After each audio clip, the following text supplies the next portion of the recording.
Roshi, however, says it's impossible for him to learn so quickly, as it took him 50 years of training to master the technique. Goku, however, manages to perform a small Kamehameha. My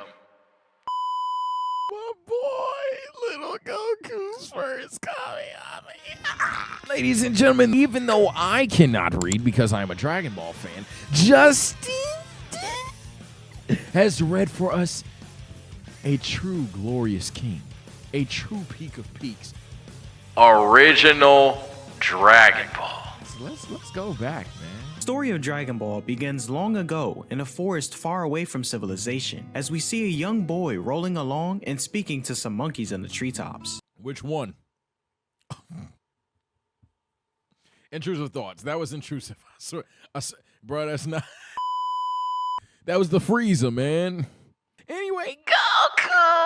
As the boy arrives home, we witness as he throws a log twice his size in the air and kicks it clean into pieces, treating it as his exercise for the day. After speaking to an artifact which he refers to as Grandpa, the boy heads off into the woods to look for some food, and we cut to a young girl who appears to be nearby, looking for something as she drives off to investigate. After successfully managing to use himself as bait to catch a giant fish, the boy makes his way home, but is almost hit by a car, courtesy of the same young girl we saw before. Assuming the car to be a monster trying to steal his fish, the boy lifts and throws it with the girl inside. Can you imagine this scenario playing in real life, bro?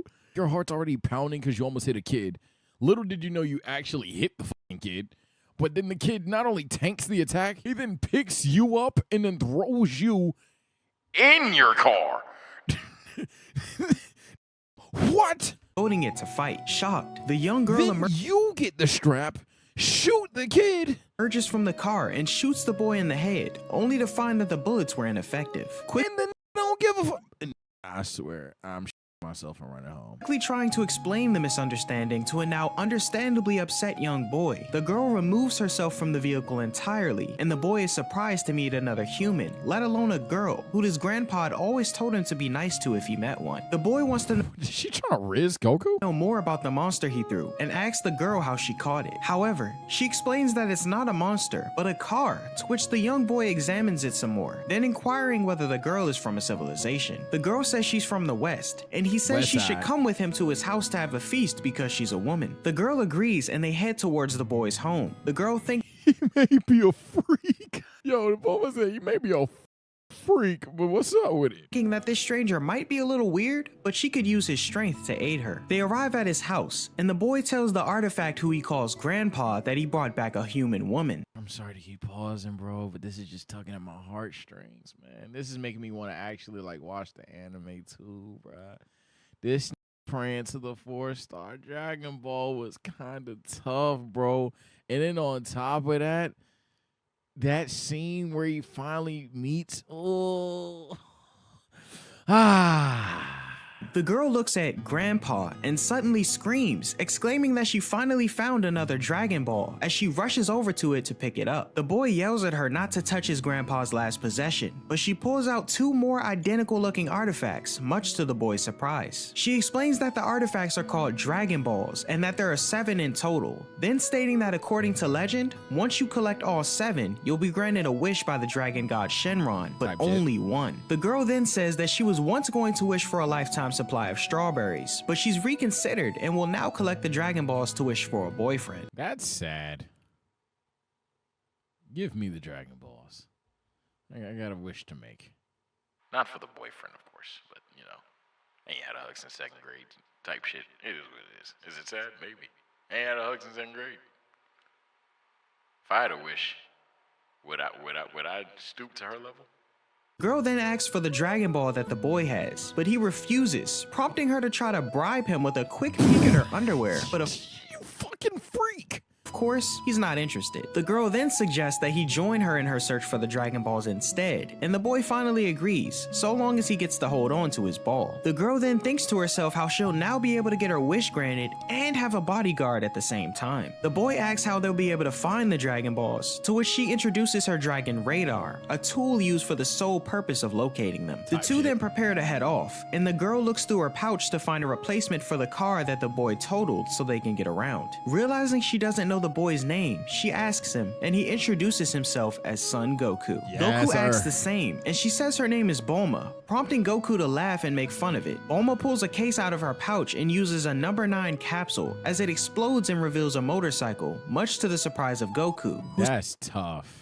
surmises she must be a witch. Like- Bulma like explains we- that it's like we just a low-key capsule normalized that, often but that's used in the always city been she's kinda from, tough. and the two take off on their new adventure. 20 minutes later, as the two continue to ride, Bulma flies off a hill a little too high and lands, coming to a complete stop. She excuses herself to go and pee, much to Goku's confusion as he wonders why she wouldn't just go in front of him, but waits around for her to finish. Suddenly, he hears a loud shriek in the distance and runs toward it, then witnessing Bulma in the clutches of What the fuck? a pterodactyl, who tells Goku that Bulma is a friend of his and that he wants to talk to her about something in private. The monster then ties Goku to a tree and takes off, as the gullible young boy thought he was telling the truth. As the pterodactyl plans to feast on Bulma, she yells out to Goku to rescue her as she's in imminent danger. Confused, Goku says she needs to make up her mind, but rushes toward Bulma's motorcycle or monster, who he thinks can fly. Goku starts it up and flies off a hill, same as Bulma earlier in an attempt to my catch the God. two. The motorcycle is unable to make the distance, so Goku jumps out, unveiling a power pole that he had to whack the monster in the back of the neck, killing him as the three fall to what would appear to be certain death. However, This nigga Goku, he not even dumb. He's just naive as fuck. So at this moment in the series,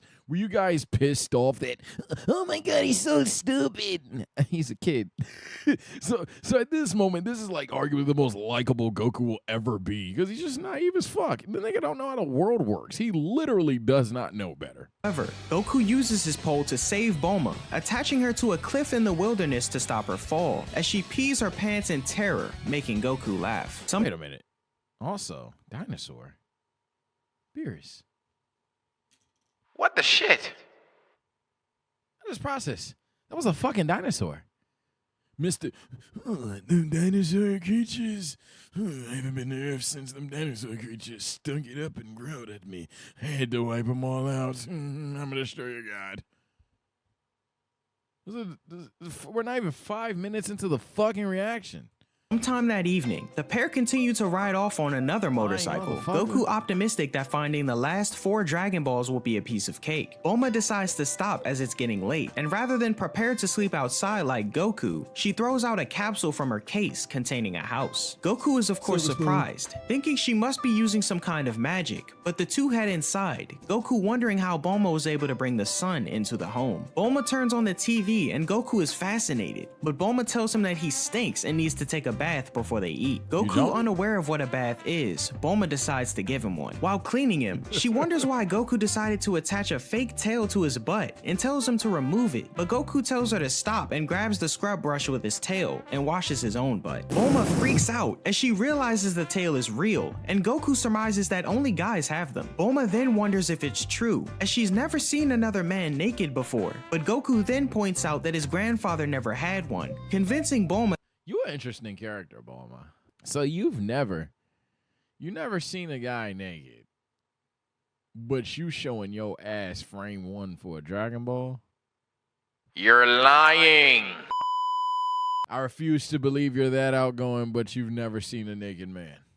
that Goku's just weird. Bulma decides that she needs a bath herself, but while she's soaking, Goku walks in and surprises her, asking why she has an extra butt. She yells that it's just her chest and asks how old he is. Goku says 14, prompting Bulma to call him a perv as they're only 2 years apart in age, and That's crazy. The more you know. I thought this nigga was like 6. It's like, nah, I thought he was like 12. kicks him out. As Bulma dries her hair, Goku says that he's hungry and the two sit down to eat. Goku complains that the bread he's eating has no flavor and that the soup is bitter. Bulma explains that it's coffee though, not soup, so Goku decides to head out and hunt for some better food to get his strength back. Goku later returns to the house with a centipede and a wolf hanging from the end of his power pole, but Bulma is disgusted and slams the door in his face. Back inside, Goku says it's been a while since he slept with someone else. Bulma, however, tells him they won't be sleeping together as she rolls out a spot on the floor. Goku doesn't understand why it's so weird since he used to sleep on his grandpa like a pillow, but Bulma yells at him for thinking he could do that with her. As she brushes her teeth, she asks Goku about his parents. Goku says he just knows his grandpa found him abandoned in the mountains when he was a baby, and Bulma figures he was abandoned since he had a tail. Goku asks if she was also abandoned because you have a butt on your chest. This is crazy. Abandoned for having a butt on her chest, and she yells that it's not a butt and that she wasn't abandoned. She informs him that she's on summer vacation, so she only has another 30 days to find the remaining Dragon Balls, but Goku falls asleep, uninterested in the story. The next morning, Goku wakes up and first notices an empty sleeping spot on Bulma. He lies down between her legs like he used to do with Goku? Now, I know this is genuine. Goku, please relax. Ask before doing. You don't know better, and that's fine, but ask. But notices something doesn't feel right. He pats her downstairs area, takes off her panties, and screams in horror. Bulma wakes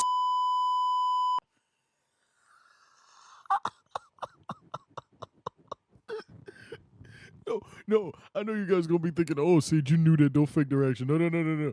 What I forgot he did was scream in horror. This nigga said, ah, pussy. This nigga was so shocked. That, where's the testicles? Someone in chat brought it up, fantastically timed quote. That's not fair. What if the hoe's scaring me? the hoe's scaring this nigga, bruh.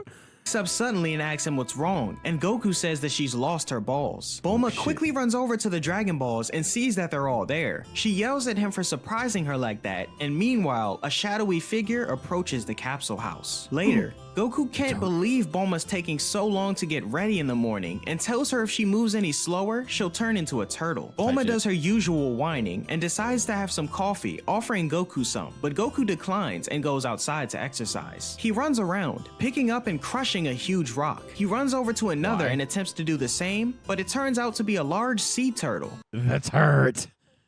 It's earthquake. Use earthquake. Goku yells that Bulma really did turn into a turtle, but Bulma comes outside to see what's happening. Finding Goku, she wonders why a sea turtle is so far away from the sea. The turtle asks if they could spare some seawater and maybe some seaweed, so Bulma goes and gets him a bucket filled with it. The turtle says he was out looking for mushrooms, but when he took a wrong turn, he lost his way. He explains that he's been trying to find the sea for a while now, stating that it's been a year. Bulma looks on the map and says the sea is about 120. I ain't gonna lie, natural selection, Turt. You can't find water for a year? 20 kilometers south from their current location. Goku offers to take the turtle back, but Bulma says that there's no time for that and that it has nothing to do with them. Goku says he'll just go alone then, and he leaves carrying the turtle on his back. Bulma wonders if he'll be back and looks around to see a huge dinosaur. Beerus, what the actual shit?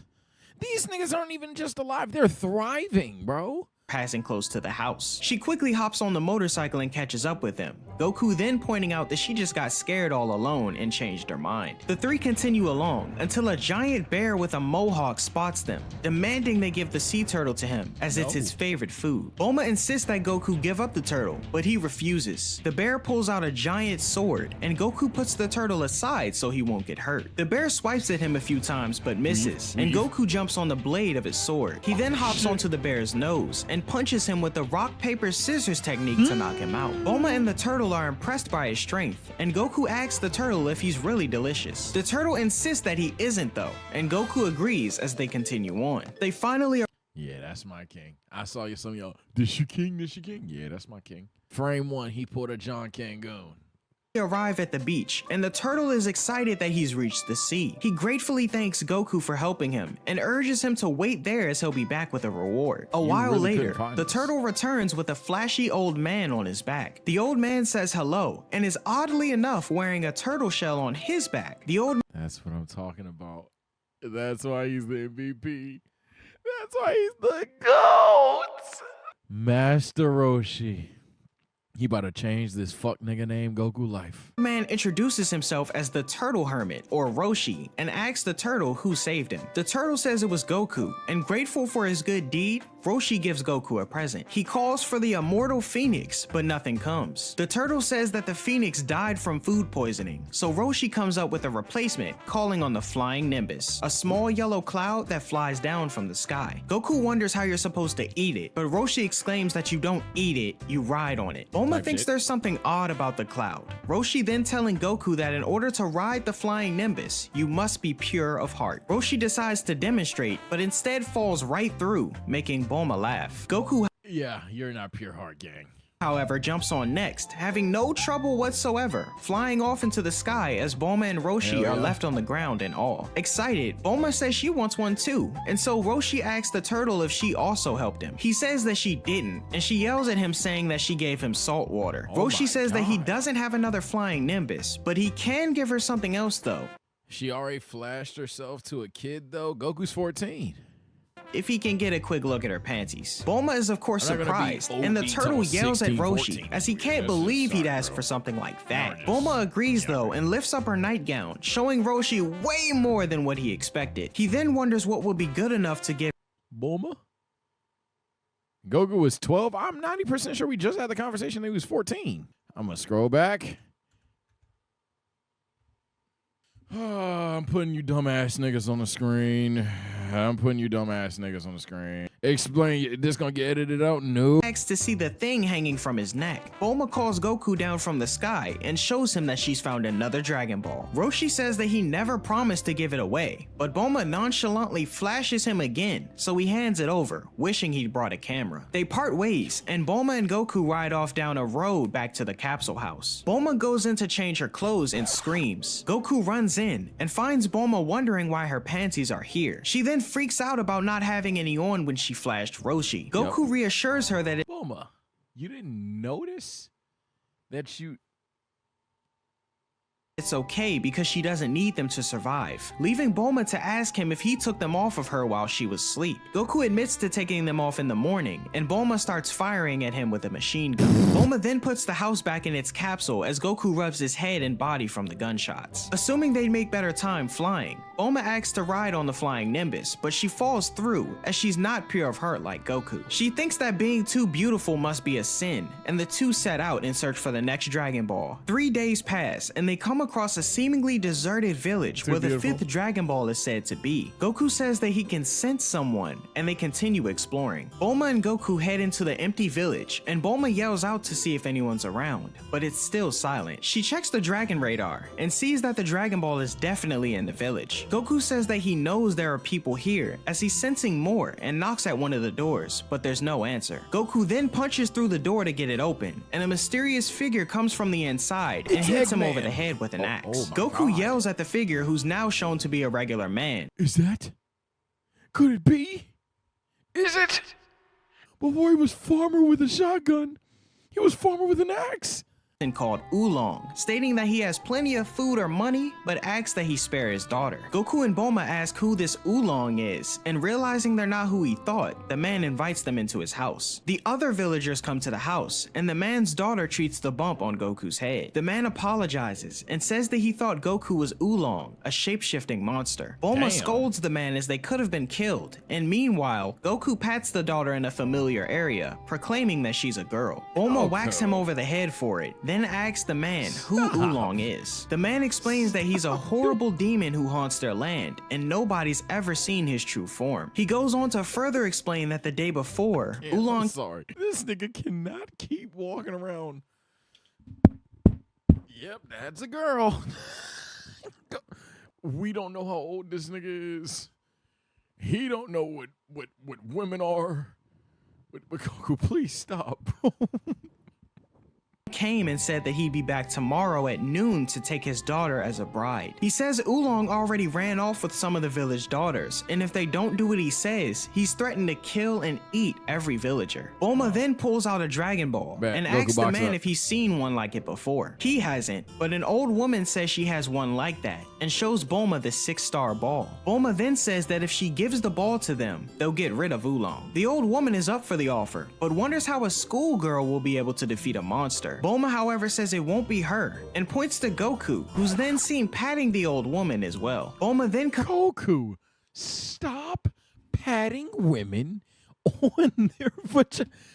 Is someone gonna check them? Because I'm starting to think that you're a freaky frog and Granny's a freaky frog. Follow Oolong back to his lair where he kept all the other girls, beat him up, and rescue them. Goku agrees, but doesn't like wearing the dress at all. Oolong then appears in town, and Bulma yells for everyone to hide and leave the rest to her and Goku. Bulma, however, hides along with everyone else, telling Goku that she'll be praying for his success. Oolong arrives in the form of a demon in a tuxedo, and starts to check out Goku, thinking he's the daughter he was promised. Goku starts shaking, and Oolong The power of hindsight makes this hilarious that of all people fucking Oolong think he got motion like this. thinks his new bride is scared, but actually, Goku just has to pee. Oolong decides to transform into a more pleasant looking form for this nervous girl, now a handsome young man, which Bulma can't resist. She steps out of the house, announcing her name and age. Oolong asks for her breast size, and Bulma proclaims she's a 34C. Oolong fantasizes about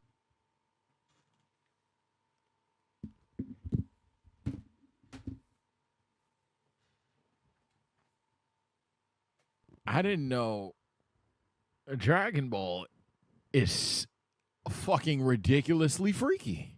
using that to his advantage, and wonders which girl he should take, coming to the conclusion that he'll just have both. He looks over though, and notices his bride peeing near a tree. Confused on how a young girl could do her business outside, Oolong looks over Goku's shoulder and gets more than he bargained for. Having not been able to stand being made a fool of, Oolong transforms into a bull, causing Bulma to snap out of her daze and run back into the house. She then yells to Goku to switch to plan B, beating Oolong up, but not killing him so they can find the rest of the girls he took. Goku then takes off the dress, and he and Oolong prepare to fight. Oolong tells Goku that now would be the time to apologize for fooling him, but Goku just tells him to stop talking and fight. Oolong boasts some more, almost as if he's trying not to fight back, but Goku tells him to hurry up and attack. Suddenly, Oolong looks at the clock and then runs out of the village yelling for Goku to wait for a minute. Goku runs after him, only to find a pig dressed in a Chinese communist outfit standing outside the village. Goku asks if the pig has seen a bull, and the pig points to the left, having Goku run off in that direction. The pig reveals that this is Oolong's true form, as he can only stay transformed for 5 minutes, then having to wait another minute before he can transform again. Goku returns to the village and says Oolong's run off, but the pig looks at his watch. A whole minute's passed, so now he can transform again. A giant metal robot enters the village and challenges Goku, saying he's the strong Oolong once again, and he's going to put Goku in his soup and eat him. He then gets some soup on his thumb and burns himself, blaming Goku, although Goku didn't do anything. A little boy then shoots Oolong in the back of the head.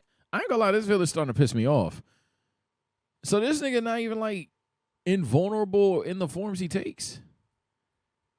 This nigga could be built like a Megazord, but if you punch him in the gut, you punched a pig in the gut? Oh, you niggas are pussy. Y'all didn't even swing. Head with a slingshot, and his mom comes out and takes him away. Goku thinks Oolong seems really weak, but Oolong explains that he's the strongest in the world. He tries to question Goku's strength, but Goku says he's strong because his grandpa taught him martial arts. Oolong wants him to demonstrate his strength by breaking through 3 bricks with one hand, but Goku easily does it with 1 finger, and Oolong cowardly transforms into a bat and flies away. Bulma yells at Goku to catch him so they can find out where his hideout and the girls are. So Goku calls for Flying Nimbus and takes off after Oolong. Oolong notices that Goku is giving chase and transforms again into a rocket to speed up. Goku, however, still maintains a steady chase until the That's how you niggas is in Mario Kart. You niggas can't race. Y'all just stay last, get that bullet bill, get y'all calm little 3rd place. You can't race for real, bro. Desmond from RDC. Yo, dicks. That was dick suck for 0 reason. Yo, if RDC ever sees Bullet Ben, oh my God. Yo, you niggas, what the fuck? Why is RDC catching a stray? Say the shit in Mario Kart? Hey, I'm clutch. Now you on my dick. I made you bread. Now I think about it, didn't I make you a whole ass niggas bread? Y'all talking about some shit? Didn't I say the squad? That's on the channel. 5 minutes run out, and Oolong nigga's turns back racing. into a pig. Goku catches Oolong as he falls and takes him back to the village, where he's tied up and put on a leash. He apologizes and is told to return the girls, so he leads everyone to his house. The parents rush in, only to see their daughters relaxing and living a luxurious life. I'm so mad that these niggas didn't press Oolong. Like, what the fuck? Oolong says that all he really wanted was just a nice, calm girl, so he's glad to get rid of these spoiled ones. After saving the girls and receiving the 6-star Dragon Ball, Goku, Bulma, and Oolong ride along a river in the capsule boat in search of the next. Goku asks why they brought Oolong with him, and Bulma says that his transformation abilities might come in handy. Goku then pats Oolong, same as the girls in the village, but Oolong yells that he never touch him again, since he likes. So y'all done? Y'all done? At least he consistent. It's not just women. He's not secretly a fan. He literally just thinks this is normal. Goku gonna start pissing people the fuck off, bruh. Likes girls and hates men. Bulma announces that their next destination will be Mount Frypan, but Oolong, freaking out, says he's not going there as it's home to the Ox King, a really scary guy. Oolong turns into a fish and dives into the water to escape, and as Goku takes off his clothes and prepares to swim after him, Bulma says she'll catch him. She takes off her panties and puts them on a fishing rod, and sure enough, she catches Oolong. Bulma then gives Oolong a candy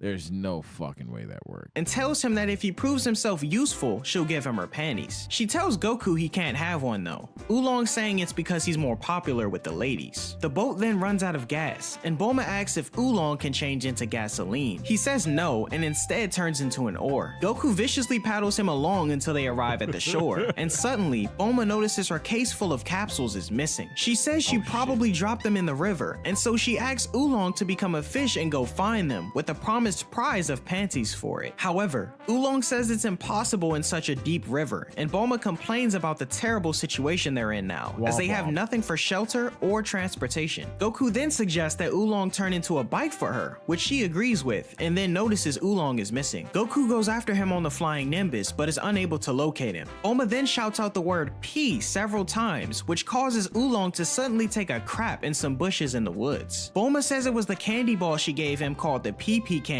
and shouting out PP will make anyone that ate it have diarrhea. Bulma has Oolong under her control now as he returns, this time prepared to stay, and Yeah, Bulma, wait a minute. Goku takes a crack at yelling out the magic words, much to Oolong's displeasure. Goku, you dick. Also, Bulma, god damn it, bro. Why? That's kind of fucked up. That's not even cool. Bulma tells Oolong to turn into a bike, but he instead turns into a little scooter that can't support her weight. Oolong then comes up with the bright idea to turn into a pair of panties so Bulma can wear him, but it only pisses her off even more. Sometime later, the three wander into the desert. Bulma and Oolong are exhausted, and Goku can't believe they're walking so slow. The two then stop, as Bulma takes a rest under a uniquely shaped rock. Goku sits down with the two as well, and says he's hungry. Elsewhere, a tiny floating cat spots Goku and Oolong from a hideout, and runs inside to tell his friend Yamcha that they're sitting. Yeah, it's me, the main character, Yamcha. Here I am. Here's my origin story. Ducks out there. Yamcha thinks it's great, as it's been a while since they've had any prey. The cat known as Puar says they may have some capsules they can steal, and the two then take off in their vehicle, confronting Goku and Oolong face to face. Goku asks who they are, and Oolong begins to get worried. Yamcha and Puar introduce themselves as the hyenas that have made the desert their headquarters. Yamcha demands them to hand over any money and capsules they have, and Oolong recognizes Puar. Puar also recognizes Oolong, saying he was a pervert who got kicked out of the Southern Transformation Kindergarten School for taking the teacher's panties. He also used to bully Puar, making this interaction all the more annoying for the flying cat. The two of them start arguing, but Yamcha tells Goku and Oolong to hurry up and hand over their stuff. Oolong asks Pervert, I hate you. Yo, she calling this nigga 69 God right now. Goku if he's strong, and he confirms, prompting Oolong to get a boost of confidence, stating they have no intention of handing anything over. Yamcha then pulls out his sword, and Oolong tells Goku to handle it, but he doesn't seem to understand why he's talking crazy. You two really want to take a trip to heaven? Yo, this nigga talking crazy. crazy. supposed to fight this guy. Oolong yells that he's a bad guy and plans to kill them. Goku then asking why, as Oolong hides under the unique rocks where Bulma's napping. Yamcha swings at Goku with his sword, but Goku manages to dodge him. Goku in midair pulls out his power pole and comes down, clashing weapons with Yamcha. They separate, and Goku calls out for his power pole to extend, having Yamcha take a shot to the gun. Puar is worried about his friend, and Oolong is impressed that Goku really is strong. Yamcha asks about the weapon, and Goku explains that he got it from his dead grandfather. Yamcha, however, only knows one person who has an extending power pole, and asks Goku what his grandfather's name was. Goku says his grandpa was son Gohan, Yes, and sir. Yamcha recognizes the name, as does Oolong. Yamcha now thinking he might actually be able to have some fun in this fight. Yeah, now it's time. Get ready to check out my signature move. The Z move that they made of them call us Z Fighters. Yamcha, the Wolf Fang Fist. Here we go. Yamcha then uses his Wolf Fang Fist, and Goku takes a beating, crashing into the rocks behind him. Believing Goku to have been defeated, Yes, sir. Yes, sir. Yes, sir. Told you. It's the Z move, nigga. The Wolf Fang Fist. Oolong turns into a fly and attempts to escape, but Puar turns into a fly swatter and swats him down. Yamcha tells the pig to hand over his valuables, and Oolong pulls out an M-sized capsule. Goku recovers from amongst the rubble, complaining about being hungry, but challenging Yamcha to fight further. The two exchange a few punches until Goku pokes his eyes and whacks him into the ground, Oh, shit, breaking the Goku manga fight panel in the process. Yamcha rushes at him again, and Goku feels like he's going to pass out from the hunger, when suddenly Bulma wakes up. Yamcha spots her and stops dead in his tracks and falls down. He and Puar retreat and ride away, Bulma then asking who that handsome guy was. Back at their hideout, Puar tells Yamcha that he's weak against women, Yamcha saying that he just gets too worked up whenever he sees one. Night falls as our heroes relax and eat in Oolong's house. Chad, y'all like that in front of the hoes, bro? You can't perform in front of the hoes, bro?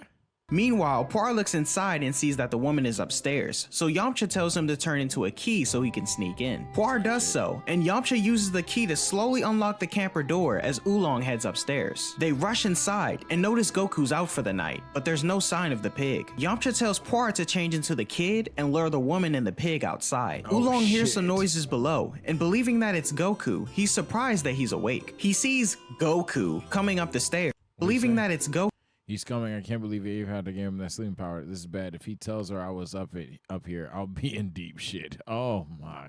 he's surprised that he's awake. He sees Goku coming up the stairs, so he panics and transforms into Bulma, though not a very accurate version, and completely covers the real Bulma up in the blanket. Bulma then greets Goku and tells him that Oolong went out for a walk. The fake Goku then convinces the fake Bulma to go outside, and Yamcha notices them leave. Yamcha then heads upstairs, figuring that's where they had the Dragon Balls, and sees a lumpy blanket, thinking that's where they must be hidden. He pulls up the blanket, and a distance away from the camper, the fake Goku changes back to Puar, thinking he's tricked Bulma. However, the fake Bulma changes back into Oolong, and the two of them start arguing. Puar then thinks to himself that if Oolong's out here, then Yamcha must be in danger. Yamcha then stumbles away from the camper, wide-eyed and in a daze, as once again he saw way more than what he bargained for. Is this nigga's eyes some titties? Yo, this nigga Toriyama's having too much fun, bro. And Puar leads him away, saying they'll retreat once again and come back later. The next morning, Toriyama's Oolong having is too in the much fun, driver's bro. seat holding a shotgun, and Goku wakes up. Oolong says he was up all night because Yamcha and Puar tried to attack him again. Goku's surprised to have not noticed it, and Oolong regrets giving him the sleeping medicine after all. Bulma then wakes up stating her head hurts, and yells at Oolong about not washing her clothes, but Goku explains how Oolong was up all night watching out for the bad guys, which prompts her to start daydreaming about Yamcha. Oolong then says that he does have one outfit she can wear, and Bulma runs upstairs to try it on. In the meantime, Goku says he's hungry, and Oolong asks if that's all he ever says. Goku then begins eating a month's worth of food, much to Oolong's surprise. Upstairs, Bulma yells for Oolong, saying that she doesn't like the bunny outfit she found at all, but that's all he had. She then tells him to drive them to Mount Frypan now, since she has to do her makeup. At their hideout, Yamcha notices the group have started moving, so he tells Puar to prepare his weapons so he can steal the Dragon Balls. Oolong drives the camper along, as Yamcha follows in his vehicle. Puar drives, and Yamcha What the fuck, Yamcha? What the Yo, am I getting tired, or does this nigga have a fucking RPG just Fires a cause? missile at the camper What just the as hell? Bulma gets excited at seeing him again. The camper crashes, loses a tire, and Bulma gets knocked out. Yamcha demands the boy and Pig to kindly hand over their Dragon Balls, but Goku sticks out his tongue and runs toward him, gearing up for round 2. Yamcha hands Puar his up, automatic rifle and decides to fight with his fists, preparing to use his Wolf Fang fist technique once Oh yeah, here I am, Yamcha. Round 2, little boy. Wolfang Fist. more. Goku yells out he was hungry yesterday, but is ready now, and the two exchange a few punches. Goku then gets in a good kick to the face, knocking one of Yamcha's teeth out. Puar turns into a mirror and shows him, and the two flee after Yamcha sees this. Oolong is really impressed by Goku's strength, but still, those guys did destroy their ride, so they'll have to walk from here on out. Meanwhile, Yamcha decides it would be easier to let those three find the Dragon Balls first, and then they could steal all 7 from them at once. Goku carries the unconscious Bulma on his shoulders, and Oolong asks to be carried as well. Just then, Yamcha and Puar pull up in their vehicle, apologize, and give the group a capsule containing a replacement car. They bid them a farewell, and Oolong is a bit suspicious, but Goku thinks nothing of it, as they continue to head off to Mount Frypan. But little do they know, Yamcha and Puar installed a homing device in the car, and use it to follow them towards the Dragon Balls. Type shit. Bulma, Oolong, and Goku continue down a road towards Mount Frypan in their car. Bulma wonders about the heat since they're heading north, and Oolong then explains the terror of Mount Frypan, stating how it used to be refreshing scenery. However, about 10 years ago, flames fell down from heaven and started burning the mountain, turning it and the weather to what it is now. They reach the mountain and notice it's covered in flames, explaining the heat. Oolong wants to leave, afraid of meeting the Ox King, but Bulma wants to know more about him. Oolong tells her how incredibly scary he is, and how some even call him the Demon Lord. He explains that the top of the mountain is the Ox King's. And this is why Deborah as a character was wasted. This right here, Demon Lord, Demon Realm, this right here adds as to why Deborah was a wasted character in Dragon Ball. Because that's the take of the month, by the way. That's what they're dying on now.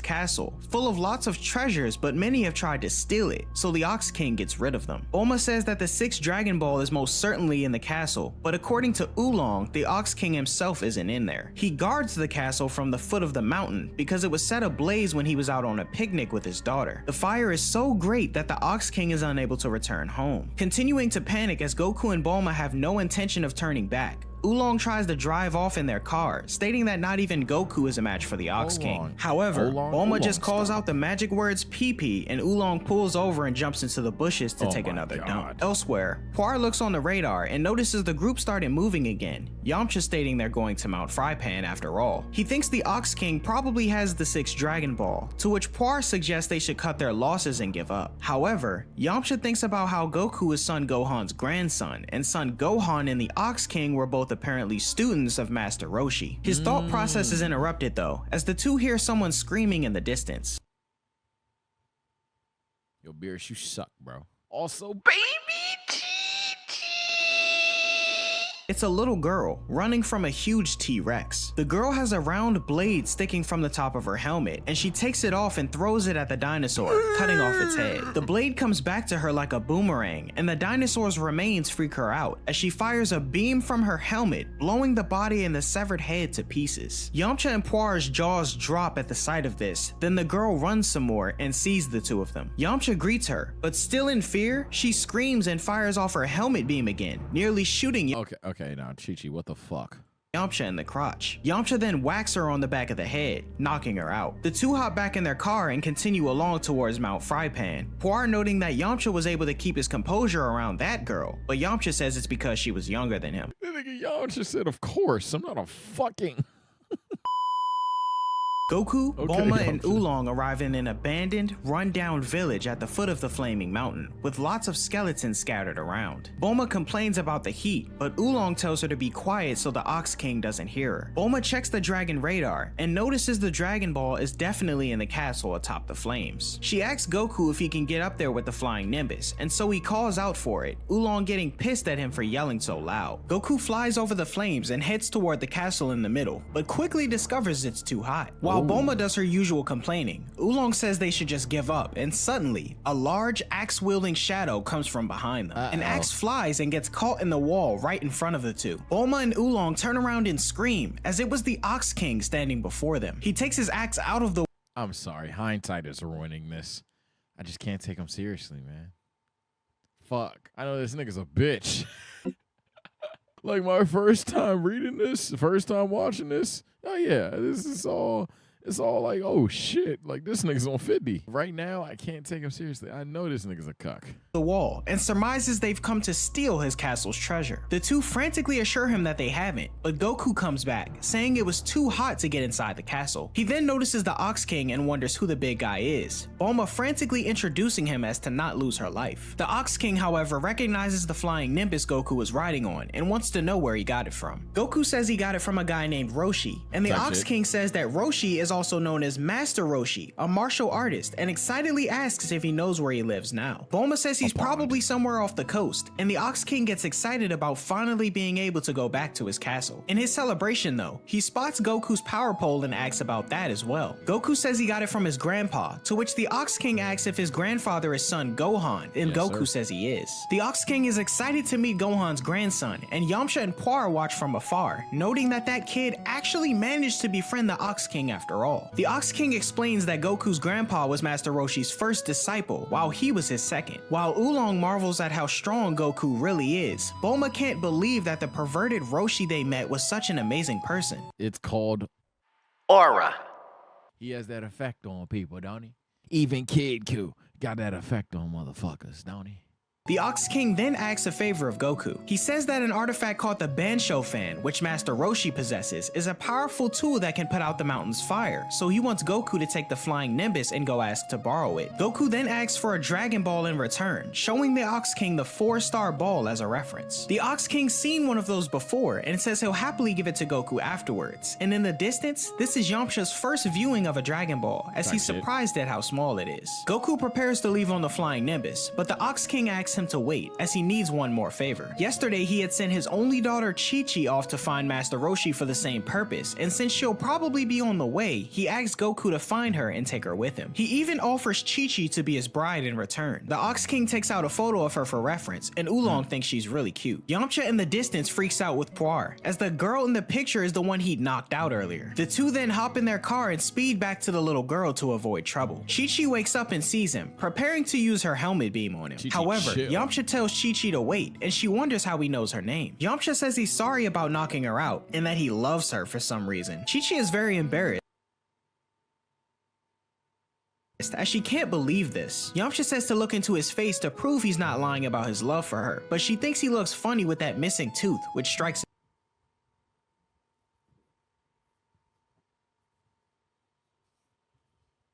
the nerve. Chi-Chi, however, continues to blush with all this love stuff, but Yamcha and Puar notice Goku approaching in the distance and take off. Goku spots the girl and asks if she's Chi-Chi. She wonders why a lot of people know her name today, and surmises that he must love her too. Goku explains what the Ox King sent him to do, and tells Chi-Chi to hop on the flying Nimbus with him. She wonders how it's possible to ride it, and Goku says she needs to be pure of heart. Aborting the cloud, she pulls on Goku's tail to get leverage, and he falls off in pain. Goku says his tail is his weak point, and Yamcha overhears this in the distance as the two fly off. With this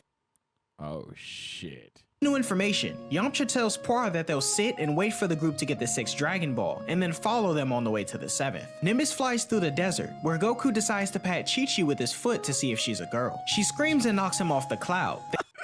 Goku said, wait, hold on real quick. Oh. Yo, Goku. Stop! I think this is the time where you'll learn that people don't like this. This is the second time someone's told you no.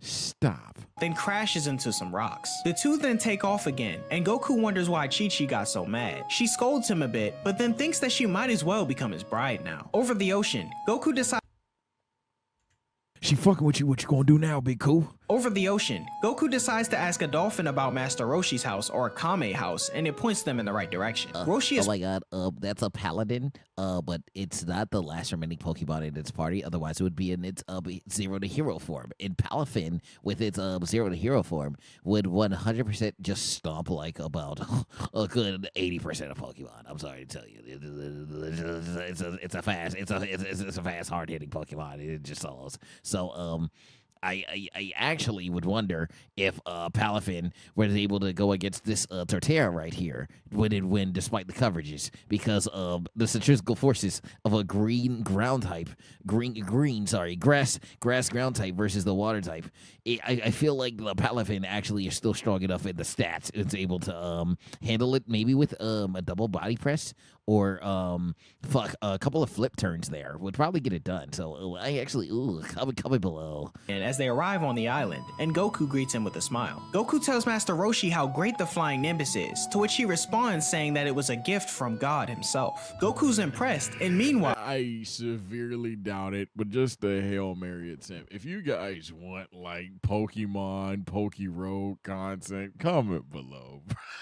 Roshi mistakes Chi-Chi for Bulma, asking if she shrunk the last time they saw each other. But Goku says this is a different girl, the Ox King's daughter, Chi-Chi. Chi-Chi then asks Goku if this is really Master Roshi. She wants to test him, so she throws her helmet blade at him to see if he'll dodge. Roshi does turn around to avoid it, but the tip of the staff he was carrying was cut off, and the blade goes right into his head. Chi-Chi isn't convinced that he's the famous Master Roshi, but he yells at her, saying he was just unable to dodge the blade at top speed. So he just tanks.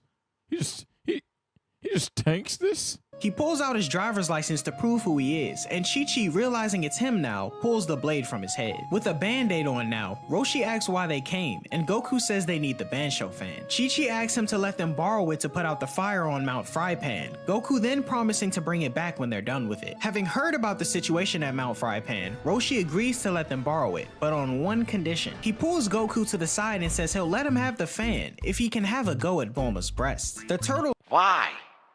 And then you like Goku dumbass gonna be like, yeah, sure, whatever, fuck it. I don't even know what that is. You think that the plan is for Goku to press Bulma to scolds him for that, but Roshi says he'd like to have a going away present before he dies. The turtle, however, calls his bluff, revealing that Master Roshi drank an immortality potion, so he's nowhere near death. Goku, however, figures it would be alright to just poke at Bulma's chest, and the two strike a deal, but Roshi says it has to stay a secret from Chi-Chi. Roshi then goes in and searches his house, but he can't find the fan anywhere. The turtle then reminds him that he used it as a tablecloth one night, and Roshi remembers he spilled wonton soup on it and threw it out since he couldn't clean it. Chi-Chi starts crying as she thinks all hope is lost, but Roshi says he'll go to Mount Frypan and put out the fire himself. He changes his clothes, but unable to ride the Nimbus back with the two, he calls for baby Gamera, another turtle who comes flying onto the island. think he got a summoning? Roshi hops on and follows Goku and Chi-Chi, as Chi-Chi wonders if he can really put the fire out himself. Back at Mount Frypan, Goku explains— Now wait a fucking minute. It just hit me. Someone in chat brings up a great point. Guys, do you think Bulma like ever has pillow talked to Vegeta about Roshi? Yo, that nigga Vegeta might. Ooh.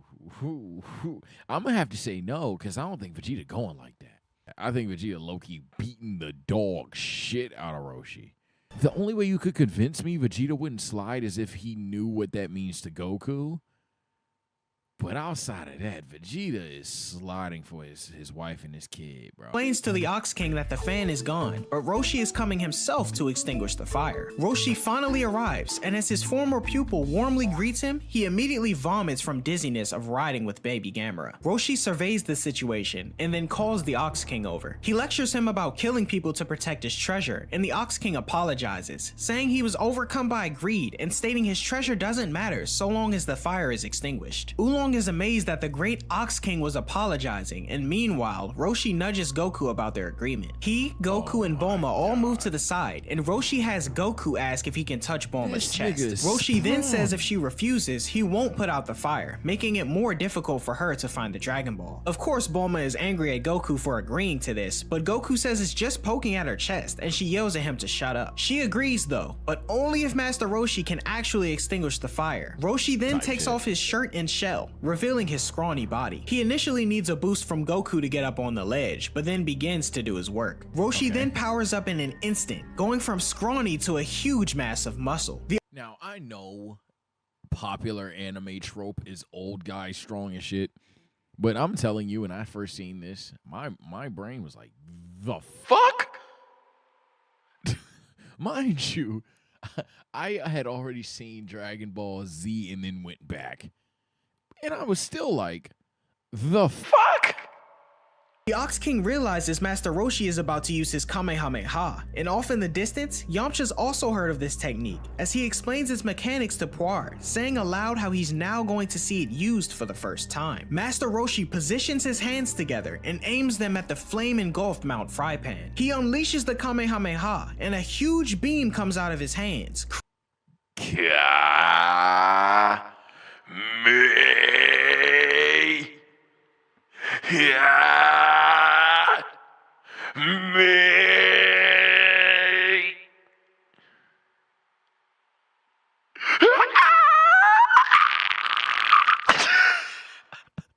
You know I'm bored, bro. It's 1:30 in the morning.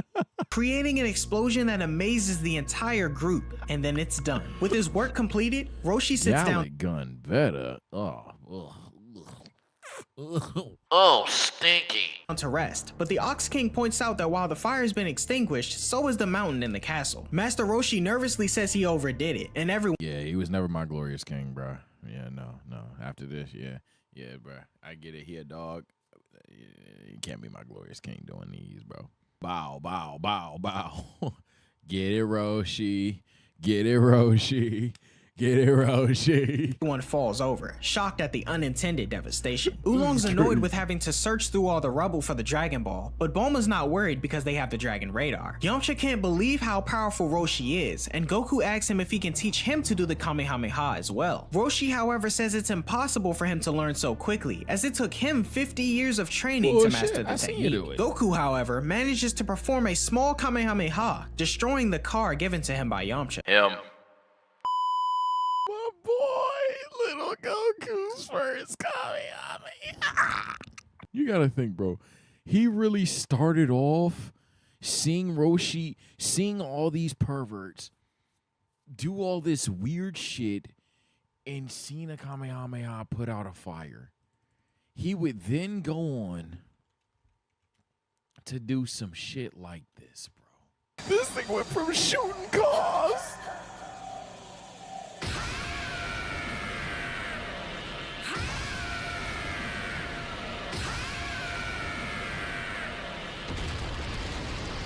Bro, we've really come a long fucking way, bro. He's a bit disappointed that it wasn't as great as the one Master Roshi did, but the Ox King is amazed, saying that it's expected from Gohan's grandson. Surprised to hear this, Master Roshi now understands and recalls that he heard Gohan had found and raised a child with a tail. He goes on to ask Goku about his grandfather, but Goku says he's dead. Roshi then offers to train Goku, and he happily accepts, aiming to go as soon as he's done finding all the Dragon Balls. In the distance, Yamcha is amazed, as it's rare to be taken in as one of Master Roshi's students. Puar again suggests giving up on the Dragon Balls, but Yamcha declines, still prepared to go through with this plan. After sifting through some rocks, Bulma finally finds the 7-star ball, celebrating until she notices Goku's blown up their car. The Ox King says not to worry though, and gives the group a capsule with a new car. Bulma then checks the Dragon Radar, noting the last Dragon Ball is to the west. They prepare to leave, until Master Roshi asks her if she's forgotten something. Bulma then pulls Oolong to the side and says to turn into her and take her place, otherwise she'll say those magic words again. Oolong reluctantly agrees and transforms into Bulma. He goes over to Roshi and starts flirting with him, while the real Bulma gets pissed in the distance. Oolong keeps teasing about giving him a puff puff and finally drops the top as Roshi goes to town. Bulma knocks Oolong over the head after the ordeal, saying he made her look like a pervert, and meanwhile This nigga Oolong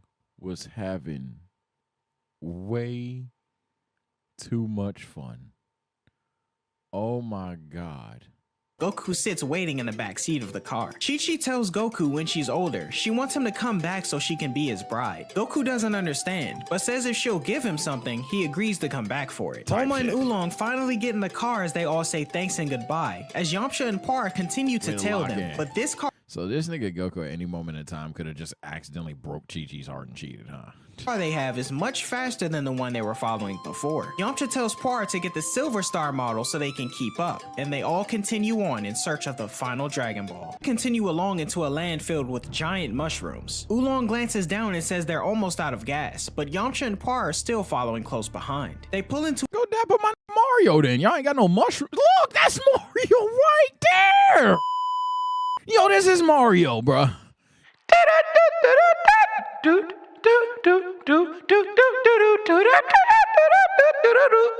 It's me, Horatio.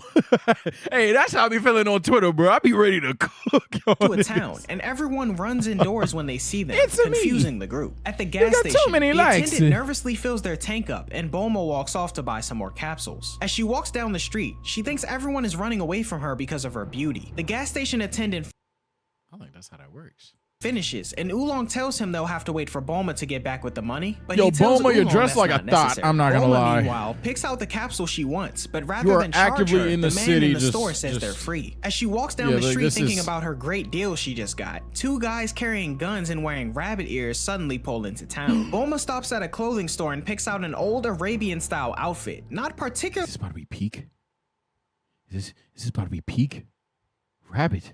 fond about to of be it, peak? but glad to get out of that bunny girl outfit. The salesman asks if she's a member of the Rabbit Gang, but Bulma is confused as she's never heard of it. The salesman then yells at her for wearing such a This about to be misleading peak? outfit and kicks her out of the store. She then notices the townspeople are no longer scared of her as she walks down the street. Yamcha and Puar watch as Bulma returns to the car with her stuff, about to be and Goku peak? asks if she's got any food since he's hungry. The guys with rabbit ears Yo, I ain't gonna lie, bro. There's a lot of ways where, like, if a nigga with a gun could threaten me and I just gotta go like that. You grab me by the chin. Nah. Not like, and I know what y'all gonna say. Oh, saves you a bitch. Hey, you know what? I might be, but not for that. A nigga go like these. All right, bro. Now you gotta die. Like, or now I gotta die. Pardon me. then show up and kick over an apple stand, complaining about the taste, and a little kid runs in front of them to his mom. The guys get mad about the kid running in their path, and one of them kicks the mother to the ground. The other guy notices Bulma, and the two go over and start flirting with her. However, she's completely uninterested and wants them to go away, now understanding why the townspeople were so afraid of her earlier. Okay, yeah, he looks too racist. I tried to ignore it. I can't. He looks a little too racist. I'm sorry. Unhappy with her response though, one of the guys pull a pistol on her. Bulma then tells Whoa. Goku that these are bad guys and he should beat them up, as Goku smirks, punching the guy with the pistol in the gut and Yo, kicking him in the face. My knocking nigga was a him out. fight sexual since he was a tot. The other guy revs up to fire his own gun at the kid, but Goku jumps over him and pulls out his power pole, poking him on the butt and knocking him down as well. Oh my Happy that God. he got to fight a little, the trio prepared to leave, Yamcha stating those idiots were no match for Goku. One of the shit. guys, however, panics and pulls out a radio, calling for their boss to come into town. The townspeople hear this and begin to run away, much to the Dragon Team's confusion. The We two ain't guys get scared back of no up, and rabbit. Bulma takes the opportunity to ask about this boss of theirs. They say how the group will be turned into carrots and eaten now, and Oolong wants to run away, but Goku says everything's okay since they didn't do anything wrong. Shortly Type after, shit. a funny little rabbit car pulls into town. A rabbit wearing sunglasses gets out of the car. You think I'm scared of this nigga? Nigga, it ain't Easter, boy. Fuck you. I throw some eggs at this nigga. Send this nigga on a quest. Fuck. Think I'm scared of Bunny Pie Pie? Hell nah. And asks his henchmen who He's are the scared of ones no- that look defied the at him. rabbit gang. They point to the dragon. And I said he's fat. But Bulma and Oolong think the boss doesn't look like much. Yamcha in the distance, however, thinks to himself as the boss looks oddly familiar. The boss says it's shameful how his subordinates were beaten by a child and leaps over to ask Bulma to shake hands. Yamcha then recognizes the stranger as Monster Carrot, but by then it's too late. Bulma slaps his hand away and immediately turns into a carrot. Goku and Oolong are shocked, and Yamcha confirms his suspicions, saying that anyone who touches Monster Carrot will turn into a carrot themselves. Goku prepares to challenge the rabbit, but he reminds him that if he touches him, he'll transform as well. Don't Oolong need to. reminds Goku to use his power pole to avoid contact, and Goku attempts to whack Monster Carrot with it. The rabbit manages to evade the attack though, threatening to eat Bulma in her carrot form if he doesn't stop. Goku tries to think of what to do next, but You a freak for that, you know? You want to just eat Bulma as a carrot? What if she resorts back to a human? You know, that's kind of a weird guy. I don't want to go, you're a fan level, but you getting there. Oolong cowers and drives off. Monster Carrot laughs about his untrustworthy friend and tells the two guys to attack Goku as he can't fight back or Bulma will be done for. The two then begin to pummel Goku as Yamcha watches in the distance. As things start to look dicey, Yamcha says that he and Puar have no choice but to step in or they'll never get the Dragon Balls. He tells Puar to change into a bird and grab the carrot. And as his trusty sidekick manages to swoop in and get it, Yamcha jumps down off the roof of the gas station, elbows one of the guys in the back of the head, and then kicks the other guy in the face. Yamcha finally gets A W? he gets his moment to shine. I could be nasty in agenda push here and talk about, see, this is what you're talking about. This is what I've been talking about when I say watch OG Dragon Ball because the side characters get their chance to shine. Whoop, whoop, bang, bang. But nah, this is, I'm not even going to do that. I'm not even going to agenda push. Yeah. Instead, I'm going to just say W Yamcha. Keep it going, gangy. Saving Goku. He shouts to Goku that he saved the carrot and to attack the boss with the Goku, you power was getting pole. fucked Goku up. asks where he came from, and after Yamcha yells at him to hurry up, Goku prepares to attack the boss. Monster Carrot frantically says that if he kills him though, the girl will stay a carrot. I don't believe but him. Goku whacks him over the head anyway. Puar then gives I don't Goku the believe him. carrot, and he orders the rabbit to change Bulma back. Monster Carrot then claps his hands, and Bulma returns to normal, unaware shit. of what happened to her. As he ties up the rabbit gang, Goku explains to Bulma that Yamcha and Puar helped to save her, while Bulma excitedly looks Shouldn't they be carrots? Shouldn't they be carrots right now? around for Yamcha. We see that he's hiding behind a building nearby, as if he were to get close to Bulma now, he'd faint from his fear of women. Goku then comes up with an idea to get rid That Yamcha, y'all not like that. That's not y'all, man. No, y'all, no. The whole scaring you, Yamcha? Come on, where's Nanami? I'm saying, bruh. Hey, right, the whole scaring me. That's right, yeah, where's Nanami, bruh? Hey, Hood Nanami, go ahead, talk to boy Yamcha. Get him right, bro. That's not it. Come on, Yamcha. Look, bro, I ain't gonna lie. My forte isn't approaching Randy's, but damn, dog, you seen her before. Running from him is crazy. of the rabbit gang and tells his power pole to stretch up to the sky, taking them with him. When he gets back, he explains to Bulma that the rabbits are now on the moon, where they're shown to likely spend the rest of their lives. As their journey continues, Bulma, Oolong, and Goku continue That's kind of Goku. I gotta concede. It's kind of fucked up. like I understand what he did. Just send him to jail. Send that nigga on the moon. Wait, is he dead? Oh my God, he's dead.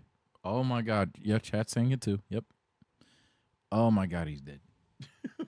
There's no way he's alive. There's no way he's alive. There's no way he's alive, bro. Yeah, he's done. driving through the land filled with giant mushrooms. Goku calls Oolong a coward for Are we running back in away the Mario earlier, verse? and afterward, Oolong asks Bulma what she wants to wish for. She says a dreamy boyfriend, which annoys Oolong as they've been risking their lives for such a stupid wish. Meanwhile, Damn, a tall Hayden. woman with long black hair stands at the top of one of the mushrooms above. But this time she's not a tot. Okay, so in this moment in time, she's not Kira. She ain't do nothing wrong. Chat, why she a fan? She ain't do nothing wrong. She ain't do nothing wrong. She's not in a whole situation. In my opinion, I will always say, chat's calling her a fan. I'll always say, y'all basically telling her to die alone. Now, I'm not saying that I would behave the way that she did so quickly. That was crazy. But, yeah, her current situation, she's fucked up. But at this moment, she ain't doing nothing. She radios to a man named Pilaf of her current location and informs him that a single car is on the road. He says the ones they've been looking for must be in that car and tells the woman to execute their plan as they're the ones carrying the Dragon Balls. Oolong and Bulma continue to argue over the worth of her intended wish when suddenly their car is struck and sent flying into a giant mushroom where it explodes. Who could The have done three are that? thrown off to the side and a giant robot hops over to the car's remains. Piloting the robot is What in the oh my God, and it's a dog inside. I was just about to say, what in the Sonic ass? Hold on, bruh. I'm gonna paint the scene. Y'all can't tell me this nigga don't look like this. It looks like I need to roll up, get some rings, and stomp on this nigga. who begins looking for the Dragon Balls in the wreckage. He soon finds the suitcase with all the Dragon Balls in it and takes off, much to the group's surprise. Bulma yells at Goku to catch him, and so he calls for the flying Nimbus and takes off in pursuit. Goku stumbles upon a now empty robot and yells at it. There's no response, so he taps it with his power pole and it falls over. Goku assumes it must be dead, and meanwhile, Bulma thinks the thief must have known about the Dragon Balls, and Oolong thinks they should just give up. He tells Bulma that he would be her boyfriend instead, and she just yells at him, completely disregarding the idea. Goku returns, saying he defeated the strike two, Oolong. thief, but the Dragon Balls weren't there, making Bulma angry. She cries about being robbed of all her Dragon Balls until Goku points out that he still has his grandpa's 4-star ball. Bulma then arrogantly laughs at the thieves for forgetting one and declares that they'll use the Dragon Radar to find their location. Oolong, however, points out that the car is destroyed, and Bulma remembers that the capsules were in the briefcase with the Dragon Balls, crying out once again. Puar and Yamcha, however, notice in the distance— I ain't gonna lie, don't store all your shit in one box, Bulma. God damn. that the group have lost their Dragon Balls and decide they have no choice but to help again. They pull over in their car to greet the group, and Bulma is extremely excited to see Yamcha again. Meanwhile, Shu and the woman known as Mai drive along to take the Dragon Balls back to their boss Pilaf, stating that now he'll take control of the entire world. Cutting back to the group, Oolong says he's glad Yamcha showed up, to which Yamcha lies, saying it was completely a Okay, now hold on, Yamcha. Hold on, Yamcha. What you got going on, Yamcha? What you got going on, y'all? What's that? Bulma then starts cuddling up against him, and he freaks out, nearly crashing the car. You gotta fake it, bruh.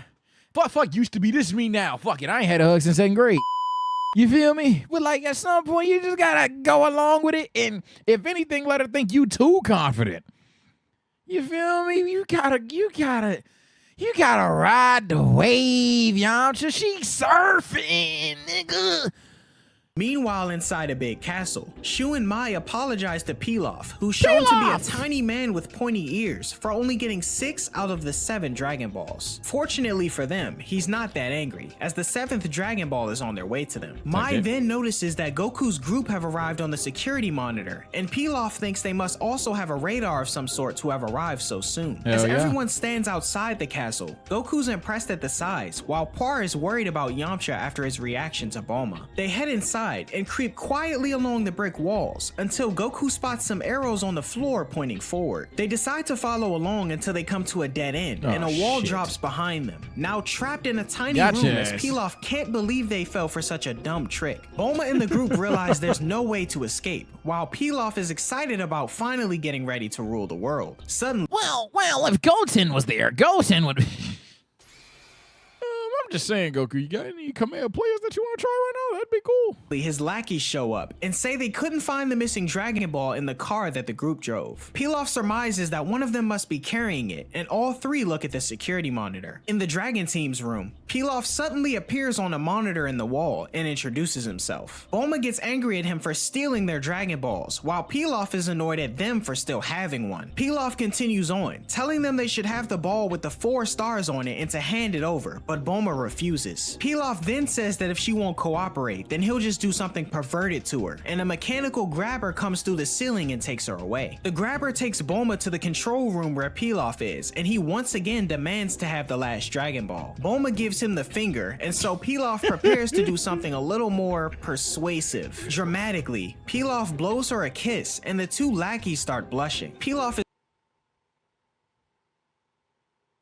Y'all be thinking it's me and that I want to have to do this every time, huh? Freaky ass nigga, he a 69 god. so red in the face and thinks she'll be willing to talk now. Bulma, however, is unfazed, listing off a ton of perverted things she thought he was gonna do instead. Pilaf then freaks out while his 2 lackeys That's all you got? I at least thought you tried to strip me and try a fellow or a puff or a what the f***?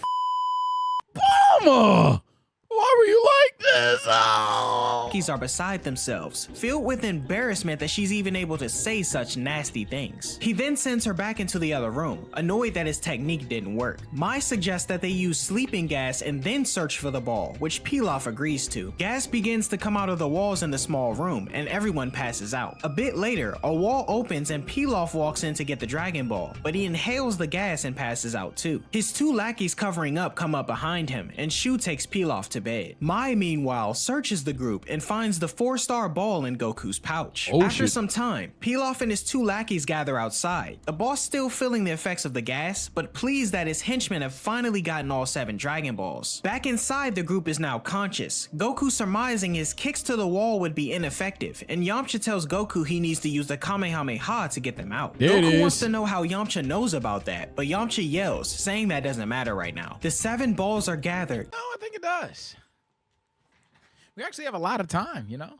And even if we don't have time, because they might make a wish, I'm not gonna lie. I'd assume they already made the wish if I was asleep. Maybe that's a bad judgment call of mine, but me, no. We're not going anywhere. Kame, nope. How do you know about that? How the fuck do you know about that, actually? That's like, I never said anything about that.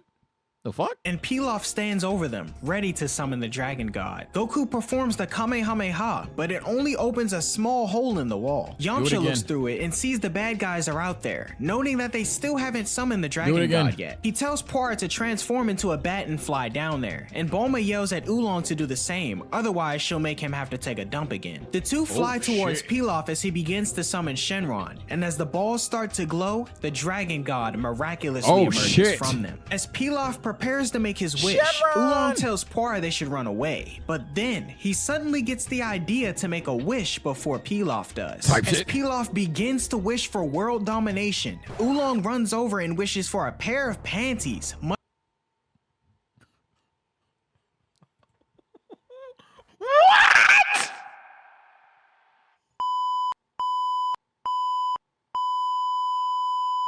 Even if you have to be a freak, I'm not gonna lie, optimize it. I'm not gonna lie, and that's gonna sound crazy out of me, but Chad, he didn't optimize it, bro. You could have done some shit like, because we like her and we like her too. Wish for every girl in the world. Every girl in the world. You could have done some shit like, shit. You could have been a real nigga, of course. You could have been like, yo, free my niggas out the slammer. You could have tried to metagame it and ask for more wishes. You could have done a ton of things, bro. But you just wish for a pair of panties, nigga. Go to Victoria's Secrets. Go to the store. Ask Bulma for some if you save a life or some shit. Like what the hell? If you gotta be a weirdo, you could whatever, bro. I'm asking for Ruby Rose. Hold on now. Chat. There's inefficient freakdom and then there's code. Now, hold on. We got to think about this. And I'm usually not a horny nigga, but we got to think about this. A free Ruby Rose is crazy. Just saying. A free Koi? A free Lotto? A free Riri? A free Beyonce? Hold on. A free Alicia Keys? A free Mint? Oh. Hold on. Comment below. Is there a girl in the world that you would wish for?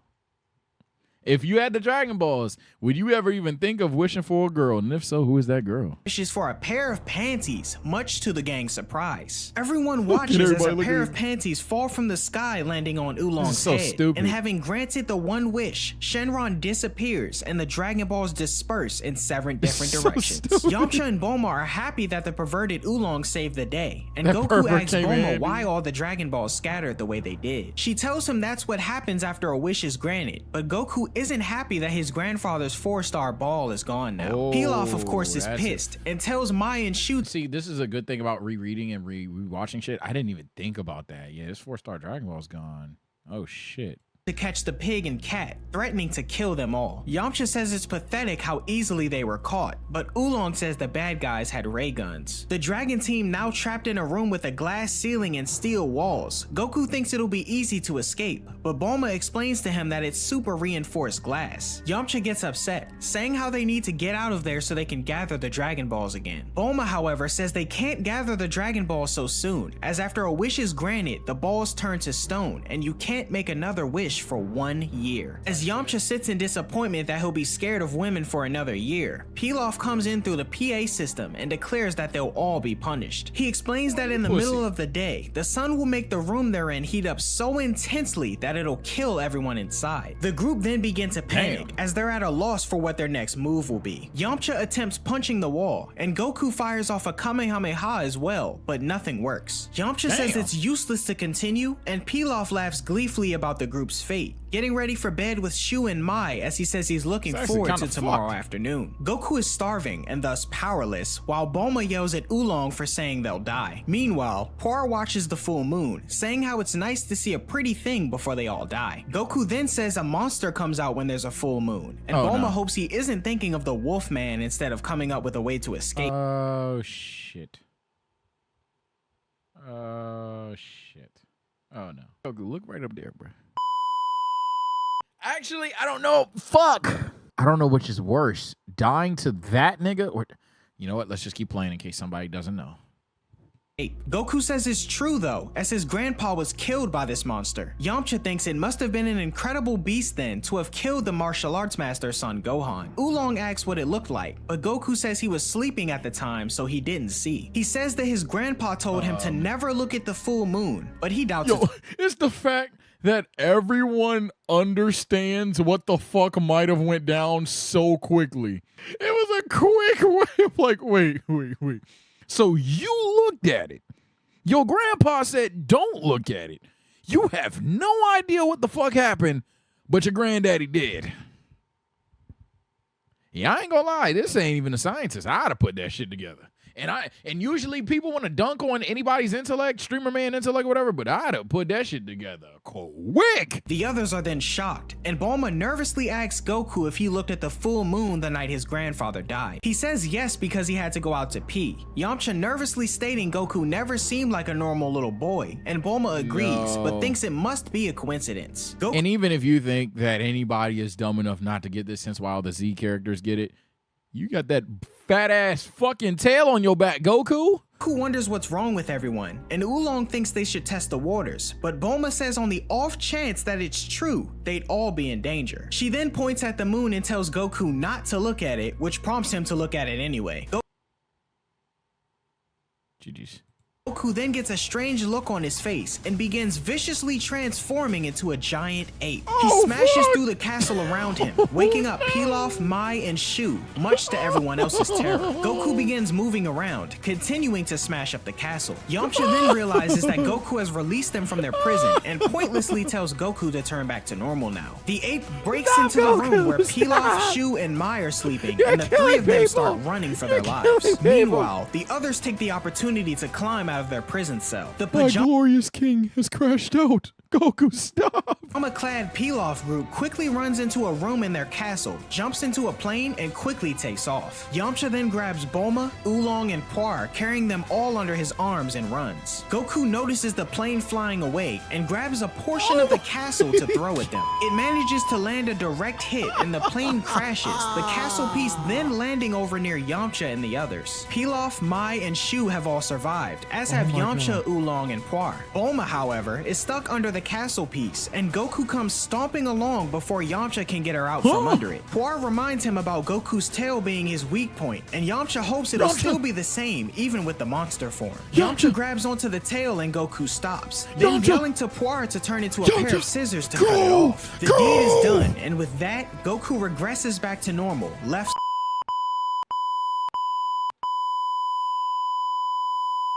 Yamcha! You fucking did it. Yamcha fucking did it. Yamcha, you son of a bitch. Well. And we can read right here because we got Broly to get into. You should have been in the stream. Yamcha and Co., after cutting off Goku's tail, managed to escape unarmed. But what will happen next? The next morning, everyone reflects on what happened the previous night. Oolong thinks it was terrible that Goku put them in such a dilemma, but Yamcha thinks otherwise, since it gave him the chance to escape. Exactly. Bulma says it's probably best if they don't tell him he was the one who killed his grandfather, and Goku wakes up not long after Oolong's comment about him being an alien. It doesn't take long for Goku to wonder where his clothes went, so Bulma tells Oolong to give him the panties he has. However, he refuses and just gives him his pants instead. We just started, and you're such a freak already that you don't want to give up the panties on your head, that you'd rather give up your pants so you continue wearing panties on your head. I'm not even going to play the song this time. Just, you need help, bro.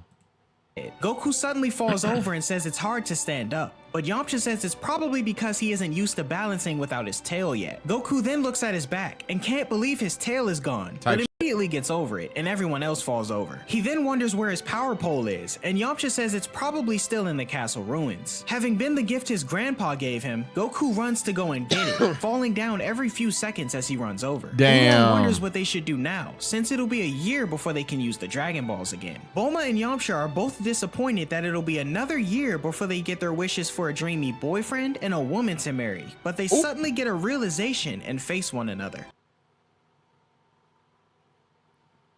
You know, I used to think that I wasn't fine enough. now why the fuck does that song unironically fit these two? I used to think that I wasn't fine enough, and I used to think that I wasn't wild enough. Goku then returns with his power pole and looks at Oolong, asking Damn, why man, he's he's so still annoyed. falling. He then points over to Yamcha and Bulma, who are blissfully holding hands and dancing along with Puar. Bulma Type tells shit. Goku that she and Yamcha are going to the city and asks if Goku wants to come along. Goku, however, Oh shit! Hold on. Wanna come with us? You're cute, so you'll be popular with the girl. Hey, that's what I'm talking about. My boy Goku would get the hoes. Let's not get it twisted, my nigga. We be over here talking about can he beat Goku? Can he beat Goku? Hey, let me be very Kakarot. Stop playing with him. Big Cac, never the little one. No Diddy. that she and Yamcha are going to the city. Stop playing and with asks if Goku like wants that, to come man. along. Goku, however, says he really wants to go train with Master Roshi to get stronger. Bulma asks Big what? I Oolong said no what Diddy he'll do, already. and he decides to go to It's the not city gay. too, It's since part of there'll his be name. a lot of girls. Goku then says he wants to gather the Dragon Balls again in a year, but Bulma and Yamcha say that they don't need them anymore as they found one another. Goku still wants to find his grandpa's 4-star ball though, but doesn't know how to locate it. Bulma then gives him the Dragon Radar as a present, which he'll be able to use in 1 year's time. Yamcha pulls out a capsule with an airplane, then telling Goku to do his best and surpass Master Roshi. Goku then calls for the Flying Nimbus, and the Dragon team split up and go their separate ways. Damn, that's tough. That's tough. Until we know that they come back together. The 21st Tenkaichi Budokai takes place after the events of the Emperor Pilaf arc. After splitting up from Bulma and the others, I like this arc so fucking much. Goku continues riding on the Flying Nimbus until he reaches his house, where he changes clothes and packs a few essentials. He's hungry, but believes Master Roshi will likely have something to eat. Eventually, Goku arrives at Kame House, but Master Roshi is engrossed in his workout show and doesn't notice him. Goku yells directly into his ear, alerting the Turtle Hermit, then announces he's come for training. Master Roshi says he's occupied at the moment, but when Goku grumbles about his hunger, Roshi directs him to the fridge. Goku remarks that the food is in a strange cold box and proceeds to eat everything as Roshi continues watching his show. Oh my After God. his show finishes, he heads to the kitchen only to discover Goku has devoured everything, including the butter. He tells Goku that food Oh my was meant God. for a week, and curious, he questions Goku about his visit, prompting him to reply that since the search for the Dragon Balls is over, he wishes to train as previously agreed upon. Goku adds that he brought along Yo, Goku would have pissed me the fuck off, but it is what it is. his futon, but Master Roshi queries if he also brought Bulma along with him. Goku responds that she returned to the Freak. city, which leaves Master Roshi feeling let down. Pouring himself a beer, Roshi warns Goku that the training won't be easy, and Goku voices his desire to surpass Master Roshi in strength. Yes, Roshi sir. finally sets a condition. He'll initiate Goku's training only after he brings him a pretty young woman. Yes, As Goku sir. gets on the Wait, Flying freak. Nimbus, ready to take off, Master Roshi emphasizes his understanding understanding of a pretty young girl. Goku amusingly replies that it's someone without a PP, leading Master Roshi to further clarify he wants neither a child nor an elderly woman, but rather a charming young lady, adding someone cute and plump would be ideal. He also inquired. All right, Roshi. All right. I tried to let things slide, bro, but you just keep going on and on. Freaky ass nigga here, 69 God. Nah, Roshi, you need to be stopped, my boy. Seriously, like, what the fuck is your problem? Inquires about Goku's missing tail, but Goku seems unsure and departs to find a girl. In anticipation What a weirdo. of It's Goku's crazy. You're the return, weirdo. Master Roshi puts on a suit, replaces his turtle shell, and puts on some music. After a while, Goku returns and Roshi rushes outside, God. only to find a colossal woman in a Now, Roshi, what you gonna do with that? What's wrong? You fat phobic, Roshi? What's going on? What's going on? You don't like thick women? What you gonna do, Master Roshi? barbell weights. While a horrified Master Roshi watches, Goku cheerfully comments on how energetic she is. Master Roshi decides to assess Goku's taste in women and holds up a picture of an unattractive girl alongside a pretty one, Who's to say who's unattractive? asking Goku to choose the more appealing one. Goku finds the choice challenging, prompting Master Roshi to pick the photo of the attractive girl and instruct Goku to bring back someone similar. Okay, Goku bet. departs once again, while Master Roshi, wary of another unpleasant surprise, hides behind the house. Goku returns, this time with an attractive girl on the flying. Oh Lord, who the hell is that? And this nigga Roshi is about to lose his shit, bruh. Nimbus. Spotting her, an elated Master Roshi pulls Goku aside and praises him. Agreeing to start the training immediately, Master Roshi assigns Goku his first task, to retrieve the girl's panties. What the fuck is your issue? What you got going on, you fucking freak? You fucking freaky frog. You know this nigga Goku can't be above the age of 10 looking at this fucking tot. And you want this nigga to grab panties, my nigga? And actually Goku, nah, I'm talking about how Roshi would perceive him. My God.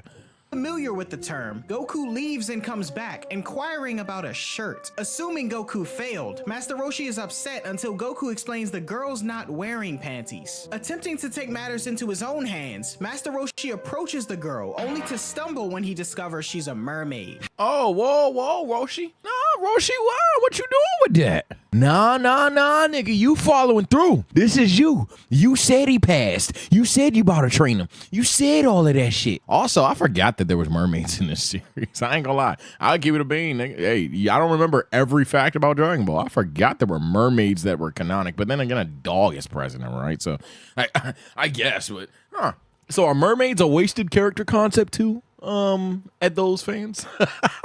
However, Roshi still feels he can get something out of the situation, and asks to touch the mermaid's chest, leads Master Roshi to receiving a solid punch before she swims away, prompting— Oh, Roshi ain't got nothing going on. What the hell is that? You pulling up on the bitches? Can I touch your boobies? No, bro. What's that? Now, I ain't gonna lie. I ain't had a hug since 2nd grade. I ain't saying that I missed her bitches, but can I touch her boobies? What the fuck are we doing? Goku to mistakenly conclude that panties must mean punch. Roshi plays this off and, still eager, sends Goku to find another girl, preferably human this time. However, spotting a boat, the pair wonder who's approaching. Drawing closer is a small, bald, noseless boy dressed as a— It's him. The boy. Big Krill, never the little one, always the Krillest one. Big Doya, let's see how your boy moving. a monk who leaps from the boat in style, but ungracefully lands head first into the sand. Type As shit. Goku pulls him out, he introduces himself as Krillin, revealing that he's traveled from a distant village seeking training under Master Roshi. Initially hesitant, Roshi states he's not taking any more disciples, but he's immediately swayed when Krillin presents an adult magazine. As his soon-to-be master reads without shame, Krillin wonders who Goku is, and the two get acquainted. Goku makes fun of Krillin's head, but Krillin attributes it to his aspiration to become a martial artist. I respect Master Roshi, with his interest in women unhidden, questions Krillin about his preferences, as his first task in training will be to bring him a pretty woman. Satisfied in Krillin's secret response, he tells him to join Goku on the flying Nimbus to search for one. However, Krillin falls through Nimbus, hinting that— Yeah, I think a lot of you guys forget. Mild spoiler. Krillin wasn't always a good guy. And that's all I'm gonna say. His motives to learn martial arts must be impure. Frantically, Krillin reveals his desire to become stronger and gain popularity with women, which Master Roshi deems to be impure. The two depart, and Krillin is having a hard time holding on to Goku as they soar on the flying Nimbus. Nah, you good, gang. Be strong. Goku is a farmer and questions if Master Roshi will like that person, but Krillin corrects him, emphasizing that— Whoa, Krillin. Whoa, first of all, the fuck is that? Second of all, Krillin. What's going on, bro? You can't say that, man. It's 2024. That it's a man, prompting Goku to express his amazement at Krillin's ability to distinguish between men and women at a glance. Krillin is taken aback by Goku's ignorance, and Goku explains his peculiar method of gender determination. Krillin quickly assures Goku that there's no need to verify his gender, as he's a man, and the two continue on. Meanwhile, a Don't blonde pat girl me, on nigga. a motorcycle with a bag full of money is pursued through a canyon by police. Hell yeah. Hell yeah. Big launch. Now with a little. Sorry, let me stop. Gunfire echoing behind her. She retaliates with a grenade Fuck and him up. destroys one of the cars. But the Fuck chase him up, persists. 6 star. Navigating through rough terrain, she Fuck him readies up, her 6 star. shotgun, only to be disrupted by a sneeze that alters her hair and makes her fall off the bike. As the police surround her, it's discovered that the girl's personality has changed as well, as she's unaware of what's going on. The Oh my police God. insist on detaining her, but scared, she screams for help. Goku Oh and my Krillin, God. hovering above, observe the scene, pondering whether to assist. The cautious Krillin suggests their chances are slim against armed forces, but Goku, resolute, dives down. Goku Hell yeah. confronts the police, expressing his intent to aid the girl known as Launch. Get off my while dog back. Thank you. Krillin withdraws, telling everyone that this was Goku's idea. Despite threats of arrest, Goku incapacitates the officers with swift moves, then noting how weak they were. A great Yo, nigga beat up the police and said, yo, these niggas ass.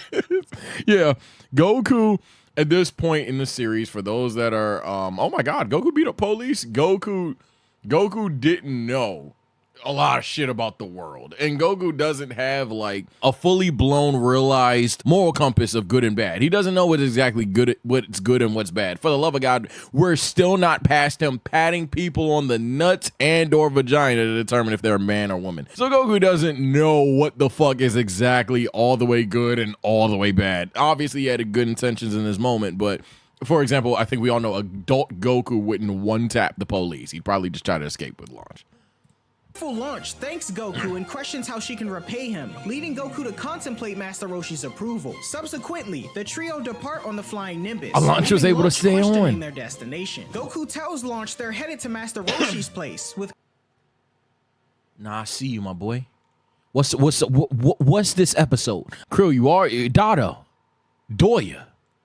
What's going on, man? I already see you. Krillin comfortably seated behind her on the flying Nimbus. Arriving at the house, Goku calls out, announcing they've brought a charming girl, but receives no response. Krillin hints Master Roshi might be in the restroom, prompting Goku to loudly inquire if Master Roshi is taking a dump, and runs inside. I would not walk in on Master Roshi. Embarrassed, Krillin apologizes to Launch for Goku's lack of manners. Curious, Launch questions her reason for being at Kame House, Type and shit. Krillin simply states that she's there to spend time with Master Roshi. Launch is obliging as she's on the run anyway, and when Krillin inquires about her run-in with the police, she ponders if perhaps she committed another bank robbery. Inside, Goku continues trying to get Master Roshi. The fact that I'm not sure if he was using the bathroom or not. Roshi's attention, emphasizing that they've brought a girl. Once finished, Master Roshi chastises Goku for being so loud. Outside, Krillin probes further about Launch's run-in with the law. As she contemplates whether it was possibly a train robbery, Krillin assumes she's joking, as her calm and likable demeanor says otherwise. Meanwhile, Roshi, peering out of the window, is captivated by Launch's beauty. Just Oh as my Launch God. starts explaining a particular trait she has when she sneezes, Roshi interrupts with enthusiastic approval of their choice in company. Krillin joins them inside. Them freak ass panels. This freak ass nigga. This other freak ass nigga. Yo, now that I think about it, someone in chat typed it. This is low key traffic. Yo, What the fuck is going on? Where Master Roshi confirms he'll accept both boys as his disciples. Upon introduction, Launch credits Roshi's grandsons for assisting her. Roshi, however, jokes and clarifies they're his younger brothers, causing a comedic fall from everyone. As he explains his martial arts prowess, Launch realizes why the boys are formidable opponents. Roshi implies he's the reason behind their strength, prompting Goku to state he has No, fuck that, Justin. You didn't read this. By the way, Launch Son, if you have a bit of time, I was wondering if you'd be interested in coming into the Back!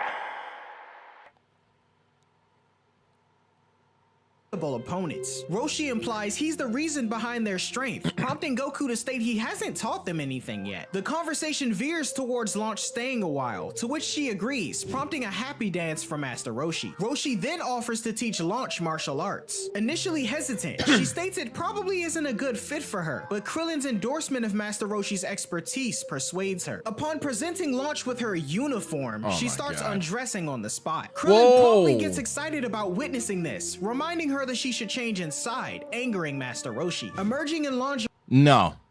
This is the first stream you've seen. I'm sorry. Anyone that this is their first stream, I apologize.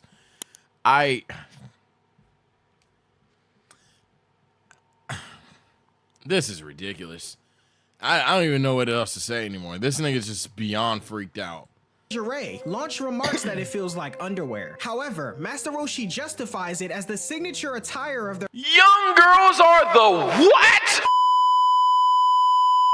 Roshi, my boy. You need help, gang.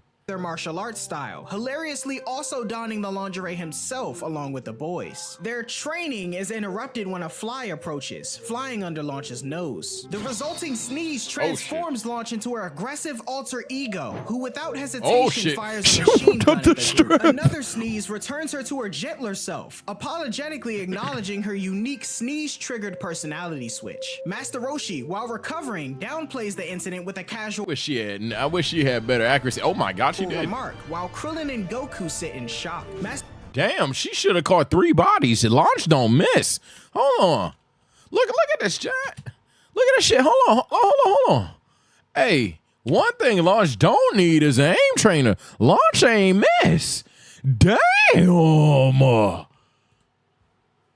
Master Roshi declares they'll be relocating to a larger island for training. Once outside, he condenses Kame House into a capsule. Goku proposes traveling via the flying Nimbus, but Master Roshi chooses to travel by boat instead. All 4 board, with Master Roshi cautioning Launch against sneezing. Upon arrival, Master Roshi outlines the day's schedule, but Goku, already exploring the island from the air, reports other inhabitants. Roshi confirms 300 people live there, and pondering her role during training, Roshi says Launch is free to do whatever she likes, prompting her to offer to prepare dinner. A brief panic then ensues with a yawn mistaken for a sneeze, leaving the boys and Master Roshi relieved as she wishes them they good scared luck. of blind Before Launch. Master Roshi inquires about Krillin's martial arts knowledge, learning of his 8 years of training at Orin Temple. Eager to gauge their prowess, Roshi tests their leg strength via a 100-meter run. Krillin, confident in his Olympic-grade feat, is the first to demonstrate his speed, taking off and clocking in at 10.4 seconds.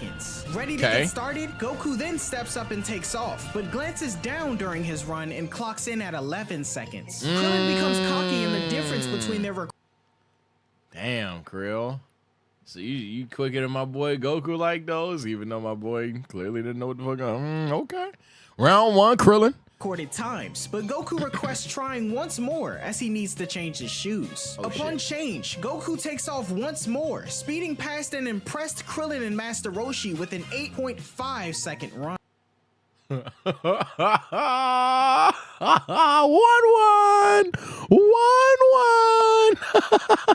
Master Roshi praises the boys on their speed, but emphasizes the need to surpass human limitations during their training. He removes his shell, much to the surprise of Krillin, who inquires if Roshi will be running as well. Master Roshi gears up and takes off at Krillin's mark, speeding past the boys in a mere 5.6 seconds. You see, Roshi, when you're not being a fucking fan, you're actually like a fantastic character. My God, I didn't even know Unc could do that. Roshi expresses expectations that the young trainees should surpass this with training, and the two marvel at his abilities. Master Roshi then requests a beer from Goku, who, unfamiliar with the term, leaves the task to Krillin. As Roshi educates Goku on the importance of intellect in martial arts, Launch sneezes and chases Krillin with a butcher knife. GG's. Hiding, Roshi humorously remarks on Krillin's proximity to surpassing human limitations. As the evening approaches, Master Roshi plans to assess the boys before dinner, with intense training commencing the next day. Goku questions if it involves more running, but Master Roshi states it'll be more than that. He marks a stone with a turtle signature and hurls it into the jungle below a cliff, clarifying that the test involves locating the stone to improve spirit, focus, and strength. Master Roshi states, I'd be pissed the fuck off. I understand, which by the way, I love the training arc that Goku and Krillin are about to undergo. But I'd be pissed the fuck off at this very moment. This nigga just chucks a rock and says, "Hey, find it." What the? You motherfucker! What do you mean? States that the first one to find the stone and bring it back wins, and the loser will miss out on dinner. As he emphasizes the 30-minute time constraint, the boys hasten to the task, as neither of them will eat if the stone isn't found. Perched on the cliff, Krillin is wary of hurting himself to get to the jungle floor, but Goku plunges without hesitation, grabbing onto a branch that inevitably breaks and sends him crashing to the ground. Dang. Goku recovers as his dinner is at stake, and Krillin, pondering Goku's courage, panics as he's now at a disadvantage. However, Krillin, deeming the task impractical, gets an idea. He runs over to the home of a random woman and requests a permanent marker, forges the turtle logo onto a duplicate stone, and takes off. Big brain, yo, Doya. Your man's not even an authentic hooper. We forging, bruh. This what it takes to beat Big Cool. We gotta forge shit. Come on, Krill. You came to this island to get stronger, my nigga. And now you already on some cheating shit. First lesson, because you could argue the first lesson was just like a sprint. That was just a test. This the first lesson. You already cheating. Come on, Krill. Goku continues to search the jungle, and Krillin runs back to Master Roshi to lie about finding the stone. However, his deceit is swiftly uncovered by the Turtle Hermit, who throws the fake stone at Krillin's head and orders him to find the original. As night begins to fall, Krillin faces the wild inhabitants of the jungle, but manages to avoid being killed. Hearing Goku's triumphant yell in the distance, Krillin is shocked to discover that he managed to locate the stone using his sense of smell. Krillin inquires to check the stone's validity, but tricks Goku and runs off, much to his surprise. A relentless pursuit ensues as Krillin tries his hardest to slow Goku down. What the yo, Krill, what the? Whoa, you just trying to kill my dog? However, Goku eventually catches up, forcing Krillin to fight for the stone. Goku overwhelms him easily though, and he Bum ass nigga. Bum ass nigga. Stop playing with him. You must have forgot who this is, bro. You must have forgot this is the pub stomper. This is the can he beat? Nope. Stop playing with Big Goo. Never the fucking little one. Little dude. Look at your teeth, nigga. Stop playing with him. surrenders, then tossing a duplicate stone in the distance, which Goku unknowingly runs after. Krillin returns to Master Roshi with the original stone and wins the challenge. Thus, Goku watches hungry as the others relish in their meal, only to discover later they'd eaten a bad blowfish and remained bedridden for 3 days. I believe that's what we call Karma. blood won the battle, not the war. I believe that's what we call Karma. only one I feel bad for is Launch. Sorry, Launch. As dawn breaks, an alarm goes off within Kami House. Master Roshi, now awake, wakes Krillin, who is discontent about the early start to their training. Roshi then heads upstairs for Goku, harboring jealousy towards him as he My nigga Goku, get the See what happened when you're not a freak, bruh? My nigga Goku just saw some light. He get the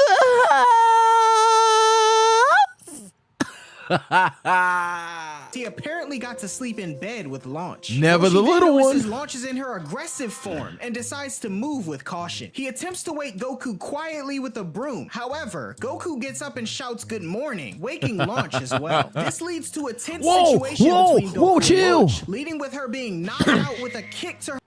My dog don't know no better. My dog don't know no better. Holy shit. Now, to be fair, before y'all try to gaslight Goku, Hey, That woman tried to shoot and kill him. So I'm not saying that you can't. You know what I'm saying? Like, but before Chat Yin tried to do all that, the comments tried to do all that, she did try to literally shoot this guy in the brain twice. However, man, you got it under control, Goku. You did not need to punch this bitch in the face and then tell her you need more sleep. Yo, that's crazy. Yo, Chad, imagine you knock a nigga out. Yeah, you seem tired, bro. Yeah, you woke up too early. This nigga knocked a woman out and said, you need some more sleep. What's wrong with you? Her face by Goku. Roshi, hiding in a drawer, states that Goku doesn't hold back, even against women, and Goku questions if it's time to train. Outside, Master Roshi elaborates to Goku and Krillin on the core philosophies of his style of martial arts, emphasizing the balance of mind, body, and spirit of defending the righteous. Type shit. Goku doesn't understand a word he's saying, so Roshi states the boys are to train hard and enjoy their lives. Type the training shit. commences with a task involving milk delivery, requiring physical endurance and agility. The route ahead included many obstacles, such as maneuvering through landscapes and climbing mountains. Yes, proving sir. to be a challenge for not only Krillin, but Goku as well. Yes, Despite sir. being exhausted, Goku is thrilled to learn that his grandpa, son Gohan, used to participate in similar training. Krillin arrives at the top of the mountain with Goku and Roshi moments later, and a conversation with a local reveals the end goal of their training: participation in the Tenkaichi Budokai, an esteemed martial arts tournament, filling both Krillin and Goku with excitement and anticipation. Their taxing journey, filled with varied terrains and encounters Type with creatures like a shit. T-Rex, concludes with them arriving back home, utterly exhausted. Master Roshi That nigga said, yeah, we doing this shift every day for 8 months, nigga. Lock in. reveals that the coming 8 months will be filled with similar rigorous training, leaving the boys braced for the challenges ahead. Now that their pre-dawn training of milk delivery has been completed, Master Roshi announces it's time for their morning training session, field plowing. Krillin, reminiscing on his less strict You know, you lucky that Goku ain't black. You real lucky you ain't got that tail right now either, Roshi. Otherwise,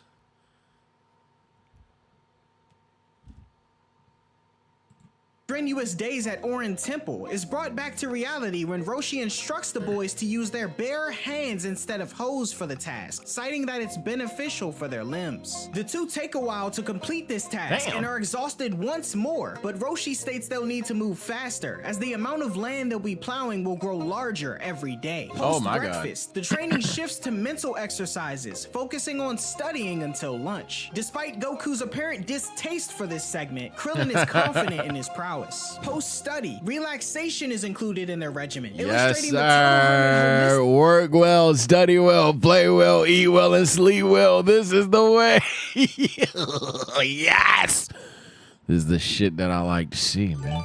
I'm a little simp for a calm little training arc with W lessons and shit along with it, man. And when Roshi's not a fucking freak, he's actually a very endearing and creative character in terms of the training arc and the lessons that he teaches these motherfuckers. He just needs to stop being a fucking freak. approach to training that includes moving, learning, eating, resting, and playing well. The next phase involves a part-time construction job aimed at enhancing muscular strength, followed by swimming for a balanced exercise. Yes, sir. Wax on, wax off type shit. However, Goku is eager to learn how to fight instead, as is Krillin, who's growing tired of the difficult everyday tasks. Goku is reminded by Master Roshi about the significance of foundational physical strength before learning martial arts Talk techniques, to these and young tells niggas. the two that their fighting lessons won't start until they can move a boulder that he's pointed out. Krillin expresses that nobody can move a rock like that, so which Master Roshi demonstrates his power by moving it slightly. Winded, Roshi once again emphasizes the importance of training consistently to hone one's strength, and meanwhile, Goku attempts to push the same boulder on his own. Master Roshi tells Goku his efforts are futile, but suddenly he pushes the boulder much farther than the Turtle Hermit. Stop playing with Big Cool, bro. Now you already know. You already know what's up with him, bro. You already knew this nigga was built different. Stop acting like he not. Stop acting like he not. Old man. It's getting real old man. surprising both him and Krillin. Master Roshi attempts to downplay this feat and point to a much larger boulder, stating that the boys need to move that one instead. Goku attempts to move the object, but is unable to, prompting Roshi to state he lacks training. The training's diversity then continues with escape and evasion drills, involving a shark-infested lake and a swarm of provoked bees, providing both perilous and adrenaline-pumping scenarios. As a battered Goku and Krillin stand before their master toward the day's end, Roshi concludes their training for the day, but introduces 20-kilo turtle shells for the boys to wear daily, hinting at the increased intensity of their training for the days to come. And So wait, Goku versus Rock Lee? Who got it? Weightless Ku versus weightless Lee? so, the days leading to the Tenkaichi Budokai steadily decrease. Goku and Krillin persist in their diverse training regimen, repeating the same tasks every day, steadily growing more accustomed to each ordeal. With the tournament now 1 month away, Goku rushes back to Kame House to alert his master of something truly incredible. The boy drags Master Roshi to the giant boulder he pointed out to them months ago, and eagerly showcases his and Krillin's newfound ability to move it, surprising him. The two insist on learning fighting techniques now, but Master Roshi tells them that there isn't much he can teach them. He explains that the Turtle Hermit style of martial arts is encompassed entirely within the everyday tasks they've been performing for the past 7 months. Roshi goes on to say that although they may not have noticed it, both Goku and Krillin have certainly grown stronger, and rather than focusing on winning the Tenkaichi Budokai, their efforts should be on testing their abilities. The two are surprised by this revelation, and Master Roshi concludes his lesson by stating although he doesn't have any fighting techniques to teach the boys, they'll need to wrap up their last month of training by wearing 40-kilo shells instead. Finally, the day of Dick move. Dick move, but I love that lesson, by the way. the Tenkaichi Budokai in South City arrives. Master Roshi, in high spirits and well-dressed, informs Goku and Krillin that they can remove their turtle shells. Feeling incredibly light, they're astounded, and Master Roshi tells them to jump as high as they can. The two then leap effortlessly into the air, excited that they not only possess heightened agility, but they can move way faster than ever before. Quickly donning suits to match Master Roshi's, they bid farewell to launch and head towards the tournament. Aboard the flight, Goku marvels at the My boys aircraft's cleaned the enormity, fuck but up, deems too. the flying Nimbus superior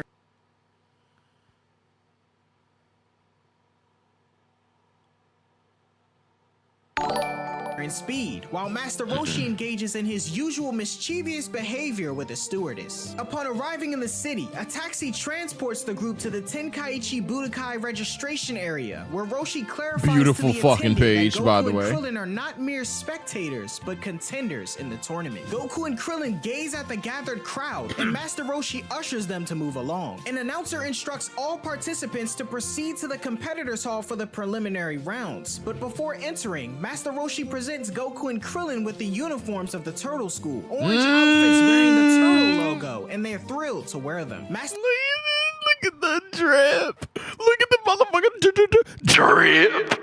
Look at the boys, Roshi explains that they man. must succeed in the preliminary rounds to make it to the final 8 and wishes them luck, noting he'll be observing from the audience. Within the hall, a myriad of contenders mingles, and a Budokai official addressing the 137 contestants lays out the rules, emphasizing the forbiddance of killing and weapons. Yes, sir. Participants draw numbers to determine their blocks, with Goku and Krillin landing in block 3, ensuring they won't face each other early on. Goku's first match sees him facing a colossal wrestler whom he effortlessly One tap. defeats, leaving Krillin in awe and Goku astonished at his own strength. Meanwhile, Krillin encounters monks from his former school, Orin Temple. They taunt him as they feel he has no chance to win the tournament, and one reveals he's Krillin's upcoming opponent. Though nervous, fuck you. Goku tells Krillin to go all out against his opponent, confident that he has what it takes to win without issue. Later, Krillin's time to fight arrives. When the match begins, Krillin skillfully avoids his opponent's attack and counters, sending him Hell crashing yeah, through a nigga. wall with minimal effort and surprising the entire hall of fighters. Hell yeah, except Goku, nigga. Hell yeah, Krill, beat the shit out of that fuck nigga.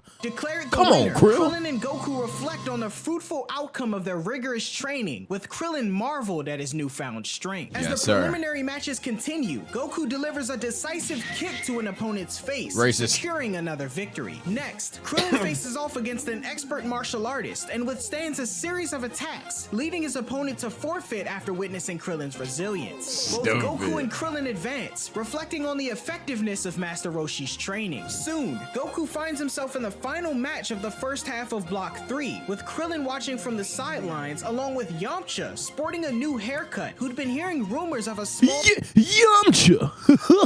I'm back, guys. You thought I left you? but powerful boy competing in the tournament and knew it was Goku. The match unfolds, and although his opponent appears well trained, Goku effortlessly overcomes his Lion Fang style, winning the match and securing a place in the He threw Tenkaichi that in. Budokai. Amidst the celebration, it's now Krillin's turn for his final match. Meanwhile, Yamcha calls out to Goku and congratulates him on advancing in the tournament, although Goku initially doesn't know who this person is. Yamcha then demonstrates his Wolf Fang Fist fighting pose, prompting Goku to finally recognize him. The two are Type happy shit. to see one another and exchange updates and acknowledgments about their training and progression. Yamcha states he also made it past the preliminaries, but he may not stand a chance against Goku. Soon after, Krillin Yeah, also you know you emerges could. victorious and is set to compete in the Tenkaichi Budokai. Yamcha inquires about Krillin's relationship with Master Roshi, and Goku explains that Krillin was his training companion. Elated, Krillin and Goku celebrate their advancement, and Yamcha contemplates the competition ahead, stating he may not even get second place. Hell He then yeah, mentions you that some shit, Bulma, my boy, I'm Oolong, sorry. and Puar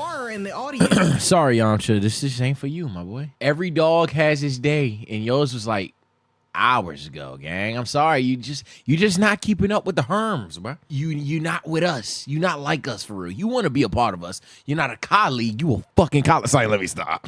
And upon exiting the hall, the group unexpectedly encounter Master Roshi. Goku, brimming with excitement, weaves through the crowd to join his friends, and Krillin follows close behind. Bulma mentions her failed attempt to visit Goku in the past, noting the absence of anyone on Master Roshi's island. Master Roshi, however, informs Bulma that the island was too small to give Goku proper training, and seeking a moment of amusement, Roshi is knocked over the head by Bulma. Thank you, Goku Bulma. arrives and greets his friends, then introduces Krillin to everyone, sharing that he, Krillin, and Yamcha all successfully advanced in the Tenkaichi Budokai, Hell yeah. much to everyone's joy. A voice over the PA system then announces the finalists, and Goku and Krillin proceed, leaving the group wondering about Master Roshi's whereabouts as he suddenly disappeared. Inside, Goku, Krillin, and Yamcha are joined by various competitors, including a highly foul-smelling man, causing discomfort to all, especially Goku with his heightened sense of smell. Yamcha notes that the fighter has horrifying strength, That'd piss me the fuck off, bro. but the worst thing about him is his smell, as he hasn't showered since the day he was born. What? Yo, parents, what the? Fuck that. You a baby. You don't make that decision. What's up with your parents, bruh? What's up with the doctors? Nobody ever washed this motherfucker? Tournament announcer then outlines the process for drawing lots to determine match pairings and orders. A fighter named Nam is drawn first, followed by Monster Giran, Bacterian, the odorous man, Yamcha, and Krillin, who's dismayed to find that he'll be facing Bacterian. Goku, tough draw. Ranfan, and Jackie Chun, who bears a striking resemblance to Master Roshi, also draw their lots, setting the remainder of the matches. Yeah, he does look like Roshi, doesn't he? The announcer details the rules, mentioning that the matches are single elimination and clarifying permissible and impermissible moves. Goku's lack of understanding of some terms leads to comedic moments, and his insistence on eating before matches confuses everyone. Krillin, uninterested in food, lets Goku eat alone, and finally, the announcer officially commences the 21st Tenkaichi Budokai. There the fuck we go. Let's get to the action. I know some of you Dragon Ball fans in the chat, in the comment section are like, oh my god. Just start hurting people. Just start punching people. Let's get to the boom boom punch. Hey, look, I understand y'all don't like reading. Y'all don't like training arcs. Y'all don't like culture. You don't like character moments.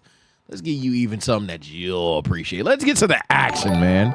Announcing the first 4 matches. The announcer kicks off the first match, revealing a 500,000 Zenny prize for the tournament's winner. Goku wishes Krillin good luck, and he and Bacterian enter the ring. The do announcer, it. struggling with the unpleasant odor, notes that Krillin is the youngest contestant at 13, and his opponent Bacterian has never bathed. Bulma and the others wonder where Master Roshi ran off to, and Goku cheers Krillin on once more. The match begins with a tense face-off, and That is Bacterian takes the ridiculous, first man. swing. This but nigga- Krillin this nigga's dodges, just causing a- his opponent to resort to using his foul breath and unpleasant body odor. Krillin clearly This nigga is literally just like I stink, LOL, but I also do push-ups. Ugh. Disgusted, struggles to stay focused, and swiftly falls to the floor. The atmosphere is so noxious that both the announcer and the referee are seen wearing gas masks, and the crowd watches intently as the count to 10 begins. Bacterian continues his unsavory tactics as he farts in Krillin's face while he's down and kicks him in the stomach. As the crowd comes to the conclusion that Krillin will soon be defeated, the count is now at 7. At the thought of Krillin losing to such a foul opponent, Goku has a realization, reminding Krillin that he's only imagining the smell, as he doesn't even have a nose.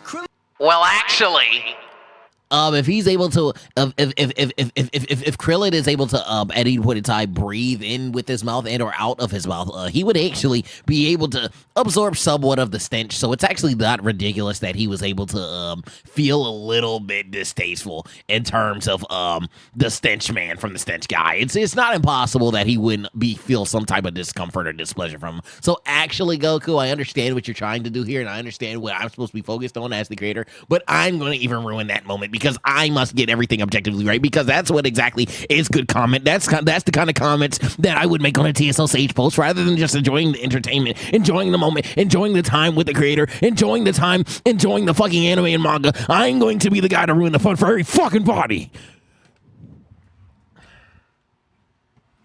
That's you. That's you, my nigga. That's you. Anyway, this is actually one of the funniest moments of the series. I actually love this moment. Krillin comes to this realization as well and regains his composure, leaping to his feet Dumbass and narrowly nigga. beating the count by 1 second. You got my nose. He thinks Goku and goes Womp on the womp. offensive, angering Bacterian, who decides to change his fighting style. Bacterian spits at Krillin repeatedly, Whoa, but weave. the boy dodges swiftly and retaliates, knocking Bacterian down with a kick to the face. In a turn of events, Krillin runs up to the man and employs one of his own tactics as he farts in his face, prompting him to give up and making Krillin the victor of the match. Goku congratulates Krillin on his victory as the announcer comments on his strength. As Krillin visibly moves up in the tournament's ranks, he and Goku scan the audience for Master Roshi, but he's nowhere in sight. Bulma mentions that he vanished before the match started, and puzzled, Krillin wonders why he missed their matches, but Goku states he can smell his presence nearby. As the second match is about to commence, the announcer instructs Goku That's actually and tough Krillin that to Goku return senses. backstage. One thing that is downplayed later on, Goku having these insane ass senses was tough in the original series. He introduces the upcoming contenders of the second match, and Yamcha makes his entrance first, receiving good wishes from Goku. Meanwhile, Jackie Chun compliments Krillin on his kick as he proceeds towards the ring, prompting Krillin to feel as though he's seen Jackie somewhere before. The announcer presents Yamcha to the... You know what? I'm not even doing a plot hole thing here. I'm actually shocked that Krillin didn't see through it at this point. Like, even off of the second look, like, that's fucking Roshi, ain't it?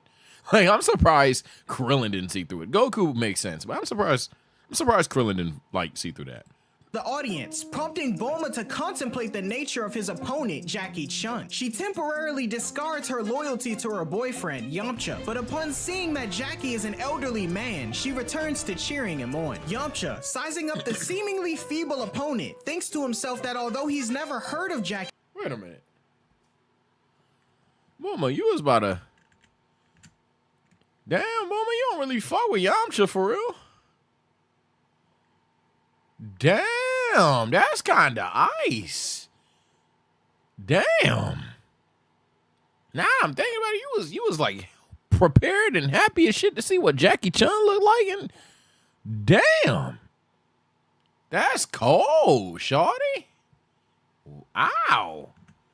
But upon seeing that Jackie is an elderly man, she returns to cheering him on. Are we not gonna? Yamcha, Yeah, I just seen that sizing shit. up the Like, seemingly wow. feeble opponent, thinks to himself that although he's never heard of Jackie Chun, he was strong enough to make it to the final 8 in the Tenkaichi Budokai, and that should be taken into consideration. Hell The yeah. announcer commences the match, and Jackie remains still, lacking a battle stance, much to Yamcha's confusion. Yamcha quickly jumps into strike, but finds himself unable to land a hit as Jackie effortlessly dodges his attacks. The action draws Krillin and Goku's attention backstage, intrigued by Jackie's capabilities. Intent on displaying his real power, Yamcha opts to using the Wolf Fang Fist technique, prompting inquiries from Krillin about his strength. Goku confirms Yamcha's prowess, recalling their past battles marked by remarkable speed and strength. Yamcha charges in, but despite his advanced techniques, Jackie's agility prevails. To everyone's amazement, Stop. I saw something I didn't like. Actually, I played enough Budokai Tenkaichi 2, and I'll tell you right now, every time I hit this wall, it's a ring out. So actually, Jackie-chan, who, spoilers, is Master Roshi. Nigga start crashing out so bad he spoils the show. Oh my god. prevails. To everyone's amazement, Jackie counterattacks with a swift He's move, eliminated. using nothing but the wind to knock Yamcha out of the ring instantly, securing his win. The announcer praises Jackie's strength, leaving Yamcha and Krillin in disbelief, with Krillin in particular apprehensive about facing the formidable old man in the upcoming You scared round. of Unc? Goku You marvels scared at of the no old old man's nigga? skill after witnessing his victory over Yamcha. We done As with they the walk 90s. Backstage, Yamcha congratulates Jackie for his victory, to which Jackie responds that Yamcha's youth grants him ample time to enhance his strength. Yamcha continues to ponder over Jackie's identity, but his thoughts are interrupted as Nam and Ranfan make their way to the ring. Type Jackie shit. expresses envy towards Nam for facing such an attractive opponent, but Nam maintains his stoic demeanor. Intrigued by his silence, The second I heard this nigga say peachy peachy gal, everybody should have been like, peachy peachy, huh? Jackie delves deep into his mind and uncovers his motive. Nam hails from a destitute desert village. Oh my god, every character backstory. This is why Nam was not a wasted character, because we get to see Nam's backstory, and this is something that they should practice. Yeah, idiots. Intending to use the prize money to secure water for his family, a resolve Jackie now understands. Okay. The third match commences. Don't care about with your weak ass Ranfan family. employing Beat 'em her up, bitch. charm and landing the first set of attacks on Nam. Nam moves into attack, but Ranfan screams, prompting the man to take pity on her and apologize. Oh, what? However, this was part of her tactic, as Ranfan lands a gut punch on Nam, leaving him reeling. He struggles with Ranfan's deceptive tactics, but resolves no way to you treat stop. her as an equal opponent. Her allure fails to distract Nam, and he rushes in once more to attack, prompting Ranfan to switch tactics. There's no way, because she said, yeah, my shoulder, that just stopped attacking in a, I don't know, Martial arts tournament. for your village. By revealing more of her body to distract him. If this works, my nigga, if this works, you are putting your entire village at stake for, I don't even know what to say at that point. Jackie's enjoyment of the situation backstage raises suspicions in Yamcha's mind, concluding that Jackie must be Master Roshi. As Yeah, see, I'm shocked Krillin's right there and didn't put that together. Goku makes sense. Goku was captivated in the fight. Krillin, even to a degree, I might have been wrong there. Krillin would be captivated in the fight as well. But I don't know. I'm shocked that Krillin didn't catch on sooner. Nam, cornered and flustered, focuses on his village's needs. He resolves to overcome the distractions by closing his eyes and focusing, leaping over Ranfan and hitting her on the back of the neck, knocking her out and securing his victory. So he Jackie coulda attempts one-tapped her to the whole assist time, okay. Ranfan, but this leads the announcer to reprimand his inappropriate behavior towards the contestants. The announcer beckons the Okay, at that fucking point, seriously, y'all ain't put two and two. All right, last time I'm doing that, but like at that point, my God. competitors to enter as the fourth match is about to commence. Girin emerges The with a fuck? mighty stomp and a roar, yet there's no sign of Goku. A search Sorry to keep pausing. You think my boy Goku gonna lose to yep, Littlefoot boy? Get this weak ass dino out of here. Beerus said he wanted you niggas gone. Say that. amongst the- Wait, who's Beerus? contestants, revealing that Goku hasn't been seen since the second match. Girin taunts that fear must have driven him away. However, Ranfan locates him, dozing by a tree, leaving everyone in disbelief. Krillin and the announcer haul a drowsy Goku to the ring, informing the audience of his nap, causing a wave of astonishment. Oh The my battle God. begins, with Goku stretching and Girin hurling insults. Girin then Kick presents his a ass, clenched Goku. fist, inviting Goku's curiosity to look. As Goku approaches, Girin lands a tail tail strike, propelling him into a wall. Despite appearing incapacitated, Goku rises promptly, leaving Girin, the announcer, and everyone else in shock. Goku launches toward Girin, deflecting a punch and landing a powerful blow to Girin's stomach. He maneuvers behind the monster, seizing his tail and hurls him from the ring. Despite the distance and admiration from the tournament's announcer, Girin reveals his ability to fly and returns to the ring. I don't think it's revealed. We all saw you had wings. By knockout, but suddenly the monster ensnares Goku with a sticky blue substance, much to everyone's shock. Goku frantically wonders what the substance is, to which Girin reveals it's his loop-de-loop gum attack. Wait. Loop-de-loop gum? Hold on. So you're telling me. What's that? It's called the loop-de-loop. You gotta. Is that the Wiggles? Is that the Oh, this man! You didn't have a childhood. Stop. Revels in his seeming triumph as Goku seems ensnared in his gum, unable to move. After a strike to Goku's head, Girin elevates him above before flinging him out of the ring and over the city. Concern washes over his friends, but Goku frantically summons the flying Nimbus, which swoops in to return him to the arena. Is this not cheating? Girin accuses Goku of foul play, but he retorts, mentioning Girin's return by flight and the gum attack. Girin, however, argues, citing his wings as natural appendages and his gum as a substance that comes from his body. This leads to a deliberation between the announcer and the superintendent priest, the conclusion being the flying Nimbus can be permitted just this once, prohibiting any future use. But y'all determined that what my boy Dragon Tails, my boy Littlefoot did wasn't cheat. So it sound like I'm not even gonna play another song just so it can make it there. But it sounds like Goku about to pull some MICKEYMOUSE. And Goku, you my dog, but I ain't gonna lie, you just cheated, my nigga. You just cheated. Girin, amused, advances towards Goku, intending a finishing blow. However, upon striking, he finds Goku missing, only to discover him dangling from his arm by his newly regrown tail. Excitement lights up Goku's face upon seeing his tail again, and the Dragon Team tenses up. You forgot Goku's strongest asset. It is something that all main characters have. It is ninja art platter. Zaru form from the past haunting them, while Krillin watches in confusion, What is this? unfamiliar with Goku's tail. Goku, with renewed confidence and his tail intact, intensifies his energy, breaking himself free from the gum. He begins to balance on his tail, delivering a kick that reduces a nearby wall to rubble. Exhilarated by his tail's return, he declares a counterattack, only for Girin to surrender, raising the white flag, much to Goku's surprise. Oh my God. The victory is declared in Goku's favor, and the announcer is left in awe of his tail. A worried Bulma inquires from Puar about the next full moon, but Puar states he's not sure. Goku beams joyfully as Girin retreats backstage, and the announcer invites Krillin for an interview with the both of them. He commends their impressive abilities despite their small stature. Confirming that Krillin is 13, he then questions Goku on his age and places the microphone before him. Goku, curious, questions if it's a gift for him, and an embarrassed Krillin tells him it's a microphone, a device to amplify voices, causing the announcer and the audience to laugh at their banter. Krillin implores Goku to answer the question, and after counting his fingers, Goku claims he's 12 years old, puzzling Krillin, who recalls him previously claiming to be 14. Goku clarifies that, upon learning math from Master Roshi, he understood that 12 follows 11. The announcer declares Goku as the youngest contestant in the tournament, and the revelation of Goku's younger age intrigues Krillin, but Goku amusingly highlights his taller statue as the audience continues to laugh. The announcer, curious like not too much, y'all gonna be clowning my dog ain't know about Goku's tail, inquires if it's genuine, to which Goku drops his pants.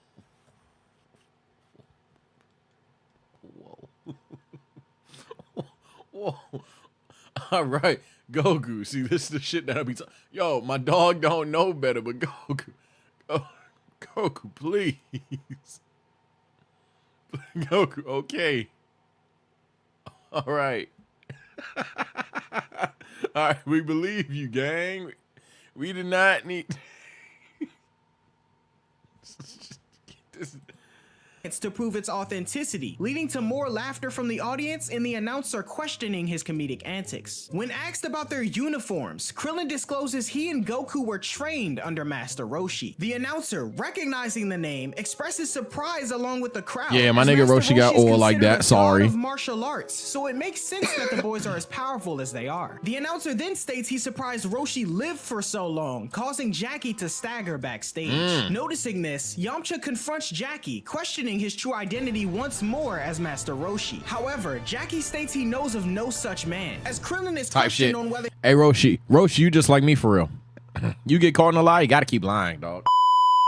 Hey, you gotta keep lying, bro. It's no reason to stop. At this point, you're already caught.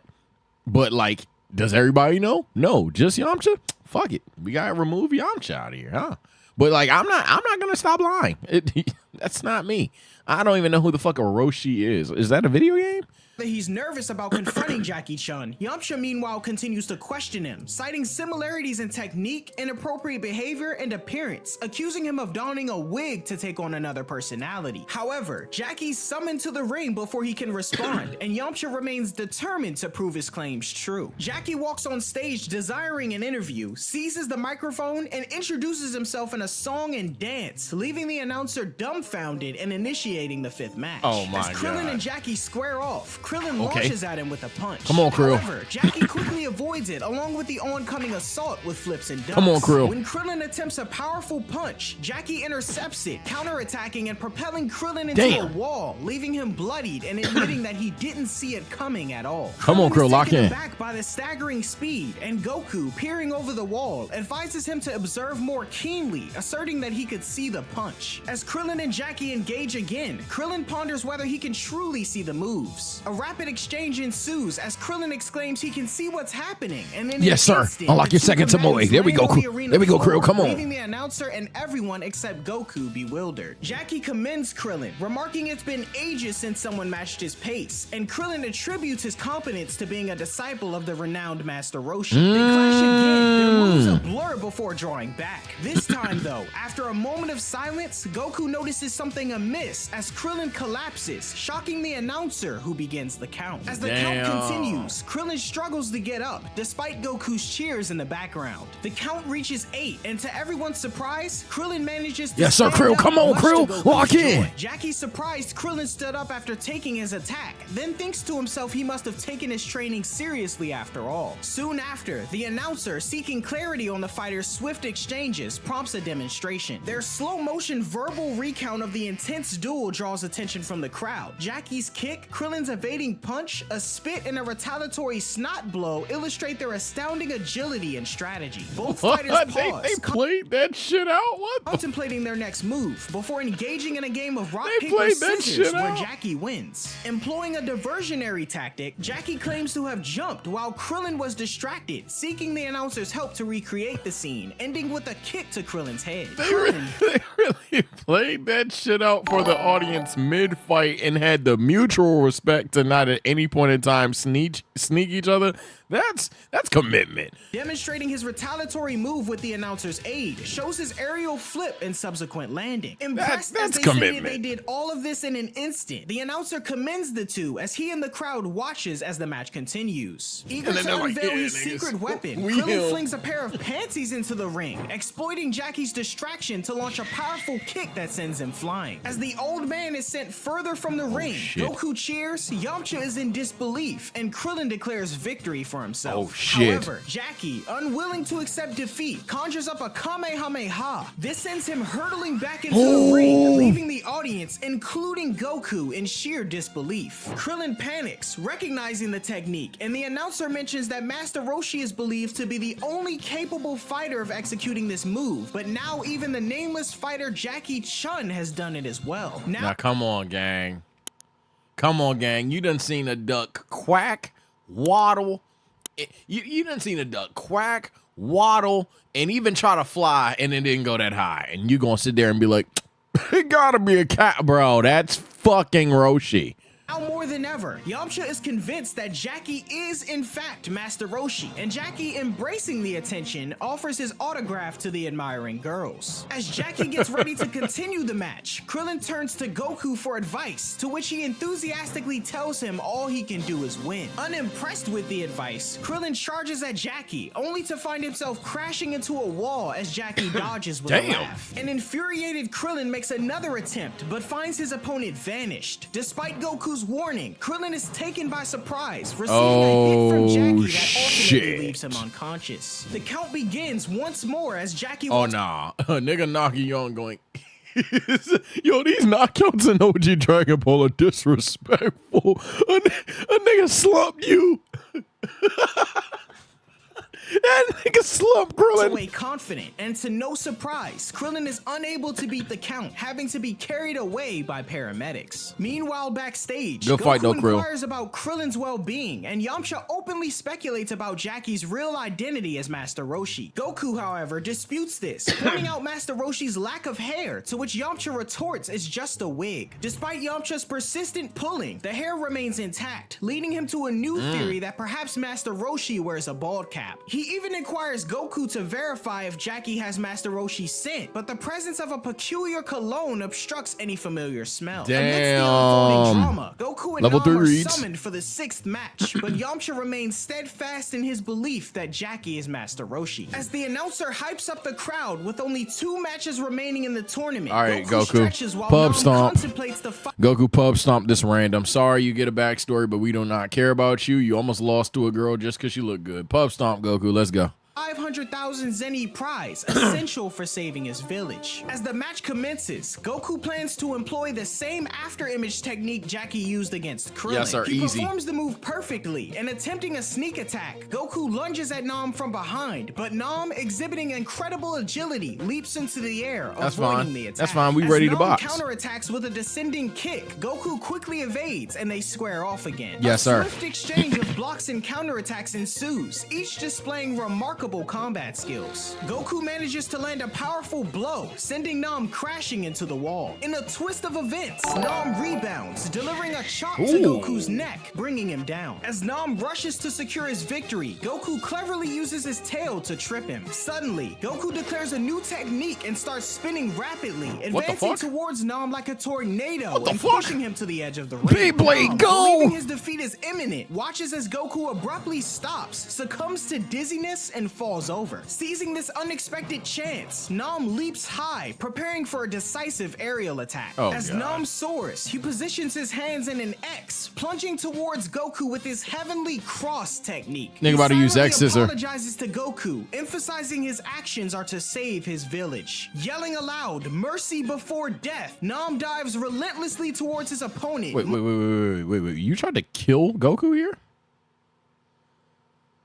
Wait. But they said you can't do that, nigga. This is just the most pointless attempt. Like, what the like, you can't. Well, are you okay, gang? Much to everyone's surprise, Nam descends swiftly onto Goku's neck, surprising everyone in the crowd. He then urges the announcer to start the count as the entire crowd falls silent. The count begins, and Nam clarifies that his technique isn't lethal, but Goku will likely be out for 10 days. Man, you must have forgot who my boy is. However, as the count nears 10, Goku unexpectedly rises, coughing from the impact on his neck, astonishing everyone, especially Nam. As the announcer praises Goku for his resilience despite formidable odds, Nam in disbelief Not very effective, resolves nigga. to ensure success this time. And Rock type, steel type, fire type. Yeah, bug Pokemon actually aren't that strong, by the way. Yeah, next time, nigga, go ahead, use a different move, my boy. Go ahead, use Metal Claw or some shit. But yeah, bug. You think that this weak ass bug type was gonna do something to Big Goku? Fuck out of here. leaps into the air once more. Goku, inspired, decides to leap as well. Nam plans to execute his super heavenly cross, diving towards Goku, who surprisingly passes by him. Goku, realizing he's jumped too high, descends to match Nam's altitude. Nam maneuvers towards him, attempting to swipe at Goku, but evading again, Goku dives lower with Nam in pursuit. Both rush toward the ring, with Goku leading and Nam confident in his victory. As Goku lands first, he also declares victory, retaliating with shit. a kick just as Nam lands, sending him out of the ring. Goku is declared the winner by ring out, eliciting excitement from Yamcha and Krillin, though Jackie appears somewhat concerned. Krillin rushes out to the ring, joining in celebration with Goku, but Jackie seems less enthused, stating it'll be a huge mistake if he underestimates Goku in the final match. I actually love the hidden thing of, like, obviously we know why Roshi's doing what he's doing, but I love the idea that, like, Roshi wholeheartedly realizes that he could lose this. And what literally, like we know why Roshi's doing what he's doing, but I love the fact that it's like the soul, it's almost to a next level of determination, because he knows, yo, this nigga Goku, like, any given day could beat the shit out of me. So it's such like a high stakes fight for him, not even just as a mentor, but like in a weird way trying to push himself.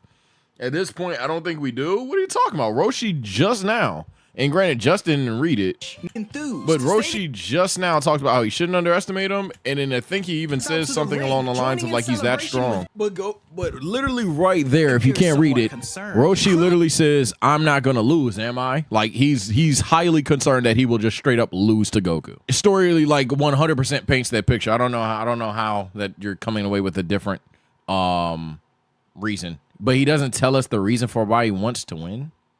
Careful. Your Vegeta's showing. Watch out. Come be careful. Whoa. This is what I be talking about when I say that y'all need these like spoon-fed ass WWE promos, bro.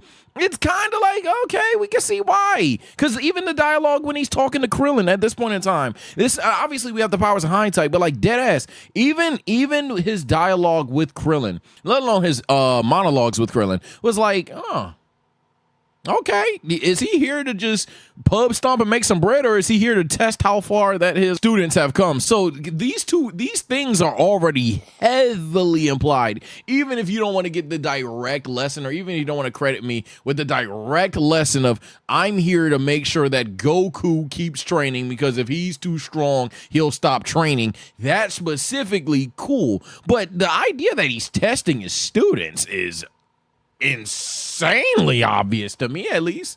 Goku in the final match. Nam climbs back into the ring to shake hands with Goku. I guess agree to disagree. I think that's very obvious. A 10-minute break before the commencement of the finals. Backstage, a disappointed Nam prepares to leave, upset about returning home empty-handed. Jackie, however, we don't care about you. Capsule, informing him that it can hold a substantial amount of water to take back home. Nam is surprised, questioning how he knows about his water situation, and Jackie reveals he is indeed the famous Master Roshi, and that looking into hearts of others is child's play for him. Nam is shocked to see the great Master Roshi standing before him, but Jackie tells him to be quiet as to not to blow his cover. Taken aback by his disguise, Nam questions this, to which Jackie responds that he's there to watch his students, Krillin and Goku. He states that he's impressed by their progress, particularly noting Goku's concealed extraordinary power. He wishes to see his students become formidable fighters. Well, there's your WWE promo. There's your WWE promo on why Master Roshi's here. And is competing incognito to enlighten them about the vast and challenging world out there. Nam questions if the hair is a wig, and Jackie admits to having glued it. Grateful, Nam conveys his honor in speaking with him, but mentions his man, I love this art for Roshi as well, by the way. Jackie, however, laughs and directs him to a well outside, allowing him to draw as much water as he needs, much to his shock. Subsequently, the announcer calls Jackie and Goku for the upcoming match, and Nam expresses his gratitude, but before departing, Jackie has a request for Nam. Please, Finally, no the free announcer shit. declares the commencement of the Tenkaichi Budokai finals. Krillin Here we go. enthusiastically supports Goku, while Yamcha queries Jackie about potentially losing to his student. Denying being Master Roshi once more, Jackie points toward Master Roshi in the crowd. Yamcha is astounded that Jackie Forgot about that. Hey, nah, cook that nigga. cook that nigga. I forgot about that, man. Wasn't who he thought he was. I but forgot is about convinced that. And informs Goku and Krillin that Jackie isn't Master Roshi after all. Meanwhile, Nam, disguising himself with the glasses and beard given by Wait, Master whoa, why would you take Roshi, that off so makes his fast? way home, bidding a farewell. Goku and Jackie It's like, step nah. into the ring. He probably with did the when they were announcer looking. noting Goku's excitement about the upcoming battle. Goku expresses his eagerness to face such a strong opponent, and Jackie thinks to Here we himself go. that he'll need to get serious for the first time in years. Here we go. A tense stare down ensues between Goku and Jackie, and the crowd falls silent in anticipation of who the victor will be. Here we the go. announcer signals the beginning of the finals, and Jackie, with no delay, dashes towards Goku. I'm gonna say right here before we get into the panels or whatever. Hey, one of the best OSTs that I doubt the manga could exactly capture for me, because obviously the anime has visuals and audio advantageous. But I'm not gonna lie, when the anime cooked these up, nigga. Hey, hey. Now, obviously, that comes later in the fight, but I like that shit. Makes me happy, makes me smile. Jackie attempts a punch on Goku, but Goku evades just in the nick of time. Jackie then executes a backflip, propelling himself into the air and kicks Goku, sending him hurtling away from the ring. Jackie begins to revel in his presumed victory, labeling Hell Goku's nah. move as foolish, but then the audience notices something. Bulma, Oolong, and Puar are elated as Goku's still in the match, Yeah. and Jackie, shocked, looks up. Goku's tail is rotating like a Hell yeah. helicopter blade, Hell yeah. allowing him Big to tails, never the little mouse. Yeah, where my Sonic fans at? Tail sucks. returns slowly to the ring. Angered by what he perceives as luck with the tail, Jackie watches as Goku mentions that he thought about using the Kamehameha to fly, but he decided to save that for later. Offended at the idea that Goku could produce a Kamehameha wave as impressive as his own, Oh, Jackie shit. declares his intent to demonstrate the potency of his well-mastered blast and Do launches it. one at Goku. Goku retaliates with his own Kamehameha, and the two powerful beams collide, disappearing momentarily and repelling both Jackie and Goku to the arena floor. The first beam struggle. Is that the first beam clash of the series? Well, I know some of you guys don't count it because it didn't end in someone else actually losing, but that's just pretty fucking cool. I ain't gonna lie.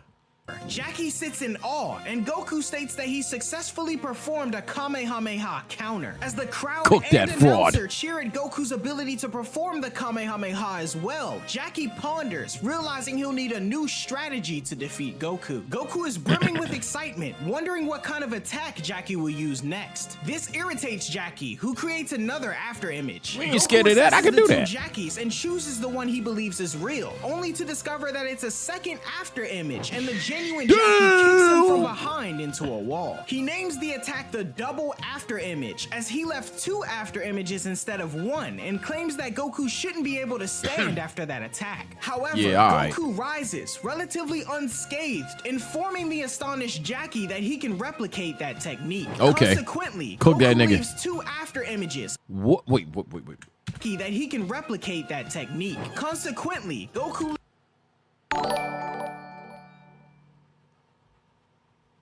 Roshi.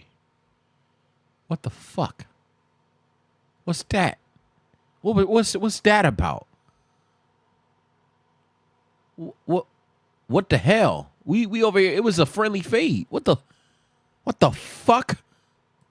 leaves two after images, and Jackie assaults the third one, but that too was an after image. The actual Goku descends from above, striking Jackie on the back of the head, introducing his triple after image technique. Cook this Jackie, fraud. agitated about being hit on the head by his pupil, confuses Goku, who inquires about his statement. Brushing it off as a misunderstanding, though, Jackie regains his serious demeanor and resumes his attack Come on now, posture, but Goku. soon starts staggering around with hiccups. The announcer speculates that Jackie seems to be drunk, likely from the sake he consumed yesterday. Oh, Concerned, no. Goku approaches Jackie, who strikes him on the head. Goku, frustrated, demands an explanation, and Jackie, with casual indifference, kicks him from behind. Yamcha quickly warns Goku that it's a trick and that Jackie is actually performing the drunken fist technique. Goku recalls his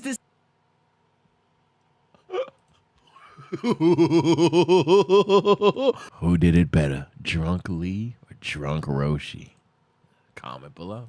deceased grandfather excelling at that technique and launches at Jackie with a kick, but Jackie evades and elbows Goku in the back of the head. I mean, Jackie Goku Chun. attempts My to bad. punch Jackie Chun. who dodges and delivers a knee to Goku's gut. Stumbling around, Jackie believes he secured his victory when suddenly Goku retreats and begins to shake. Jackie wonders if he's crying, only to see Goku turn around, drooling, his face twisted in aggression, much to his shock. Adopting a similar stance to a wild animal, what the hell is Goku that? dashes toward Jackie, fangs Hey, bared. The hey! frightened Jackie ducks, but Goku merely leaps over him and kicks him What into the the wall. fuck was Emerging from that? debris, Jackie inquires about the technique employed. Goku names it the Wild Fist, to which The Kaioken?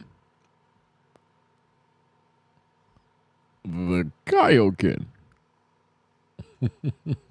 Jackie rebukes him, stating he confused the words, as he was, in fact, utilizing the Mad Fist technique. Jackie is infuriated, contemplating his next Damn, move you as little Goku shit is crazy. amusingly scratches himself like a monkey. Jackie delivers a low kick, but Goku quickly backflips to evade. Jackie sends a flurry of punches in Goku's direction, but Goku artfully dodges them, amusingly scratching himself while emitting monkey noises. Oh, When shit. Jackie attempts to seize Goku, he skillfully evades, performing a handstand on Jackie's head. Oh, Jackie tries to he's remove him with a emoting on this kick, nigga? but Goku springs behind him, landing on all fours. He then vaults over Jackie, who tries to strike him, but fails. Lying on his belly, Goku uses his tail to trip Jackie and starts scratching at his face. Jackie's Oh my God. irritation peaks as he states Goku moves like a monkey, and Goku introduces this as the monkey fist technique. Deciding to alter his approach, Jackie warns Goku of impending defeat as he begins to wave his hands in a peculiar manner. Maintaining his strange hand motions, Jackie locks Goku into a trance and starts chanting, lulling the boy into a deep sleep, much to the surprise of Bulma and the others. This bullshit, Declaring Mickey. this technique the sleep fist, Jackie leaves Goku unconscious. Mickey. The announcer debates the legitimacy of this technique, equating it more to hypnotism than martial arts, but Jackie urges a swift count. As the count begins, Man, that shit, Mick. I'm with the announcer. That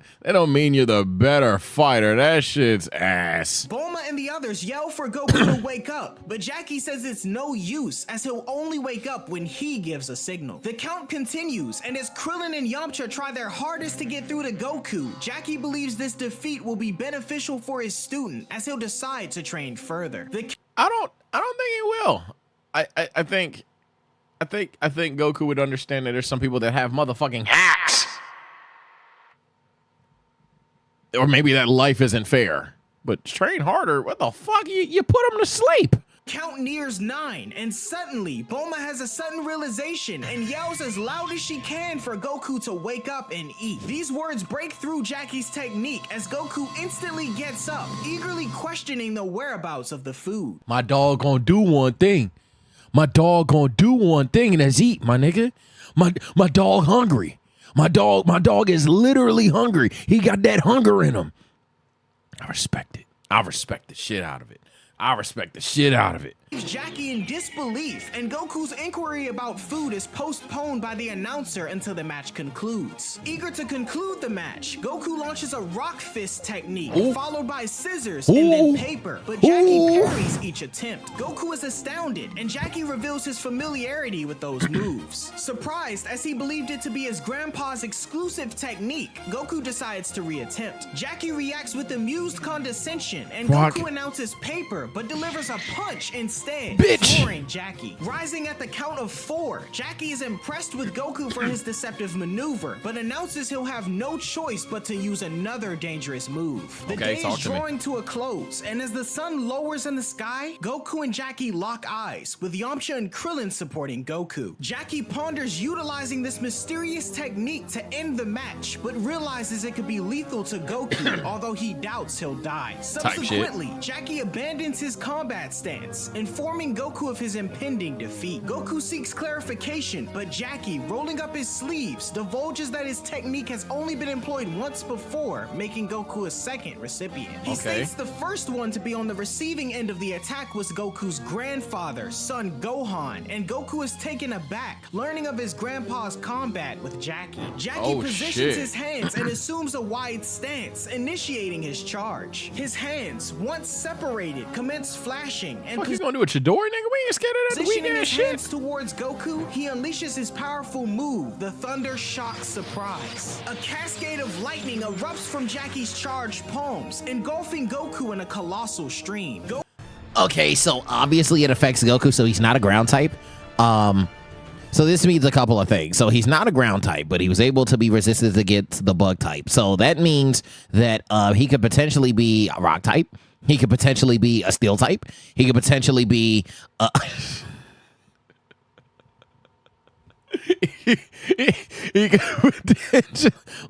he could also be a bug type himself. There's many possibilities here. Goku, suspended and writhing within the stream, is in agony. But I don't think he's a flying type. Otherwise, it would be very super effective against Goku. Struggle, urging surrender, but Goku responds with defiance, stating that he doesn't want to lose. Yamcha and Krillin echo the call for surrender to end his suffering, and just as Goku verges on conceding, his gaze intensifies. The full moon Oh shit, they have been fighting for hours, haven't they? Oh lord. unveils, triggering another Ozaru transformation. Oh with Goku. shit. Yamcha reels in fear while Jackie and Krillin Oh, stare, their eyes wide in astonishment. I'll tell you now, The announcer is in if you disbelief wanted to at the deduce he's a unfolding flying type, spectacle and declares that that shit don't Goku matter is no more. transformed into a That nigga evolved.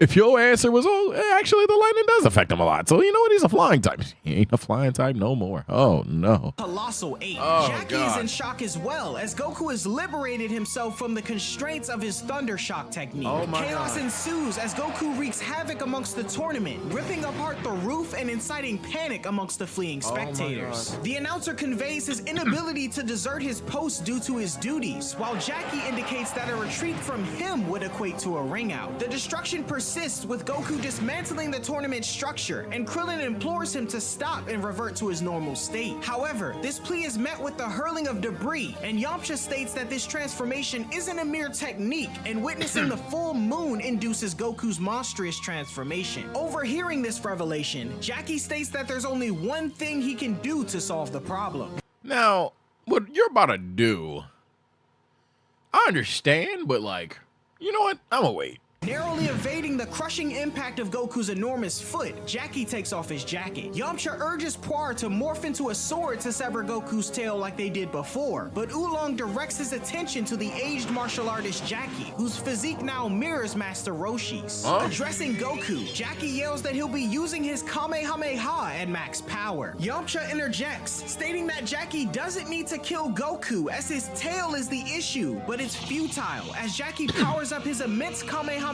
technique as Yamcha rushes toward him and unleashes it upon Goku. Oh, A shit. gigantic eruption ensues, engulfing Goku, the announcer, and the Dragon Team in the blink of an eye. As the attack's effects dissipate, the group look on, curious of the outcome. After a moment of silence, Jackie states there's nothing else he could have done, and Krillin notices Goku's missing body, declaring him dead. As the announcer informs the crowd, That's what it had to be, my nigga. That's how it had to be. You couldn't just you couldn't just cut my man's tail off. You had to kill your student, bro. You got that blood on your hands. They don't know it yet, but you know it. That's fucked up, nigga. Proud of the unexpected conclusion to the tournament, he also declares Jackie the victor. Yamcha states that Goku didn't need to die, and Krillin calls Jackie a murderer. However, Jackie gestures toward the debris, revealing a naked but breathing Goku, leaving everyone in shock. Jackie clarifies that his Kamehameha targeted not Goku, but the moon. Ah, my bad. So you're still a murderer because let me tell you something now. You blow up the moon. Yeah, we're dead. Like everyone. Yeah, gang. I actually agree with Yamcha. Just cut the tail. just cut the tail. It was very possible. I believe I believe y'all had more than the capabilities, considering Yamcha did it damn near himself. Just cut his tail. Now, oh shit, we're going swimming. Like, my God, we're dead now, bro. We are cooked. Also, you killed Monster Carrot. That's fucked up too. The announcer, observing the moon's absence in the sky, confirms Jackie's statement, but mourns the loss of moonlit nights, the transformation of wolfmen, and moon pies. Jackie, however, urges him to shut up and start the count, but Goku rises at the count of 2. Can you Confused get about Goku his some nudity, clothes? but unfazed, Goku prepares to face Jackie again. Can we while Jackie, please clothe frustrated, Goku? realizes his energy has been depleted by the Kamehameha. With Goku still naked, the announcer pauses the match, requesting Goku to dress before proceeding. Krillin Thank you. offers his clothes as a substitute, and the two retreat backstage for Goku to change. While changing, Krillin questions Goku on the monster he became, but Goku has no idea what he's talking about. Krillin swiftly dismisses this and wishes Goku good luck, but still confused, he wonders why the tournament grounds were torn to pieces. Returning to the ring, a famished Goku remarks on his diminished strength. Jackie attempts a finishing Kamehameha to end things quickly, but he's too exhausted to produce any effect. Hell yeah. Goku discerns that Jackie This shit about to go straight martial arts. We about to throw straight hands. Niggas can't fly. Niggas can't transform. Niggas ain't got ki blast. We about to straight box. His inability to execute a Kamehameha also implies he can't fly and declares victory for himself. Goku releases his own Kamehameha, which Jackie narrowly dodges, giving Goku the chance to land a midair kick. When Jackie plummets outside the ring, it seems Goku has won, prompting cheers from the crowd and his friends. However, Jackie points out that his foot is lodged in the side of the ring, suspending him inches above the ground. Okay, Jackie Roshi. I mean, Chun. Okay, I like that out of you. I give you that. That's good shit. I ain't gonna lie, that's tough. The match must go on. Declaring the remainder of the battle to continue, Jackie asserts that the more formidable contender will emerge victorious. Goku is resolved to not be defeated, and as Jackie assesses Goku's small size, a realization dawns on him. The combatants then charge toward one Beautiful another, ending poised incoming. for the next clash. The two both leap into the air, growing ever closer, attempting to land kicks and deliver them to each other's faces in midair. To everyone's surprise, the two combatants are knocked away from each other and land on the arena floor. The announcer announces a double knockdown and begins the count, anticipating one of the fighters to rise. 1, 2, 3, 4, Get 5, 6, 7, 8, 9, 10.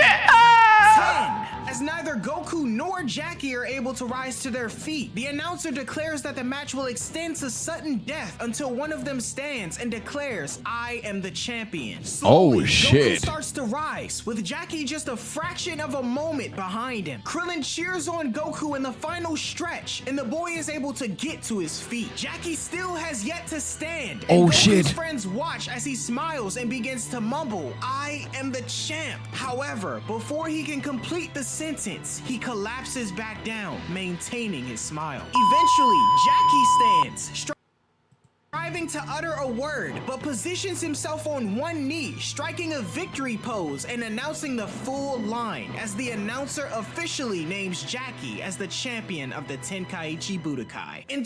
Damn. That's tough. All Glorious King bits aside, that's a tough one right there. That's a classic ending, man. That's a classic ending, bro. I'm not gonna lie. Did this? I ain't gonna. I had no issues with it. I ain't gonna lie. Like, obviously, I had my fun little jokes during the arc. Obviously, I had my notice it's Roshi thing. But at the end of the day, this was definitely, well, we're not the complete conclusion, but it was definitely a fun arc, bro, and a fantastic fighting ending, bro. Internally, Jackie states that Goku lost due to the length of their legs. And I as love that the Jackie's little was detail longer, like that making mattered. his kick more impactful. Gradually regaining consciousness, Goku perceives his defeat. He inquires if Jackie would be willing to face him again after he undergoes more training, and Jackie consents to his request. The crowd continues to look on, Goku's friends emotional and cheering in pride at the sheer determination he presented during the tournament. Hell the yeah. announcer awards Jackie the 500,000 Zenny prize and heading backstage, he's met with congratulations from Goku and Krillin. Jackie bids the two a farewell, and the duo decide to seek Master Roshi, but Goku's hunger starts affecting him. Hidden in the bushes, Jackie removes his wig and redons his suit, hat, and sunglasses. Type shit. The group is pondering Master Roshi's whereabouts when he appears shortly after. Bulma inquires about his absence, and he mentions he was watching from the back during the matches, and he went to use the bathroom afterwards. W cap. If he watched their fights, and Master Roshi compliments both him and Goku for their performance. Now imagine there's just like hella bruises on your fucking face, and he's like, I kicked Jackie Chun right there. Damn. Krillin believes Goku would have won if not for his hunger, but Goku acknowledges the strength of his elderly opponent, stating that Jackie probably would have won anyway. Master Roshi then excitedly confirms that indeed, the world is full of strong individuals, and that Goku and Krillin would be mistaken to think that their feats today would make them feel accomplished. Seriously, he implores W the lesson. two to continue their training and to never give up, as martial arts isn't easy. Master Roshi then rewards Goku and Krillin with an all-you-can-eat feast. And hell yeah, invites my dog everyone gotta else eat. along as well. At the restaurant, Goku is quickly consuming food, astonishing everyone. After devouring what appears to be portions for 50 people, he attempts to order more, leaving everyone dumbstruck. Stop hating. Roshi then receives the bill, totaling 470,000 zeni, pretty much depleting the majority of his prize money. The group traverse the city streets, contemplating their... All right, Goku, I might gotta smack shit out you. I ain't gonna lie. I won the lottery and we spent that at Roof Chris. Oh my God.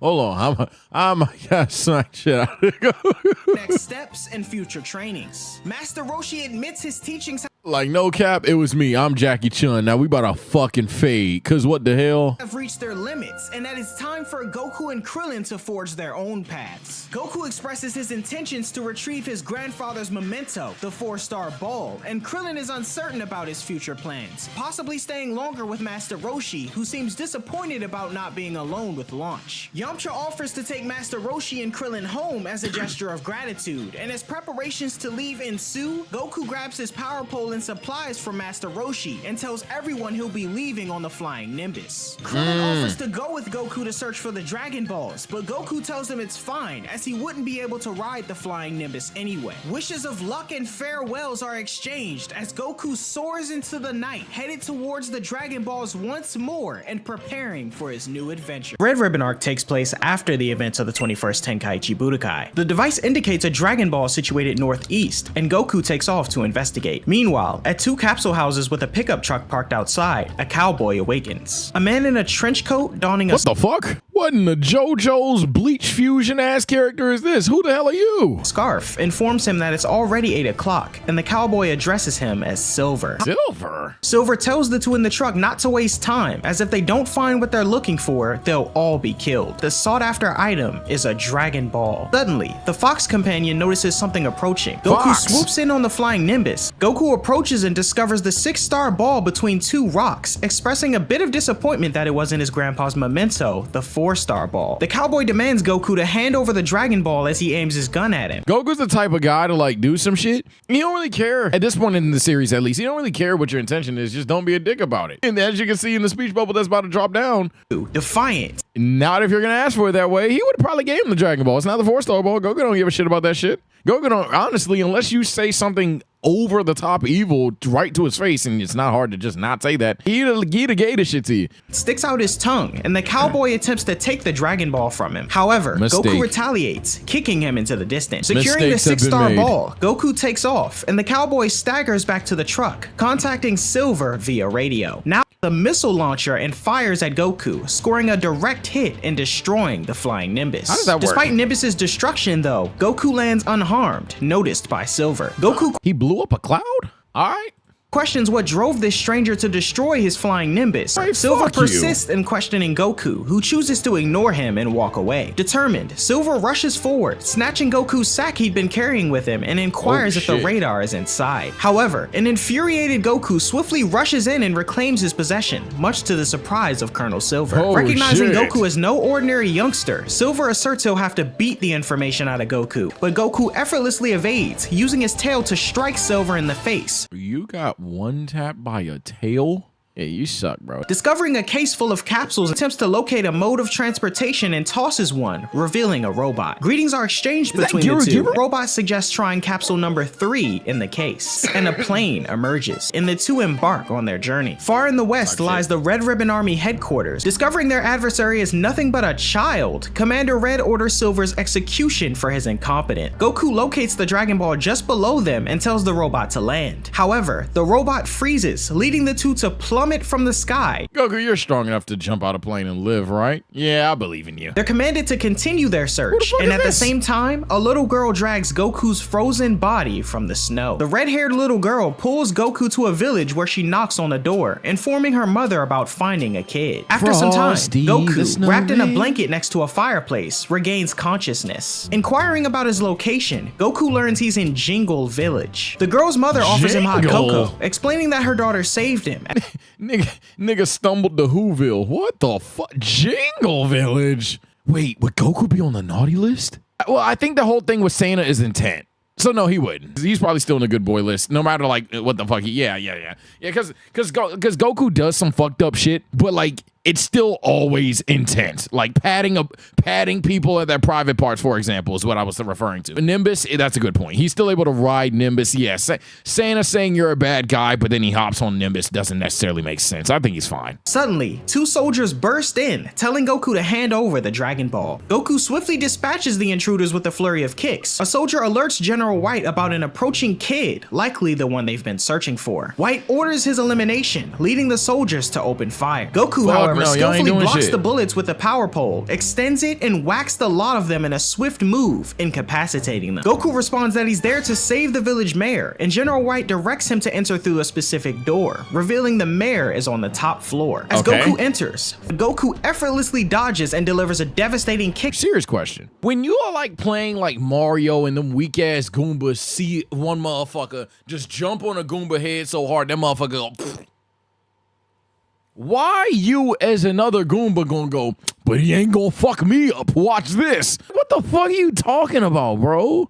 Sending the man into a wall bro? and Get rendering your him dumb ass out the way. Facing two more opponents, Goku dispatches one with an elbow strike and the other with a powerful kick. Goku encounters Sergeant Metallic, a formidable Terminator-like figure. Goku then declares his Kamehameha and unleashes the blast toward Metallic, engulfing him in the attack. When the smoke dissipates, Metallic's head is severed, wires protruding from his neck. Concerned, Goku reaches the 4th floor, finding an unusual scene with a house, grass. Oh, sorry if that was louder than normal, by the way. If that was an audio issue earlier on, sorry. Ground and a small forest indoors. Puzzled by the I'm pretty sure Chat could hear me the whole time Goku anyway. is suddenly met with flying kunai, swiftly jumping onto the rocks to evade. Hold on, Naruto. Goku throws a stone into the trees, hitting Murasaki and causing him to fall to the ground, leading Murasaki to throw a smoke bomb as he's employed his camouflage jutsu. Goku ventures through the forest until this nigga used the. Yo, get this Genin out of here, bro. Camouflage jutsu? Really? You think my dog getting cooked by a camouflage? You think you can't sense your chakra, nigga? You right there. Spots Murasaki, who's holding the American flag as camouflage against the tree. Now, gang. Annoyed by using the wrong side, Murasaki flips the flag. Murasaki eludes him as Goku searches the area. However, Goku hears breathing noises near a pond. He locates a reed sticking up from the pond, realizing Murasaki is using it to breathe underwater. Seizing an opportunity, Goku retrieves a steaming pot of water from the house and pours it down the reed. Yo, gang. This is, this is like a torture method, but like, chill, Goku. But Murasaki suddenly hurls a curved blade at him. Goku evades, accusing Murasaki of deceit. Murasaki, now wearing snow-like contraptors on his feet, showcases his water stride technique, allowing him to walk across the water. So he not even a real ninja. Even Naruto could walk on water. Yeah, I ain't gonna lie. Yeah, you sent like a D-tier Genin at us, bro. This is disrespectful. Leaping across to the other side with ease. Duh. Goku proposes a real fight, and refusing to give up, the ninja whistles, signaling to reveal his secret technique. Murasaki initiates his apparent self-replication technique, creating 4 additional... Okay, now you want war. Now you want war, nigga. Hey, Goku. Now he wants war. Okay, hey, send a message to your boy Toe. Goku discerns their reality when one throws kunai. Hell Pursuing yeah. the suspected real Murasaki, Goku is thwarted by another ninja wielding a katana. As Goku prepares to counter, a third Murasaki fires a revolver. Confused, Goku states all the Murasaki seem real and realizes that they're quintuplet ninjas, all appearing genuine. Goku incapacitates the remaining two Murasaki, much to the final one's shock. The last ninja retreats to a higher section of the room as Goku nigga. follows. You close following behind. He through. reaches a cage and tells someone named Android 8 to kill Goku, and he emerges from the shadows. Hold on, bro. No, you don't want this fade, bro. We already done killed a bot downstairs. You want to throw another robot at this nigga? Murasaki unlocks the cage, allowing Android 8 to emerge while Murasaki boasts about his strength. Instructing number 8 to attack and eliminate Goku, Murasaki's orders are met with refusal. Number 8 states that he can't kill living things, prompting surprise from Goku. He then says that he knows the Red Ribbon Army is up to no good, and insists they stop causing problems for everyone. Real nigga. It was never in doubt. It took Android 8 about 5 minutes to be a real nigga. To be honest, 5 lines to be a real nigga. To be very blunt with you, a page. That's why Android 8 always been good with us, bro. Number 8 says he'll guide Goku to the top of the tower. Okay, let's Bursting box. through the door, Goku demands the release of the mayor. General White congratulates Goku, but refuses to yield, wishing that he'd joined his army, as he'd be an amazing asset. Number 8 tells That don't even make sense, nigga. Then again, it's the typical mob boss lie, but why the fuck would he say yes? He steamrolled through the entirety of your whole gauntlet this entire time. White presses a button, causing Goku and number 8 to fall. Of through a course, trap there's door. a fucking Goku lands trapdoor. gracefully on his feet, with number 8 subsequently falling on top of him. Come on, Realizing they're man. now in a mysterious room on the 5th floor, White peers down from the trap door, mocking them. White then proposes a deal. He demands Goku to surrender the Dragon Ball and radar in order to escape, but Goku adamantly refuses, prompting the trap door to close. White declares his intention to witness their demise through the monitor, and Goku wonders what's in store for them. Number 8 queries Goku about his motives in gathering the Dragon Balls, and Goku explains his quest is for his grandpa's memento, earning number 8's approval. Suddenly, a section of the room opens, unveiling a massive, drooling, blob-like monster known as Bouillon. White announces Oh shit, Buhan's here.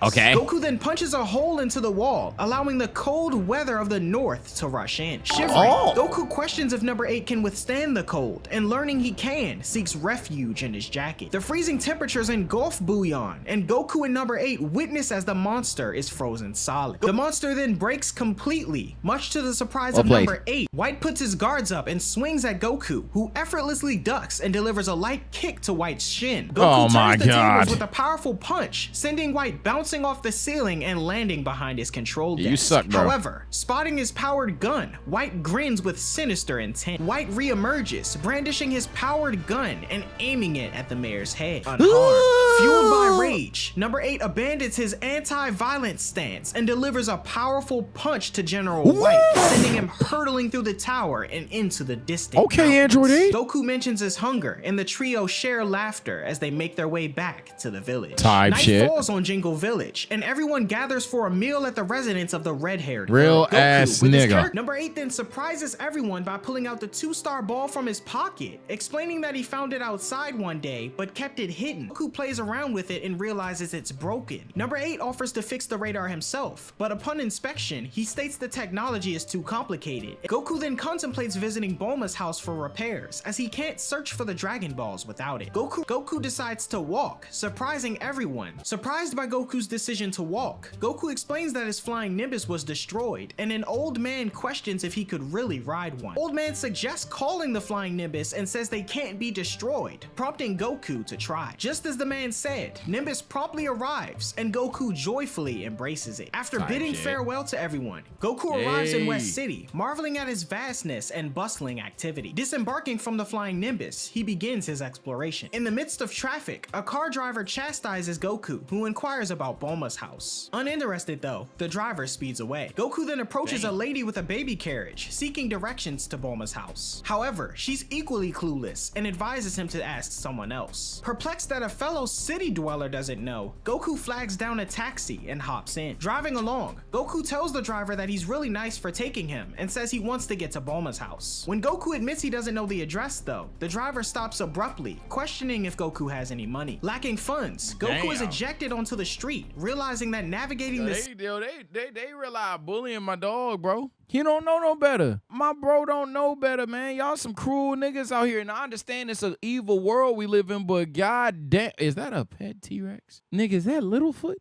city requires money. Observing a crowd nearby, Goku discovers a boxer, challenging people to defeat him for a 100,000 zenny prize. Determined to participate, Goku's eagerness surprises the boxer, as everyone laughs, assuming this to be a joke. However, the boxer concedes, telling Goku he won't even charge him to compete. As a result, Goku tells the boxer he'll go easy on him, and the crowd continues to laugh. As the two get started, Goku lands a punch to the boxer's stomach, much to the surprise of the crowd. Goku tells him to give up, but recognizing Goku's martial arts skills, the boxer opts to intensify his efforts. Goku then jumps up and kicks the boxer in his chin, he gonna say much you to kicked him, you everyone's cheated. shock. The boxer attempts a few more strikes toward Goku, but is unsuccessful, leading the boy to jump into the air and kick the brick wall next to the boxer's head, smashing it to pieces. Realizing Goku's strength, the boxer gives up, and Goku earns the prize money. Shortly Easy lick, nigga.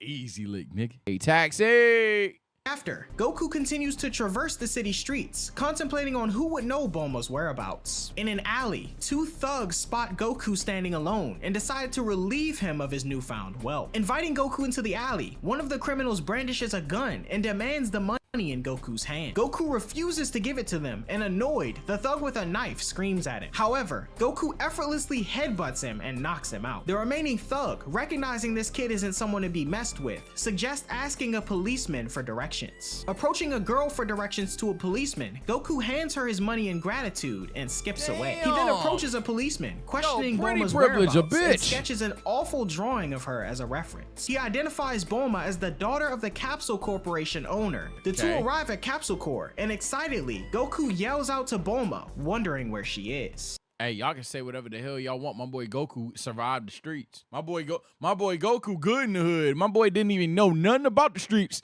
Over there, almost got robbed, fought that nigga off, made 100 bands, spent it, and then got to where he needed to go. Now, my man Goku is street nigga, I ain't gonna lie. Hey. The officer contacts Capsule Corporation and inquires about Bulma, but he a may voice be working with the answers and feds says now, she's but currently in school. The officer insists on staying to verify Goku's identity, finding it challenging to believe someone like him would know the daughter of Capsule Corporation's owner. Suddenly, Goku claims to smell Bulma approaching, and she arrives on a futuristic motor scooter. Goku greets Bulma. Bulma wonders what made Goku visit, and Goku explains that he needs her help fixing the broken radar. She proposes accompanying Goku on his quest, but he thinks she'll just get in the way. Goku notes that Bulma can't even ride on the flying Nimbus and wonders how she'll travel with him. In response, Bulma shows Goku her microband, a watch that can shrink her to mouse size. She demonstrates its abilities and shrinks, surprising Goku as Bulma tells him he'll be able to carry her around. Bulma shrinks down, hops into Goku's shirt, and they take off. Meanwhile, at Red Ribbon headquarters, Commander Red's assistant informs Red that Goku is headed toward the Dragon Ball in General Blue's jurisdiction. A kid they've heard about is headed their way. Blue, finding this news amusing. Meanwhile, Bulma urges Goku to stop, revealing that the Dragon Ball is directly below them in the ocean, and suggests going to a nearby island to find a boat. When the two land, Goku plans to swim to find it, prompting Bulma to retrieve her capsule underwater, case. but I can't To her float. surprise though, she discovers that she took her dad's case instead, containing only one capsule. Goku wonders what's inside the capsule, but Bulma says she's unsure and has a bad feeling about opening it. However, Goku suggests whatever it is may come in handy, and Bulma, having faith in her father, tosses it into the distance. To Bulma, I was just about to pause it and say, what's the worst thing that could...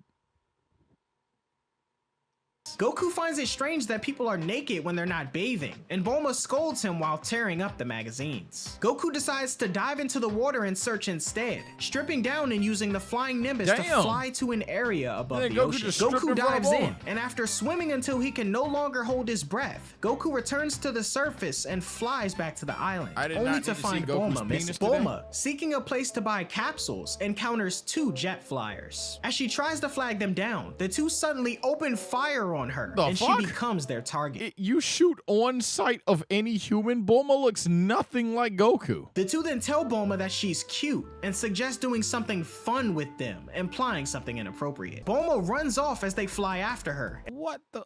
You deserve jail! And Goku hears her scream. Goku You questions if these are bad jail. guys. Bulma confirms this, and suddenly, one of the men notice that this is the boy they've been looking for. When the two begin to fire at Goku, Goku decides to fight back. He jumps through the windshield of one of the jet flyers, causing it to fall, and then cuts the second one in half with his power pole as the two aircrafts crash My below. glorious king. Bulma is astonished, and suddenly, Goku suggests going to Master Roshi's house nearby. He might have a capsule for underwater travel. Although Bulma isn't thrilled about seeing Roshi again, Master Roshi appears and greets Goku, inquiring about his hunt for the 4-star ball. Goku prompts Bulma to explain the situation as she exits his shirt and returns to normal size, shocking Master Roshi and the turtle. Intrigued by her transformation, Roshi questions how she did it. Bulma then introduces the micro band I got the she Apple invented Watch and gets 6S. straight to the point, asking Master Roshi for a submarine capsule they can borrow. Goku explains that the Dragon Ball is at the bottom of the ocean and it's too deep to dive down. Master Roshi agrees to lend it to them, but Bulma is concerned that it was too easy. Roshi then adds a condition, stating they must give him the shrinking tech in return. Relieved that Roshi didn't ask for something perverted this time, Bulma What the hell you need that for? gladly hands over the microband, asking for the submarine capsule. However, Roshi reveals that Krillin and Launch took it out for shopping. What the hell you need that for? Roshi, please. Comment below what you think Roshi about to do. Commander Red wonders why the boy has stopped moving suddenly. Red's assistant suggests that the kid might have allies, possibly an exceptional scientist who invented the superior dragon radar. Agreeing, Red deduces that the place he stopped at must be their base. He then instructs his assistant to contact General Blue to scout the area and find the enemy's hideout. Soon after, Blue receives the orders at his temporary camp. Bulma tells the turtle that she's going to use the bathroom. Hearing these words, Master Roshi seizes the opportunity, claiming he It wasn't a minute, man. shrink and sneak under the bathroom door. Inside, he encounters Bulma, Yo, who this appears to be nigga's handling so her business. He accidentally falls into the toilet and gets flushed. Roshi emerges from the sewage pipes and grows back to normal size. Goku spots Krillin and Launch returning in an aircraft. The two land and exchange greetings. Bulma, Goku, and Krillin decide to explore together. General Blue, observing them through binoculars from the shore, confirms that the boy is leading a party of 3 to the depths of the ocean. At the same time, General Blue commands Troop A from a large military submarine, which has closed in on Goku's sub, firing torpedoes. Okay, The torpedoes that's nice. miss and crash alongside the cave's entrance. Goku and the others are pursued by the Red Ribbon sub, and Bulma berates Goku for failing to mention his involvement with the army. Krillin celebrates as the group navigate through the cave, spotting a smaller hole ahead, which will halt the Red Ribbon submarine. However, General Blue orders his men to prepare their mini sub as Blue's troops continue the chase. Goku and the others resurface. Krillin, initially thinking they're outside, is corrected by Bulma, and the trio get out of the sub and start running again. Blue's 2 submarines surface as well. In a submerged room, Bulma and Krillin emerge from the water and discover a treasure chest upon surfacing. Excitedly, they open it, revealing the trove of treasure, much to their surprise. Their joy is short-lived though, as General Blue surfaces, declaring the Red Ribbon Army's intent to claim the treasure. Bulma, initially startled, but finding Blue attractive, attempts to flirt with him, but Blue Bulma. Chill, bruh. Chill, bro. What's that, man? That's not even you. moves away, repulsed by Bulma's advances. Krillin and Bulma, misunderstanding his reaction, presume he's gay, and Blue warns them against Bulma, what did you say? What's behind the sensor, Bulma? making such assumptions. Krillin charges at Blue, leaving an after image on the ground, and descends with a kick to Blue's face. Activating his psychic abilities, Blue immobilizes Krillin, alarming Bulma. Bulma decides to employ her special seduction strategy to distract him. She flirts with Blue, wiggling her body, provoking the general's frustration as he finds Bulma repulsive. Bulma goes, oh shit, I forgot, he's gay. Yo, stop, bro. Yo, stop. Remembering Blue must be gay, as Blue rushes in. Shit. Suddenly, You ain't doing Goku shit. emerges Big from the Ku's here. water. Goku knees Blue in the back of the head, leaving the general reeling as Goku states he's no match for him. Drawing a capsule, he produces a shotgun and threatens to shoot Goku unless Bulma discloses the Dragon Ball's location. Nervously, Bulma points to the pond nearby, prompting Blue to express gratitude, and he vows to kill Goku and the others anyway. Blue bids him a farewell until a mouse runs by. Horrified, Blue drops the gun, losing concentration, and Goku is able to move again, charging in and using— It's literally Mickey.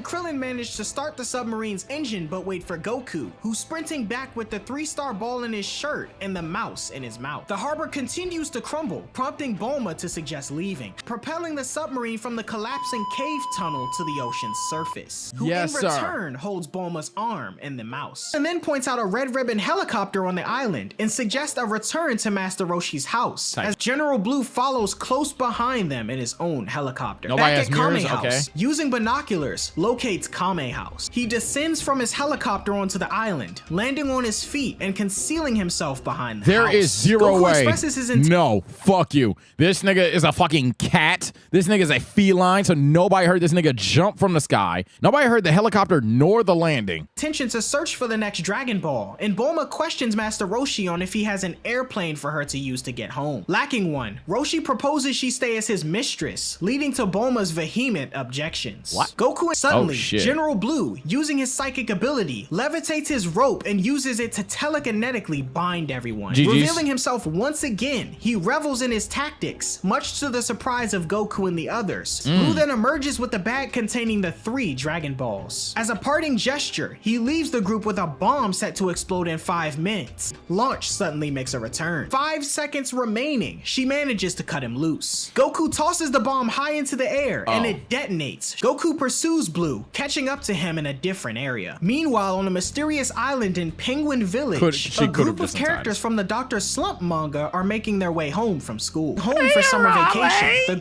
Blue chuckles at Goku being right behind him and activates his jet rockets once more, blasting Goku in the face and knocking him off the flying Nimbus. As Blue laughs at the outcome, he takes his eyes off of his trajectory and ultimately crashes into a mountain. Goku descends to the ground. General Blue has just been like the definition of natural selection, bro. Like, why is this nigga looking at Goku fall like, yes, kill confirmed? Like, fucking dog tags are gonna spawn. What the fuck are you doing? Amused by Blue's crash and Just lands killed unharmed yourself. in front of EARLLY. She cheerfully greets him and he reciprocates as Goku calls for the flying Nimbus once more. Meanwhile, it's revealed that General Blue has miraculously survived the crash. Blue clumsily navigates through the mountainous terrain. Meanwhile, Goku, unable to locate Blue, checks the Dragon Radar to find him along with the Dragon Balls, but discovers it's broken again. He says he'll need Bulma to fix it again, but suddenly has a realization and questions where he is. EARLLY informs him they're in Penguin Village. With a touch of magical assistance from Turbo, the radar is completed, surprising Cindy.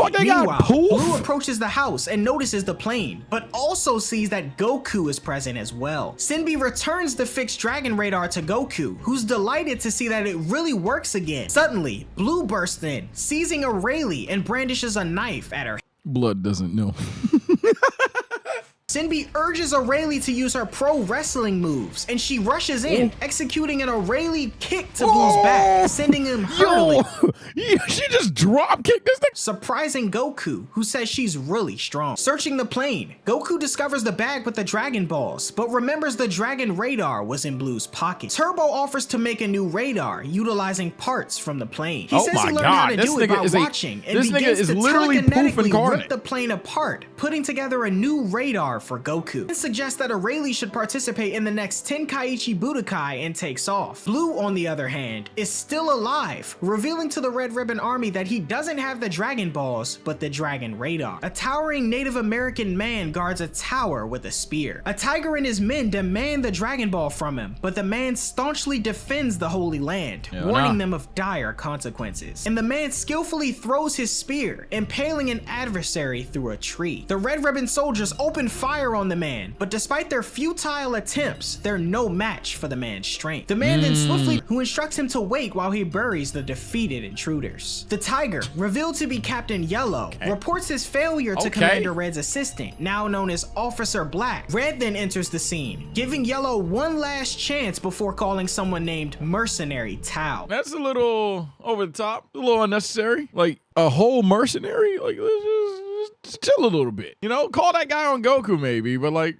chill, gang. Please. Reaction by Officer Black, who questions if making such a move is really necessary. However, Commander Red says that should he need to call Tao, they'll be able to dispose of Goku and gather the Dragon Balls promptly. Met with the possibility of facing death at the hands of Tao should he fail, Captain Yellow contemplates taking the native's child hostage to secure the Dragon Ball. The little boy, cooking a fish over a small fire, dreams of being as strong as his father when Yellow swoops down. How silent are these planes? No, you fucking tot. Natural selection. You were cooking a fish and so enamored that you did not hear a fucking plane pulling up on you? Natural selection. Down in his plane, snatching him. The man hears his son scream, and Yellow demands the Dragon Ball, threatening the child's life. While Officer Black views this approach as advantageous listening in, Red is more concerned about son Goku. A Red Ribbon soldier then informs Red that Goku is rapidly approaching Yellow's location, much to his disbelief. The man challenges Yellow to come down for the Dragon Ball, but Yellow insists on having it thrown up to him, as he What the fuck did he call him? Whoa! What is this top word? What did he just throw a slur out there?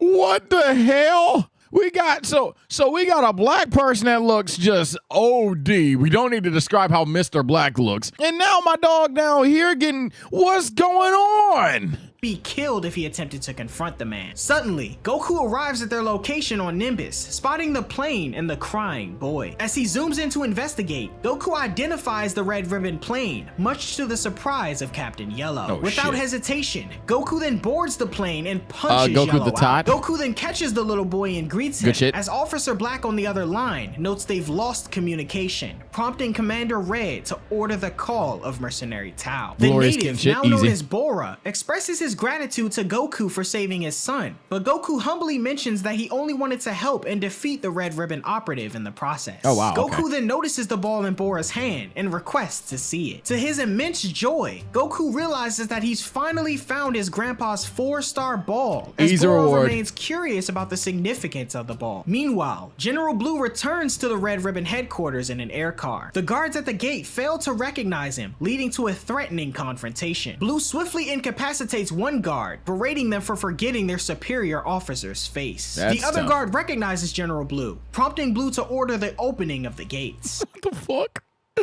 No, another natural selection moment. Fuck is these niggas Dr. Doofenshmirtz? All he had to do was put on a cap. You go from a blondie? The blondie? Like, yo, chill out. This is fucking ridiculous. If I took my do-rag off, it's like, where'd Sage go? But I put on the do-rag and it's like, oh shit, that's TSO. Oh, that's it. Like, no, bro. Like that's stupid. And you niggas said yes. In Red's office, the assassin, Mercenary Tao, makes a dramatic entrance. Shut up, nigga. Tao, an expensive hitman, discusses payment terms with Red. He proposes 100 million zenny for each kill, but due to his 20th anniversary assassin campaign, is General the Red price just is a reduced Tongaloa to 50 million reskin? zenny. Officer Black is skeptical about Tao's identity, and Tao challenges the officer to test his strength, though he declines. General Blue then enters the room, explaining the difficulties he faced in returning, but Red is solely concerned with the return of the Dragon Balls. Nervously, Blue presents the radar he obtained from Goku, but Red insists on acquiring the Dragon Balls and proposes the death penalty as punishment for Blue's failure. However, Red gives Blue another chance, telling him that if he can defeat mercenary Tao, his honor will be restored. The two face one another, with Tao playfully offering an autograph. Blue taunts the assassin, claiming to be the strongest, while Tao vows to defeat Blue using only his tongue. And Tao effortlessly dodges Blue's kick, using his tongue to pierce Blue's skull and kill him instantly. Tao revels in his victory as Commander Red and Officer Black react with shock. Ready to take on his true objective, the three move outside as Black shows Tao a photo of Goku. He instructs the mercenary to take the 4 Dragon Balls from Goku and tells him to kill anyone else who may get in the way, and demonstrates his strength by effortlessly breaking a pillar Now this nearby. was gangster. He says tosses the broken pillar into the This air was some and real jumps on shit. top Yeah, of that it, was speeding tough. toward his destination. That Back at was the tough. sacred land of Korin,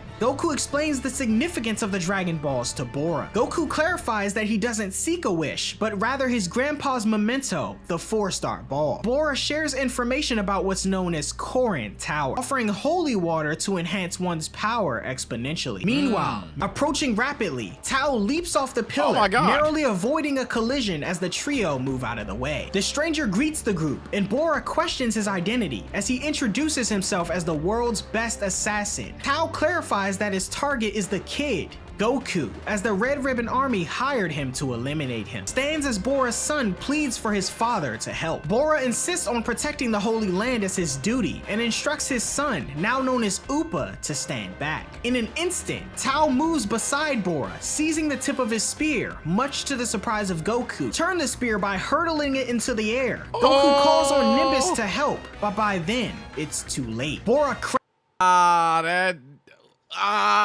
I don't even have words. I'm not even gonna do the over the top reaction. That's just crazy.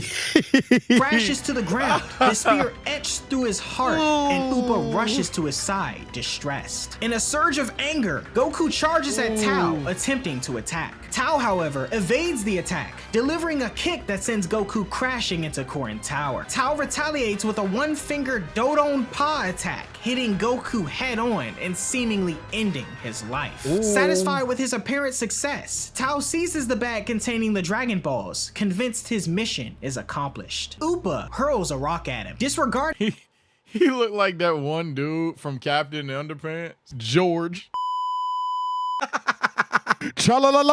Wait. This is racist. What the hell does Lily have to do with anything? Why is that Kevin Hart? What the? Yo, bro. Yo. Why is Lily in Kevin Hart? Oh, no, bro. Come on, bro. What? Oh, it's the voice actor? Kevin Hart played him in the movie? So you tell me both of those are voice actors? So I just falsely accused them of racism? I'm not sorry. You know what, chat? Shame on you. Shame on TSO. Because how dare you niggas sit here and try to justify, like in the year of 2024, that these people aren't racist. That in the year 2024, that they're not looking to take us down. They're not looking to oppress us. They are out here actually building us up. When in America, the America that I'm raised in, that they've always looked out against us.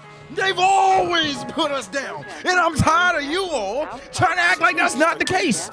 You think that they chose Lily unintentionally?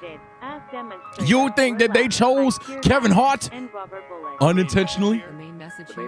Shame on you. Shame on you. Shame on you. You must stay focused, my brothers. Like Omar said, you must stay focused, my brothers. I'm gonna say it again. You must stay focused, my brothers.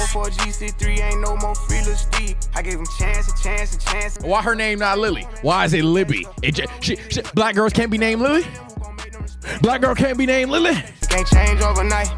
But we gotta start somewhere. Might as well go ahead, start here. And you know what, editor? Of all the things, make sure this part made it. You see who dying? General Blue, blue colored. General Black, you can see how he's drawn. And now my two native brothers getting cooked by this geezer. But y'all don't want to talk about it. advises him to be thankful he's still alive and takes off, leaving Upa alone at the foot of Korin Tower. At Red Ribbon headquarters, Commander Red commends Tao's accomplishments. Red Ribbon headquarters, Commander Red commends Tao's accomplishments, but the joy is short-lived when they realize that the radar displays only 3 Dragon Balls as Tao leaves the sacred land. The 4th Dragon Ball remains behind, angering Red. Red scolds him for only retrieving 3 Dragon Balls and notes the absence of the 4th one in the bag. Undeterred, Tao plans to circle back to Goku's body and retrieve it before his return to HQ, pleasing Red, who revels in the army's victory. Meanwhile, Upa buries his father, wishing he'd been strong enough to protect him, and attempts to bury Goku. To his surprise though, Goku awakens. A hole in the boy's shirt reveals the 4-star ball falling from it, indicating where the Dodonpa struck, as it didn't hit the boy head on after all. Goku believes that his grandfather saved him, and observing Bora's grave, a moment of silence falls as Upa cries. How y'all feel about that? Is that MICKEYMOUSE? or is that peak storytelling? Comment below.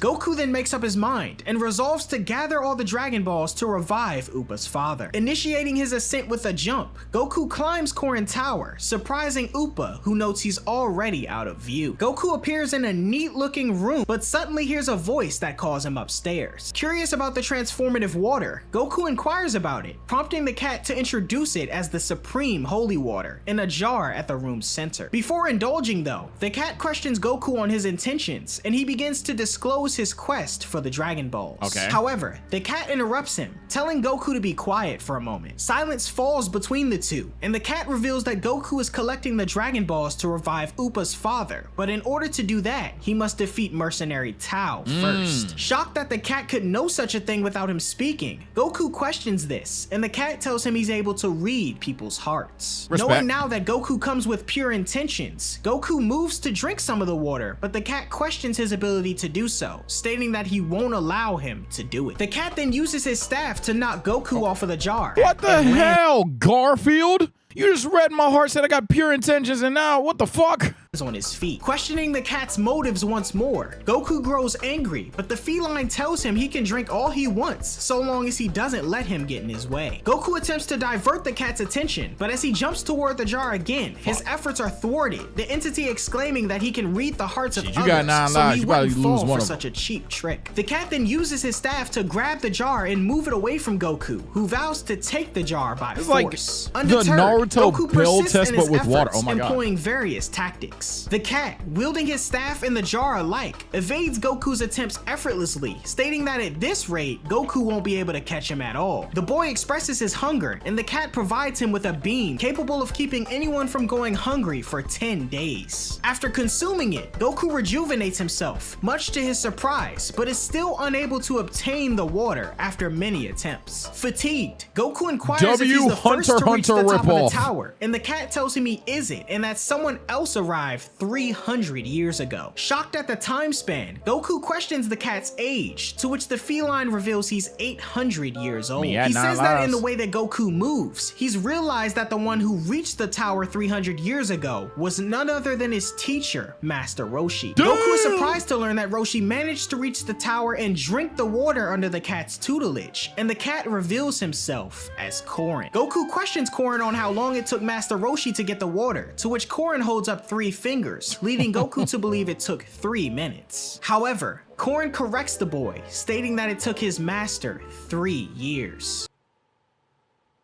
So, yo, chat, bro. You know how much, like, determination, you know how much locked in you gotta be to fight the same nigga for 3 fucking years? Now, Big Ku ain't gonna take 3 years, but nah. Hell nah, Roshi. I don't know how you did that. Employing the after image technique, Goku splits himself into multiple images, impressing Korin with the technique. Korin attempts a jump kick to find the real Goku, but misses an after image. Goku, diving from above, moves in to snatch the jar from Korin, but moves straight through him and hits the ground, having been tricked with a counter after image from the feline. Though initially mocking Goku, Korin thinks to himself that this is the first time he's seen the after image technique applied so well. and gifted. says Free he's the nigga. excited to see what Goku can do. Goku, already out of breath, learns about the thinner air at the tower's summit. Korin also points out that Goku's needless movements fail him, so it's no surprise he's running out of breath so quickly. He goes on to state that Goku hasn't noticed yet, but he's already demonstrated an increase in strength due to his ascent to this part of the tower. Absolutely. Displaying Goku's pouch containing the Dragon Ball, Korin notes they'll have to do some more training, surprising Goku, who ponders how he grabbed it from him. Korin then tosses the Dragon Ball over the edge of the tower, prompting Goku's frantic descent to recover it, fearing the Red Ribbon Army's interference. Goku then hastily makes his way back to the tower's summit, questioning Korin on why he would do such a thing. Korin finds amusement in Goku's efforts and points out the improved speed of his round trip. Okay, Korin, hey, method to the madness.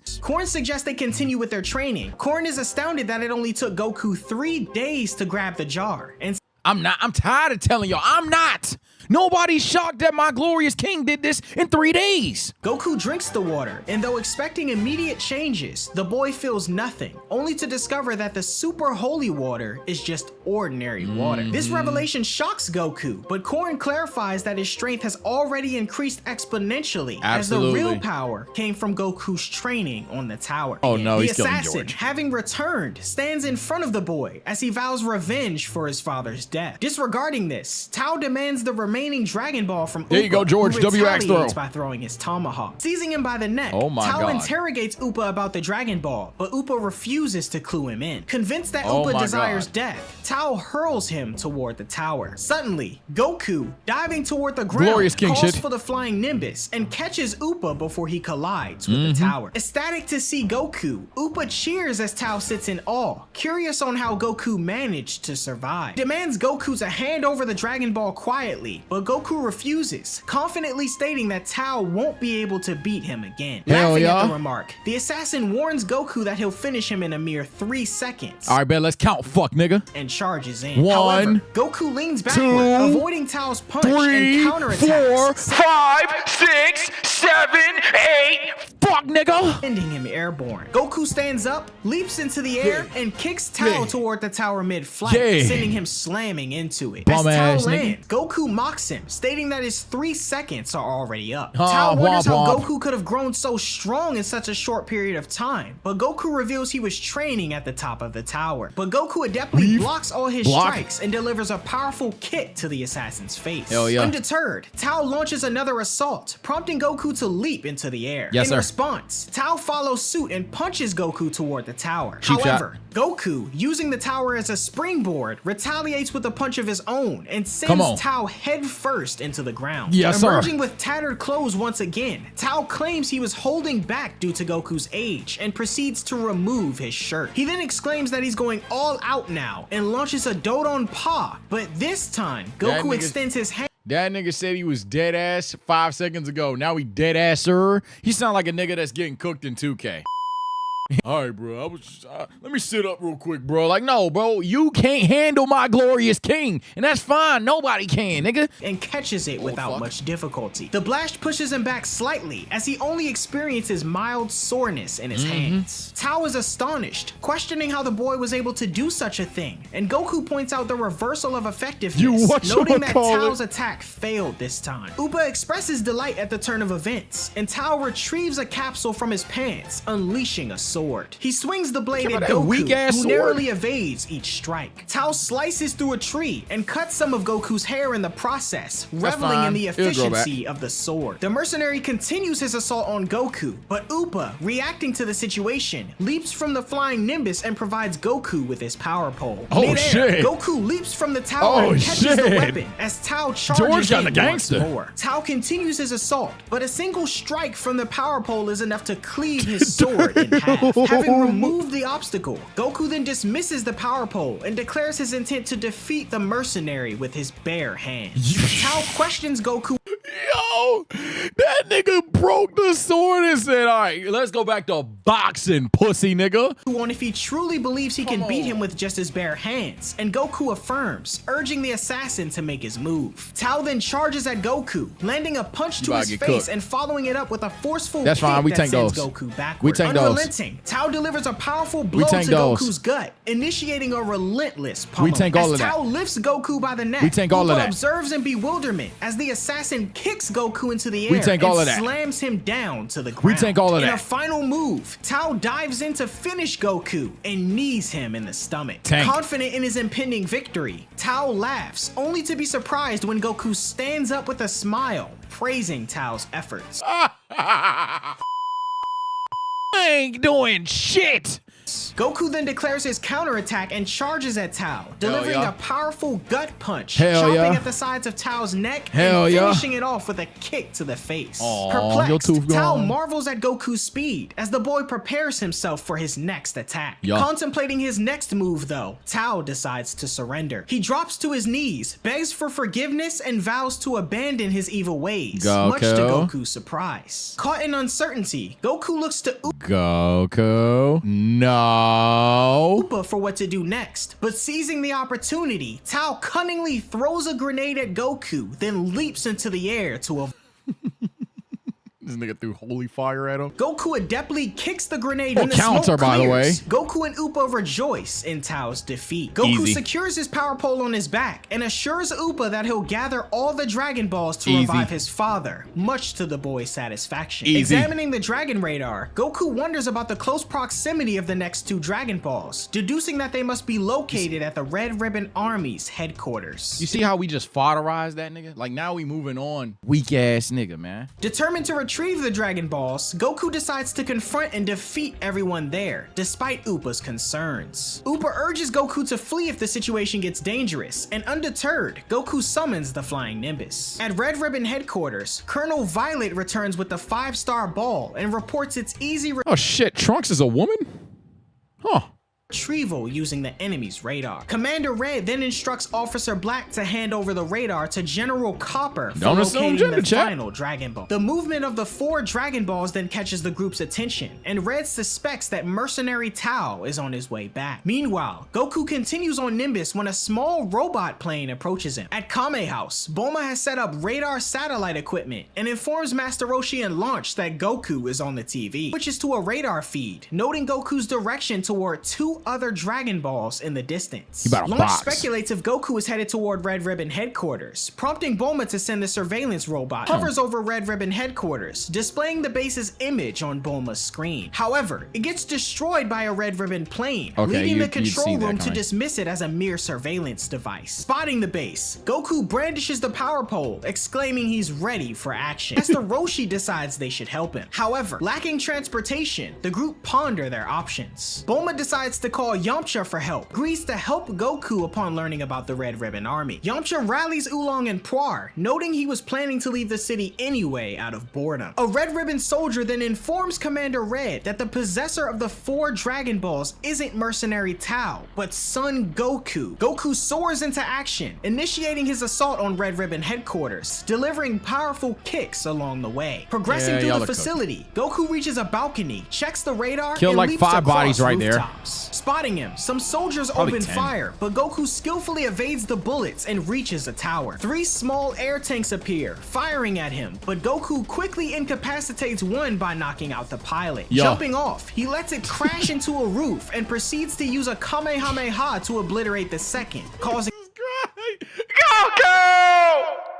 You're killing people! Kame Why would you House. do this? Yamcha arrives in a plane and urges everyone to board. Krillin is picked up by Yamcha and the others, filled in on the situation with Goku and the Red Ribbon Army. At the fray, Goku elbows another soldier and realizes he needs to go These hide, people are not unconscious. They are dead. and leaving Red infuriated as he watches Goku's assault on the monitor, angrily no. smashing the table against the wall and crushing the soldiers. But unable to bear the situation, Red refuses and reveals his true motive behind gathering the Dragon Balls, to increase his height. Black expresses his These niggas are dying because you want to be 6 feet. These niggas are dying because you mad that some bitches would walk up to you and poof, your balloon, my boy. Is we for real right now? Goku, finish the job. That they were to wield the Finish Dragon it. Balls to rule the world. But Red exclaims they could have done that without a Finish wish, it. and insists that his short stature makes him unpopular with women. We do Black not care. questions if this is truly the reason their commander made them all suffer, and recounting childhood teasing due to his height, Red dismisses Black's notion of world conquest, asserting his authority as the commander. Black continues his questioning, noting the amount of sacrifices and losses for such a selfish wish, but Red, unrelenting, puts the blame of countless dead soldiers on the fallen, exclaiming they didn't train hard enough to defeat their enemies. In response, Black reaches his limit, shooting Red in the head and claiming he has no right to be commander. Black declares he'll become the new commander and rule the world himself as Goku arrives on the scene, questioning the location of the Dragon Balls. Goku wonders if Black is the boss, and Black confirms, stating he just became one a moment ago. He then proposes a partnership with Goku to seize the Dragon Balls and rule the world, but Goku remains resolute, stating that he intends to use the Dragon Balls to revive Upa's father. Despite Black's attempts to sway him, offering to revive Upa's father and conquer the world after, Goku refuses, exclaiming he doesn't work with bad guys. Type shit. This refusal prompts a confrontation as Black swings at Goku, who effortlessly dodges the attacks and counters with a powerful elbow to the gut. Reeling, Black ponders on Goku's power, and Goku urges the officer to surrender. Instead, Black deploys a capsule, summoning a battle jacket, a formidable giant mecha. Black enters the battle jacket and delivers a forceful punch to Goku's face. Now, Goku, I'm not gonna lie. Something tells me you had infinite time to stop this, but you know, go ahead. Ascending through the ceiling, Black launches another blast down at Goku from the air as it collides with the building the boy sat in front of. The aftermath reveals an empty crater, leading Black to believe he's won, but Goku, still alive, appears at the top of a tower. Yo, my nigga Goku be looking gangster sometimes. Yeah, cool. Noting that the the little enemy one. shouldn't underestimate his speed, Goku leaps on top of the battle jacket, shocking Black. Black decides to retreat, but Goku, determined to wipe out the Red Ribbon Army entirely, leaps from the roof in pursuit. The boy rapidly crashes through, causing it to explode and kill Officer Black. Suddenly, Yamcha and the others arrive in the plane to rescue Goku, landing outside of Red Ribbon territory to avoid being shot down. The group come out from hiding and call to Goku from the ground, and the boy notices them, surprised to see everyone there. Krillin explains they came to help to fight the Red Ribbon Army, and Yamcha states it's a good thing Goku decided not to go in there alone. This is the moment where, like, it sunk home. This Goku nigga's a monster. Goku, however, reveals he did go in, managed to defeat He's the a entire monster. army alone, Look at and grab the hindsight. 6 Dragon What the Balls, fuck? shocking everyone. Yamcha tells Puar to fly into the base to verify, and after some time, he returns, confirming Goku's claims. Astonished by his feat, everyone wonders how Goku managed to do such a thing, and Goku asserts he's become stronger, having climbed Korin Tower and consumed the strange water. Goku then shares with Bulma the Dragon Radar predicament, and Bulma inquires if Goku managed to find his grandfather's 4-star memento. Goku confirms he has the 4-star ball, but is committed to using all 7 to revive Upa's dad, slain by the Red Ribbon Army. Bulma suggests returning to Master Roshi's house to repair the radar, and everyone boards the plane as Goku rides the flying Nimbus. During the journey, Master Roshi acknowledges Goku's newfound strength, noting he's likely surpassed him by now. Roshi states he wouldn't have had the stamina 100%. to take on the entire Red Ribbon Army by himself, and says that Goku's strength knows no bounds. Yamcha then expresses that they'll never be able to defeat Goku in the Tenkaichi Budokai if they slow down their training, a fact confirmed by Roshi. Yamcha then says he'll tag along Krillin, Goku, Yamcha, and Puar then board Yamcha's plane, leaving behind Bulma and the others on their quest for the remaining Dragon Ball. The group then continue their journey, ready to face whatever destiny has in store for them at Fortune Teller Baba's palace. Wait, no, this Fortune Teller. This is like one of them twos.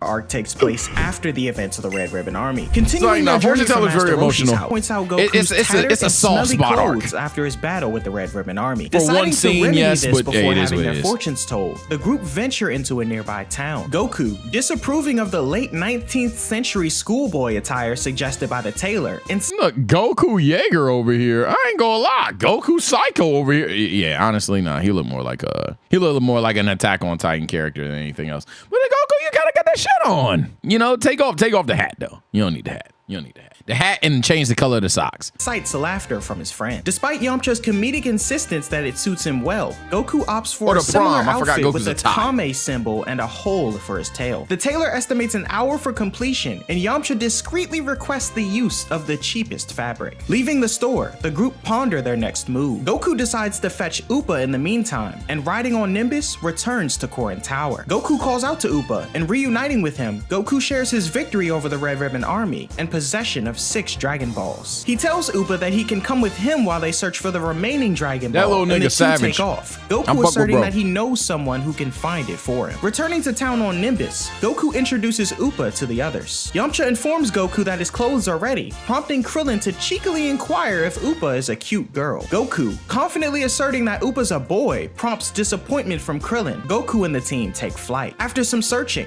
Krillin spots a structure floating on a lake in the desert, assumed to be Baba's palace. Upon arrival, they encounter a group of strong men as a friendly-looking ghost suddenly appears, telling everyone, "The fuck are we playing, Mario?" everyone to get in line. Goku questions the ghost on if they've reached portion seller Baba's place, prompting correction that Baba is a fortune teller. The ghost then tells Goku and the others to wait their turn, as Yamcha finds it odd that there are mostly strong individuals here. However, upon witnessing a satisfied older couple leaving with their fortune told, Krillin expresses relief. The ghost then calls for the group of buff individuals to step forward, and pumped up, they head inside, only to return moments later battered and bruised. Damn. This shocks Yamcha and Krillin as their group is called on next, entering the palace and standing before an old woman floating on a crystal ball. Goku once again Hey Baba, hey. You're still like not the most significant character, but you're pretty cool. questions if she's portion seller Baba, prompting a correction to fortune teller. Baba explains that in order to receive their fortune, Goku and the others will be battling her 5 fighters one at a time. Excited by the prospect, Krillin boasts of their martial arts prowess from the Tenkaichi Budokai, amusing Baba, who looks forward to the challenge. Baba advises the group to reconsider, given their young age, but Krillin and Yamcha remain unfazed. Puar and Upa, however, express their non-combatant status, and Goku asserts he, Yamcha, and Krillin will be the only ones fighting. Baba questions the viability of only 3 warriors facing her formidable team of 5. Despite this, look, my glorious king can 1v5. Let's get that out the way. Krill, all you gotta do, take your shiny ass head, blind a nigga. Yamcha, I need you to get 1 dub with a Wolf Fang Fist, bro. Just 1. Goku got the other 4. My glorious king got that. Krillin maintains his confidence, and Yamcha seeks clarification on the rules, learning that surrender or falling into the lake results in a loss. Baba questions who will go first, and Krillin confidently steps up. Convinced he can defeat all 5 opponents by himself, Krillin faces Dracula Man, the fuck? a bat that What did Krillin drink today? Why does Blood think he's him all of a sudden? Forms into a peculiar vampire resembling a kickboxer. Krillin initially underestimates Dracula Man's frail appearance and charges in, but the opponent's swift movements prove challenging. Dracula Man transforms into a bat, evading Krillin's attacks. Suddenly, he latches onto Krillin's head and bites down, much to the surprise of his friends. Dracula Man drinks Krillin's blood, and encouraged by Goku, Krillin attempts to shake off Dracula Man, Baba suggesting he give up before bleeding excessively. In a daring move, Krillin performs a backflip with Dracula Man still on his head, causing him to release his grip. However, you gotta do like a hidden lotus on that. Krillin lands head first, prompting Baba to offer a blood transfusion after his defeat. Despite the offer, Krillin insists on continuing, but blood squirts from the wounds on his head. Nigga look like Mr. Potato Head now. Yamcha advises Krillin to calm down, as anger will only lead to more blood loss, but Goku jokingly tells Krillin it looks like he grew hair, causing the fighter to grow angrier and lose more blood. Having lost a significant amount, Krillin becomes lightheaded and is kicked into the lake by Dracula Man, losing the match. Damn, so my thing with Krill right now is you talk a lot. You get cocky, you get your ass kicked. At some point, when do you get humble, bro? At some point, when do you sit there and be like, you know, I'm gonna just shut up and box, and whatever happens, happens? Because unironically, you fight your best when you think you're gonna lose, bro. Just be humble. It is taped up. Goku criticizes his quick defeat, leading to a heated exchange. Goku and the others question if they can have 5 people on their team after all, and Baba accepts, as Puar and Upa volunteer to fight next, able to do so together due to their small size. Yamcha outlines the plan, and as they enter the ring, Upa chews on something. Dracula Man charges toward them, but Upa breathes garlic in his face, one of the weaknesses of vampires. Annoyed, Dracula Man turns into into a bat and targets Poir. Poir transforms into a porcupine, and when Dracula Man catches him in his mouth, he screams out in pain, having knowledge is power. Swallowed spikes. Spitting Poir out, Dracula Man looks up to find Upa standing in the form of a cross. In an attempt to escape, Dracula Man transforms into a bat, but Poir transforms into a hand and swats him into the lake. Yeah, With blocked by victory James. secured, the Dragon team cheer as Baba watches in amusement. Yamcha confidently asserts that he'll defeat the remaining opponents on his own. Famous Goku, last words. concerned about not having a chance to fight, is told by Yamcha that he'll be used as a last-ditched effort should they run into trouble. Demanding the next fighter, Yamcha is surprised when Baba claims that the opponent is already present, Mr. Invisible, the Invisible Man. As the match begins, Mr. Invisible attacks Yamcha, who struggles to Chad, land. is this Mickey, or does he got to get good at the game? Yamcha getting his ass beat by somebody he can't see. And Goku is perplexed by Yamcha seemingly getting beaten with no visible opponent. Suddenly, Krillin urges Goku to fetch Master Roshi and Bulma without providing a clear reason. Following Krillin's advice, Goku swiftly flies off on Nimbus, leaving Baba to wonder about who the kid is as she recognizes the cloud. Meanwhile, Yamcha, in the midst of his struggle, realizes he'll have to listen for the slightest noise whenever his opponent moves. Type shit, come on, Yamcha. Movement moments after, Yamcha charges at the Invisible Man with a kick, merely grazing him and confidently declaring his new strategy. However, oh shit, he said, fuck, I kicked you. Goku returns with Master Roshi and Bulma. Bulma questions what the urgency is, but having little time to explain, Krillin positions her and Roshi to face each other. With both allies in position, Krillin waits for the perfect moment and exposes Bulma's top. I get the plan. You can't do that! This is crazy. Also, last bit of yap here, but how the fuck fast is the fucking Nimbus Cloud for this? Like, Yamcha must have been tanking hits. They did this quickly. Roshi's nose to bleed, splashing all over the Invisible Man. With his opponent now visible, Yamcha utilizes his Wolf Fang Fist technique to pound him relentlessly. What I tell you, we need a Wolf Fang Fist for the one to surrender with a white flag. Oh, you pussy as shit. Also, damn, Roshi, that's a lot of blood, but you pushy as shit. Krillin explains Fortune Teller Baba's policy, and to everyone's surprise, Master Roshi identifies Baba as his big sister, revealing their familial relationship. Baba confirms that Master Roshi is still the same lewd person he's always been, and Roshi humorously tells her to leave him alone. Krillin proposes asking Baba for their fortune directly rather than going through the hassle of oh my god, bro. But Baba insists on money or matches for the entertainment they provide her. Aiming to start the next fight, Baba leads the group to the next location, and along the way, Bulma inquires about Upa. Upa introduces himself and mentions Goku's mission to revive his father. Master Roshi explaining to Yamcha that they're headed for the Devil's Toilet. Feeling somewhat nervous about the upcoming challenge, Yamcha inquires for advice, but Roshi simply tells him not to die. Baba instructs Yamcha to enter a door while the rest continue upstairs, and they'll observe the match from a window above. Inside the room, two giant devil statues with protruding tongues face each other, creating a what the fuck these freak ass Yoshis got going on? A small gap between the tongues. Yamcha finds himself in one of the mouths above a pit of deadly poison, where Baba, floating nearby, tells him that if he or his opponent fall off, they'll die. To demonstrate, she pulls out a slab of meat and drops it in the poison as everyone watches it melt away. Baba gives Yamcha another chance to surrender, but holding it together, he insists on fighting. Bulma then remarks on the unattractive traits of the Roshi family. He insists what did Bulma on fighting. say? Bulma then remarks the sisters are sadists and the brothers hey, sometimes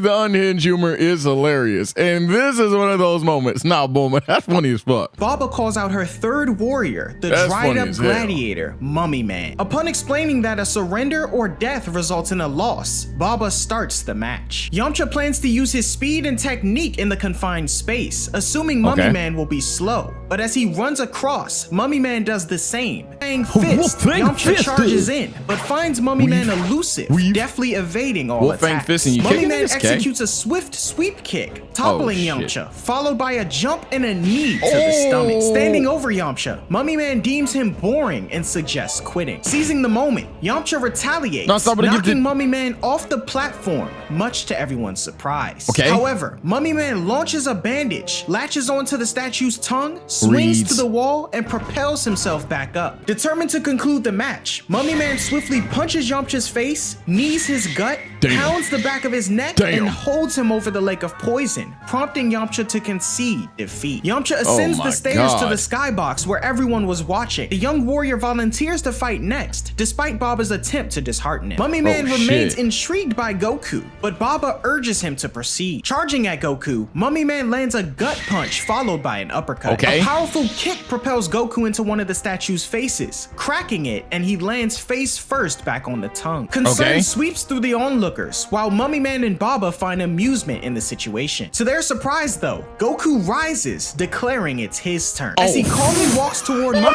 Nigga, gangsta, we eat those.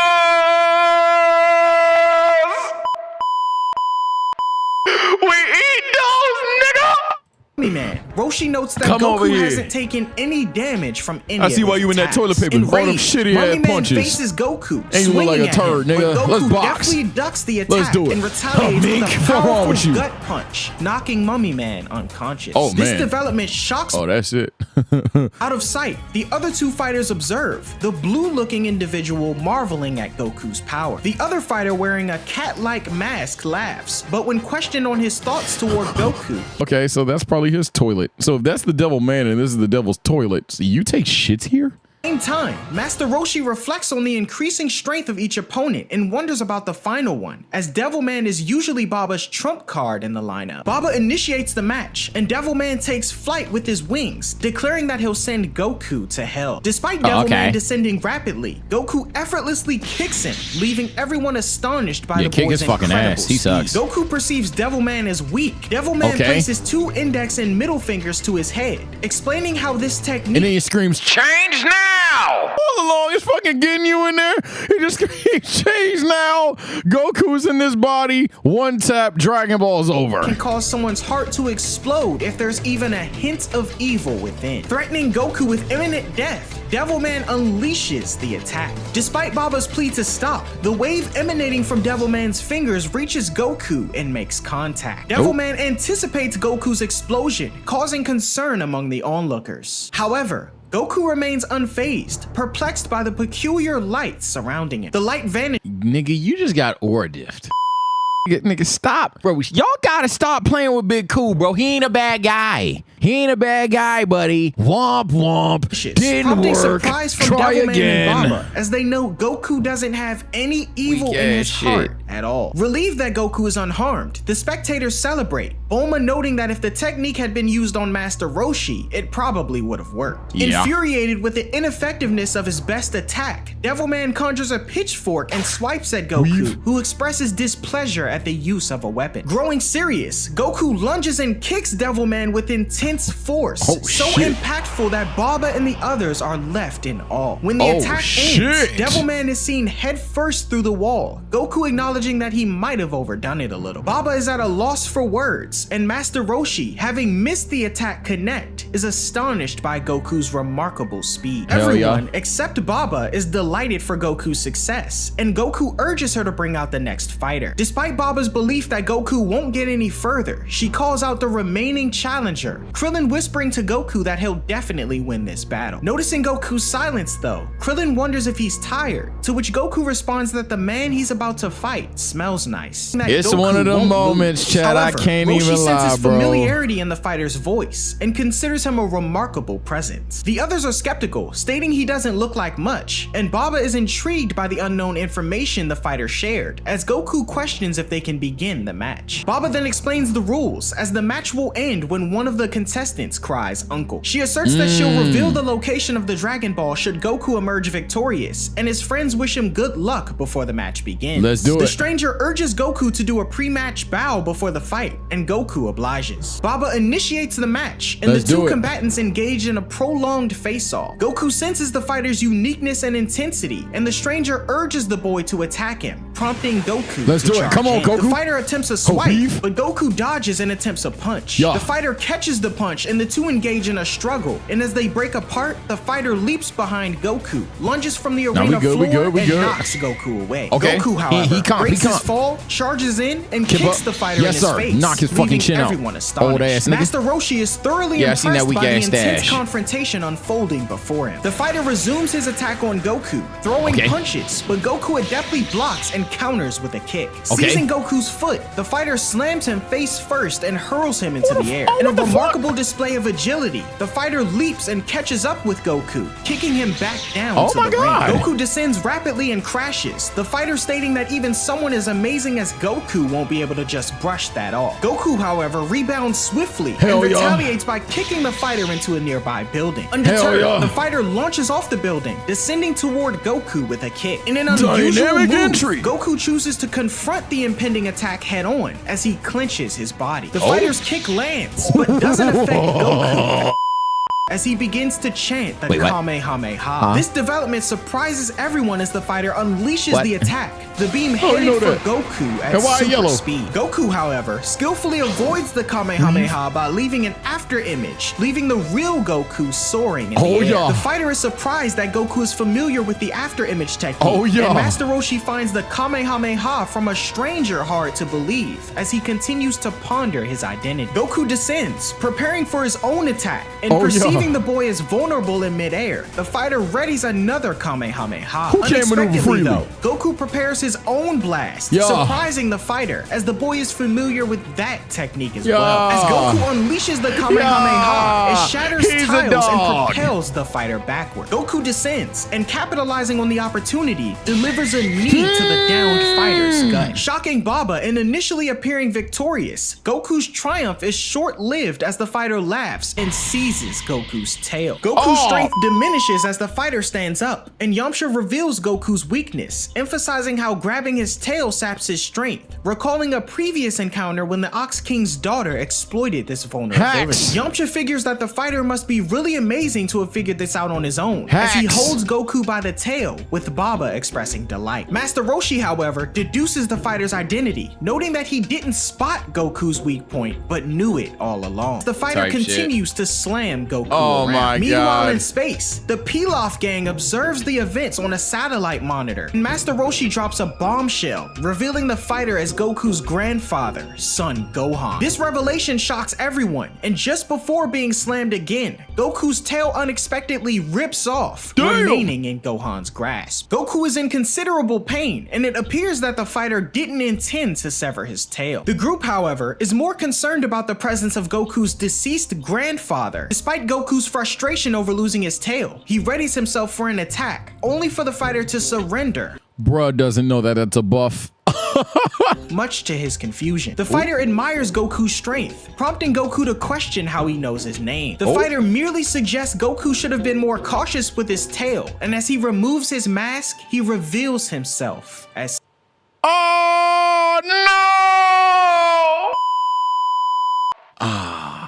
son Gohan. Tearing up at the sight of his grandpa, Goku rushes over, calling to him, and embraces Gohan. Gohan apologizes to Goku for being rough with his tail, but advises it was a liability and questions the boy on if he'd been training with Master Roshi for the past few years, to which he confirms. Gohan greets his former master, and Goku eagerly questions when his grandpa was resurrected. However, Gohan says he hasn't been brought back to life, and explains that fortune teller Baba is capable of moving freely between the living world and the afterlife, so she scouts deceased martial arts masters from time to time and pays them handsomely to come fight matches for her. Goku questions if his grandpa will come live with They still care about that money shit while dead. That's one, and that's hilarious. But two, for those that have not seen original Dragon Ball, this is your first time even hearing this story, watch this scene in the anime. That shit, man. Talk about emotional Dragon Ball scenes. That's in the 10. That might be in the 5.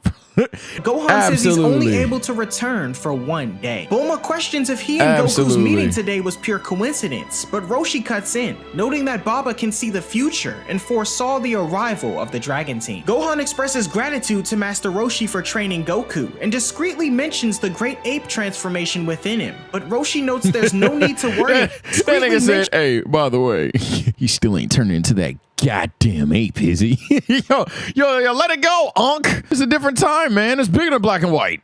Racist. the great ape transformation within him, but Roshi notes there's no need to worry about it anymore as he destroyed the moon. Telling his grandpa that he's got something amazing to show him, Goku approaches with the Dragon Balls he's collected, confusing Gohan as he wonders why there are 6 other balls similar to the 4-star ball. Bulma then explains the power of the magical orbs, prompting surprise from Gohan. Krillin reassures Upa that with all 7 soon to be in their possession, they'll use them to revive his father. But Upa, concerned, wonders if they should use the Dragon Balls for Goku's grandfather instead. Gohan, enjoying the afterlife, expresses his preference for it due to good-looking women around. And Yamcha jokes about Master Roshi's #1 disciple being crazy for women. As promised, leave me alone. Baba offers a fortune-telling session for the group's victory. Gohan expresses readiness to return to the afterlife. He tells the rest of the group that sooner or later, he'll meet them in the afterlife as well. And after bidding a final goodbye to Master Roshi and Goku, Gohan disappears. I don't want a dead nigga telling me they gonna see me soon. Baba uses her crystal to unveil the final Dragon Ball's location. It projects an image of a moving car. Goku announces his departure and summons the flying Nimbus. Goku spots the car, leaps onto the roof, and peeks through the windshield, surprising the Pilaf team. Hey, give me your Dragon Ball. That's kind of crazy, gang. Off the road, causing Goku to fall. Recognizing Pilaf and his minions, Goku decides to confront them. Mai questions Pilaf on what they should do, given they didn't expect to see Goku so soon. But Pilaf decides to proceed with their plan at this location. Pilaf laughs, declaring his intention to gather all 7 Dragon Balls and proposes a duel. If he wins, he gets Goku's 6 Dragon Balls. Nigga. My Glorious King don't lose these. He gets their Dragon Ball. Questioning how they know about his 6 Dragon Balls, My Glorious King don't Goku lose agrees, these. to which the Pilaf gang prepare themselves for the confrontation. They throw out capsules, revealing 3 giant. These niggas threw out Digimon? Goku grows impatient and flies over, delivering a jump kick to Pilaf's mecha that sends him crashing into the mountain. Goku swiftly retaliates with a Kamehameha, blowing off the left arm of the mecha. And Goku, now needing clothes, takes Shu's outfit, which happens to fit perfectly. Goku returns to Baba's palace on Nimbus, clutching the 1-star ball. And he took his strap. In the ring, he displays the 7th Dragon Ball to everyone, pairing to summon Shenron. The Dragon Balls then begin to glow. Oh, he's back. Shenron declares the wish granted and bids farewell. Bora states that Goku is akin to a child of God. As Goku prepares to depart, knew that though. Upa and Bora express disappointment that he won't stay longer. They decide to meet again someday though, and Goku calls for Nimbus, bidding farewell. Returning to Baba's palace, Goku expresses his intention to train for the next Tenkaichi Budokai. Let's Yamcha go. announces, and Roshi advises him to explore the big world to achieve greater strength. They plan to meet again at You want to get strong? Just go in the forest. You know, just go in the forest, beat up some dinosaurs. Next thing you know, you're him. Worked with the other tot. Oh my God, it really worked with the other tot. Find someone stronger than you. You gotta let him kick your ass for like a couple of months. You'll be fine. As Goku prepares to leave, calling for Nimbus, Master Roshi insists he must walk, run, and swim across the world instead, as it'll be much better for training. This comment surprises everyone, but unfazed, Goku runs off through the My Glorious entrance King of ain't Baba's bitching palace, exclaiming that he'll see everyone in 3 My years. Glorious King don't bitch. As the others ponder Goku's easygoing nature, Master Roshi informs everyone that they'll also be running home, prompting the beginning of their rigorous training. Thus, there we go. Goku embarks on a journey in search of greater strength, and Yamcha and Krillin train diligently under Master Roshi for 3 years, honing their abilities until the 22nd Tenkaichi Budokai. Let's the fucking 22nd Tenkaichi Budokai takes place after the events of the Fortune Teller Baba arc, and upon arriving, Roshi instructs Krillin and Yamcha to sign in. The absence of Goku is noted, and though Roshi questions if the boy forgot about the tournament, Bulma assures him that it'll show, as he was looking forward to this day. At the same time, Master Roshi discreetly makes his way to the registration counter and reveals his identity as Jackie Chun. Meanwhile, 3 strangers with matching outfits affiliated with the Crane logo appear. Okay, let's see what y'all got. Let's see what the ops got. Strangers with matching outfits affiliated with the Crane logo appear. Mr. The old Mime man, over now here, known as Master Shen, insults Roshi and states he heard his disciples were catching a lot of attention at the last Tenkaichi Budokai. Behind Shen are his disciples, and he plans to win this tournament for the Crane School, prompting Roshi to explain that Shen is his former rival. At the same time, Oolong points out that there's only 1 minute left to register, and Yamcha suggests Puar impersonate Goku for registration. Launch interrupts though, announcing Goku's arrival. this king. No shoes, just some random animal ear on his back, tail grew back, and he still kept that tool on him. He stole this dog's weapon. And the boy arrives in an animal skin outfit with a power pole strapped to his back. Everyone greets Goku enthusiastically as Roshi signs him in, and when questioned on the location of the flying Nimbus, Goku confirms he didn't use it, having swam from a place called Yahoi on the opposite side of the Earth for training. The PA system calls contestants for the preliminaries, and Yamcha, Krillin, and Goku change into their turtle-style gi. Well wishes follow as the trio head in, and inside, contestants recognize Goku and the others from the previous Tenkaichi Budokai. Puar and the others wonder where Master Roshi went, and we soon see Jackie Chun in the preliminary area. Participants move to their blocks, and the official at block 1 calls for the first 2 contestants, Yamcha and a random man. The match begins, and Yamcha swiftly knocks the man out, emerging victorious in a swift match. Observing Krillin in action, Yamcha and Goku witness him facing off against a significantly larger opponent who insults him as a baby octopus. Undeterred by the man's size though, Krillin skillfully maneuvers, using the opponent's large hand to sling him overhead into the wall nearby,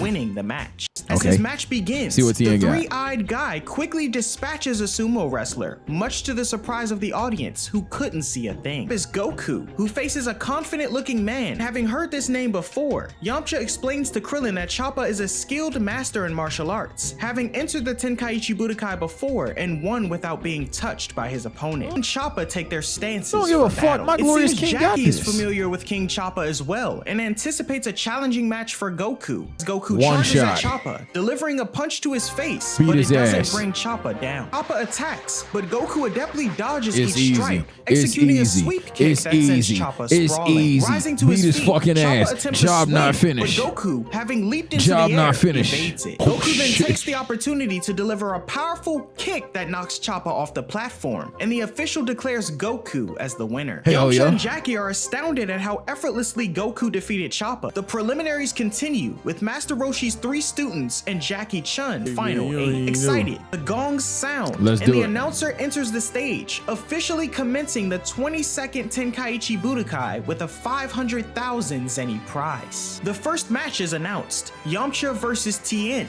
generating excitement amongst the onlookers as Master Shen and Master Roshi's students prepare to face off. Yamcha charges at Tien with a kick, but Yamcha then narrowly evades Tien's jabs, displaying agility. Tien retaliates with a kick, prompting Yamcha to execute a series of backflips. Tien takes flight, kicking off the wall and launches a punch at Yamcha, who manages to leap out. No, what the f you mean hops off the wall? If I'm playing BT2, that's a ring out. Hold on. Tien takes flight, kicking off the... If I do this in BT2 on fucking accident where I'm just flying around, now all of a sudden I'll rung out and my opponent wins and they're better than me. Fuck that, bro. Why these niggas get to do that shit but I can't? Nigga, kick the wall. Way. Undeterred, Tien pursues Yamcha into the air, but Yamcha skillfully blocks his attacks and sends him downward. Both fighters land gracefully. Yamcha announces his Wolf Fang Fist technique, piquing Tien's interest. They engage once again, and Tien successfully blocks all of Yamcha's attacks, delivering a powerful blow to the fighter's abdomen and sending him crashing to the floor. Despite the hit, Yamcha quickly recovers, preparing for his next move, his ace in the hole. Krillin expresses curiosity about Yamcha's strategy, and Goku identifies it as the Kamehameha. Jackie Chun observes with interest as Yamcha chants the technique, unleashing the powerful Kamehameha toward Tien. In response, Tien assumes a defensive stance, folding his hands in front of him with his index fingers extended. This nigga about to shoot him with a spirit gun? Ready to confront the oncoming Kamehameha head on. All eyes are fixed on Tien as he stands his ground, deflecting the blast back toward Yamcha. This move surprises everyone, and barely escaping, Yamcha leaps to avoid the redirected blast, Tien following close behind. The attack collides with a building, nearly killing some of the audience and frustrates Yamcha, who's then alerted by Goku to watch out for impending danger. Tien then appears, and in midair lands a devastating kick to Yamcha, sending him plummeting back to the ring. The impact is so forceful that Yamcha loses consciousness. Tien, however, still engaged, dives in, deliberately crushing Yamcha's leg with his knee, much to Krillin's surprise. Tien rises from an unconscious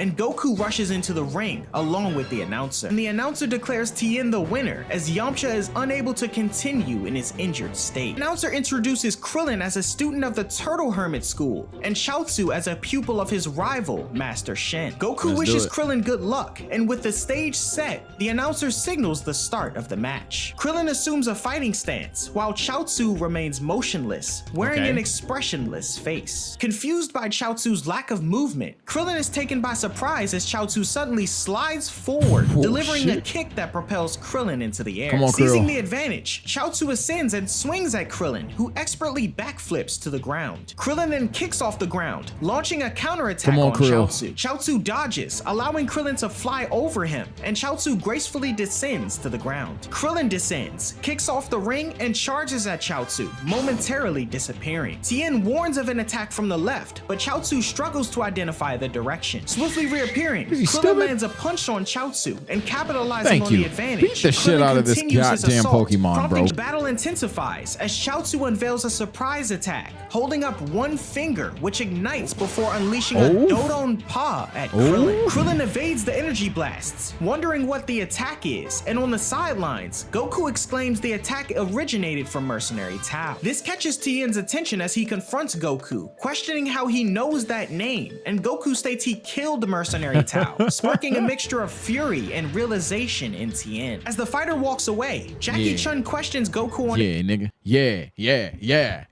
he smacked the shit out of Tao. and if he really killed Tao, and upon confirmation, Jackie marvels at Goku's power and reveals that Mercenary Tao is Master Shen's younger brother. Meanwhile, Krillin continues dodging a barrage of Dodon Pa, frustrated that he's completely helpless at the moment. Tien approaches Master Shen in the crowd and says he needs to share crucial information with him, as Krillin, continuing to evade, considers using the Kamehameha as Yamcha did. He attempts a blast just to see if he can pull it off, and upon releasing a minor burst of energy, he confirms he can perform the technique after all. At the same time, Master Shen is informed of his younger brother's death at the hands of one of Master Roshi's students, but Tien believes he must have gotten lucky, as there's no way Tao could have been killed so easily. Shen states he found it odd that he hadn't seen his brother in 3 years, and furious, he tells Chaozu to stop playing around and kill Krillin. Backstage, Jackie notes the Crane School's intention to kill the Turtle School students, and in a strategic move, Chaozu prepares to unleash a powerful Dodon Pa on Krillin. However, Krillin surprises everyone by initiating a Kamehameha chain, leaving Jackie to believe his minor experience wielding the technique won't be enough to surpass the Dodon Pa. Chaozu launches the Dodon Pa at Krillin, prompting smirks from Tien and Master Shen, while Jackie appears genuinely concerned. Krillin, in a decisive moment, shouts "now" and leaps into the air just as the Dodon Pa hits the ring, resulting in a massive explosion. Rising to Chaozu's level, Krillin finally unleashes his Kamehameha, landing a direct hit. Excited, Krillin celebrates as Chaozu is sent hurtling outside the ring, but manages to arrest his descent, utilizing his flying technique to avoid a loss. Jackie Good fucking shit, Crow. Job not finished though, he flying back. Expresses admiration for Krillin's performance, noting that with proper training, his Kamehameha would have ended the match, and a tense standoff ensues between Krillin and Chaozu. Tien is infuriated that Krillin evaded the Dodon Pa and still managed to fire his own attack, and Krillin charges at Chaozu with a kick, but Chaozu skillfully ducks. Undeterred, Krillin executes a vertical kick, propelling Chaozu across the ring, as Chaozu extends his hands, causing Krillin to freeze, clutching his stomach. Master Shen telepathically instructs Chaozu not to throw Krillin out, but Krillin is calling this nigga everything in the book to death instead, and Krillin notes that Chaozu is using psychic powers. Chaozu forcefully kicks Krillin, sending him crashing into a wall. Wounded but resilient, Krillin rebukes Chaozu's techniques, realizing that the fighter needs to use his hands for his telekinesis. Seizing an opportunity, Krillin questions Chaozu on what 3 + 4 is. This forces Chaozu to count using his fingers, and Krillin breaks free and lands a gut. This dumbass Pokemon can't even add up 3 + 4. Natural selection. Read a fucking book. punch. Chaozu regains his composure before Krillin can strike again, eliciting relief from Tien and frustration from Master Shen. Chaozu retaliates by asking Krillin what 16 plus 27 is, but when Krillin swiftly calculates the answer as 43, Chaozu expresses shock. Krillin then bounces back with 9 minus 1 and struggling to count. Yo, there's no way these niggas are having a math off, bro. Chaozu falls for Krillin's trap as the fighter lands a punch that Fucking sends him math flying leaks? out of Yeah, the thank ring. you. The Get out announcer of here. declares Krillin as the winner of the match as he announces And by the way, the answer's 8. the answer is 8. Signals the start of the 4th match, marking the appearance of all 8 competitors. Ponput is called first, known as a renowned contender, while More Goku, fodder. the previous tournament's runner-up, draws attention. More the announcer fodder. Ponput asserts he'll end the match in no more than 30 seconds, and as the 30 battle seconds? begins, Well, you about to get Ponput one charges shot. at Goku, but Goku quickly counters with an elbow strike to Ponput's stomach, causing him to stagger and collapse unconscious. Yup. This display Bum shocks ass the nigga. audience as the announcer declares Ponput's incapacitation, declaring Goku the winner of the match.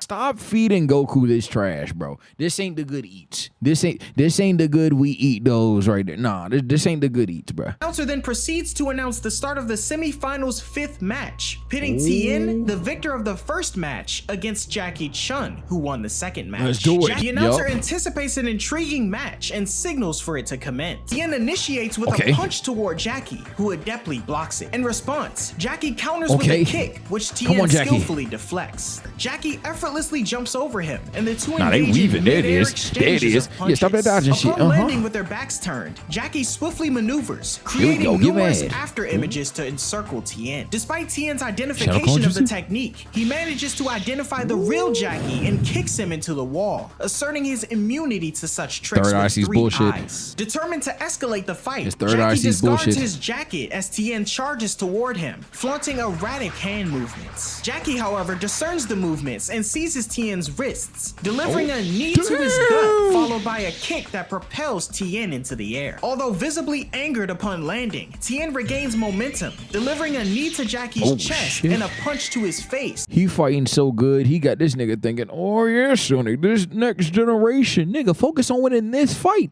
Tien then assumes a unique hand gesture with his thumbs closed in and the other 8 fingers spread apart, introducing his new technique, the solar flare. A blinding flash emanates, affecting everyone, including Jackie. Seizing the opportunity, Tien swiftly knees Jackie in the back of the head as the fighter crashes to the ground, Tien asserting he'll probably never regain consciousness. The announcer begins the count, and Goku and Krillin gradually open their eyes. Surprisingly, Jackie rises at the count of 5, leaving Tien astonished. Given his abnormal fighting ability, Master Shen questions Jackie's identity, as Tien wonders the same. Jackie then questions why someone like Tien is connected to Master Shen, and suggests rather than walking an evil path, the fighter choose a better way. Angrily, Tien threatens to shut Jackie's mouth and charges toward him. Although Jackie blocks a flurry of punches, Tien lands a kick to his face. Damn. Jackie taunts Tien as it seems his mindset is wavering. Jackie persists in criticizing Tien for his loyalty to Master Shen, who suddenly realizes Jackie's true identity as Master Roshi and telepathically conveys it to Tien. But having heard enough, Tien decides to demonstrate an interesting technique. Okay. He initiates the chant of the Kamehameha. Wait. Hey. Who taught you that? As he unleashes the massive attack. Jackie, aiming to prevent the death of those in the audience, Fuck you gonna do, catches the Masenko? blast with his hands and redirects it into the air, much to the crowd's relief. Goku and Krillin marvel at Tien's capabilities, while Tien claims the Kamehameha is a standard technique he can master after witnessing it once. He urges What the Jackie fuck? to unveil more of his power, but Jackie imparts some Fuck final you think thoughts he an about android? choosing Fuck a you think he brighter boo? path, Wait, what am I casually talking about? walks to the edge of the ring and hops out. The audience is a Boo. Yo, chat. This is like literally the equivalent of your champion just resigning the belt and walking away. Could you at least get your ass beat, bruh? He didn't even put over the young talent. He quit. Tien questions his abrupt departure, notes that Jackie never unveiled his true strength, and backstage, Jackie reflects on the new era And he ain't even go all out, dog. Folding, deciding to let the younger generation take the lead. Nah, The sixth match fuck is about that. to commence, featuring Master Roshi's two disciples, Son Goku and Krillin, who will battle for the opportunity to face Tien shit. in the finals. Tien suggests that Master Roshi must have conceded, realizing none of his pupils could defeat him, but Roshi disputes this claim, surprising Tien. The announcer Absolutely. declares the start of match 6, and at the same time, Roshi shares with Tien that none of his students are foolish enough to believe they can win every fight. As Master Roshi departs, he remarks that Tien is on a similar journey and will eventually find the right path. Tien decides to reveal a significant ambition as he aspires to take the place of mercenary Tao as the world's greatest assassin. However,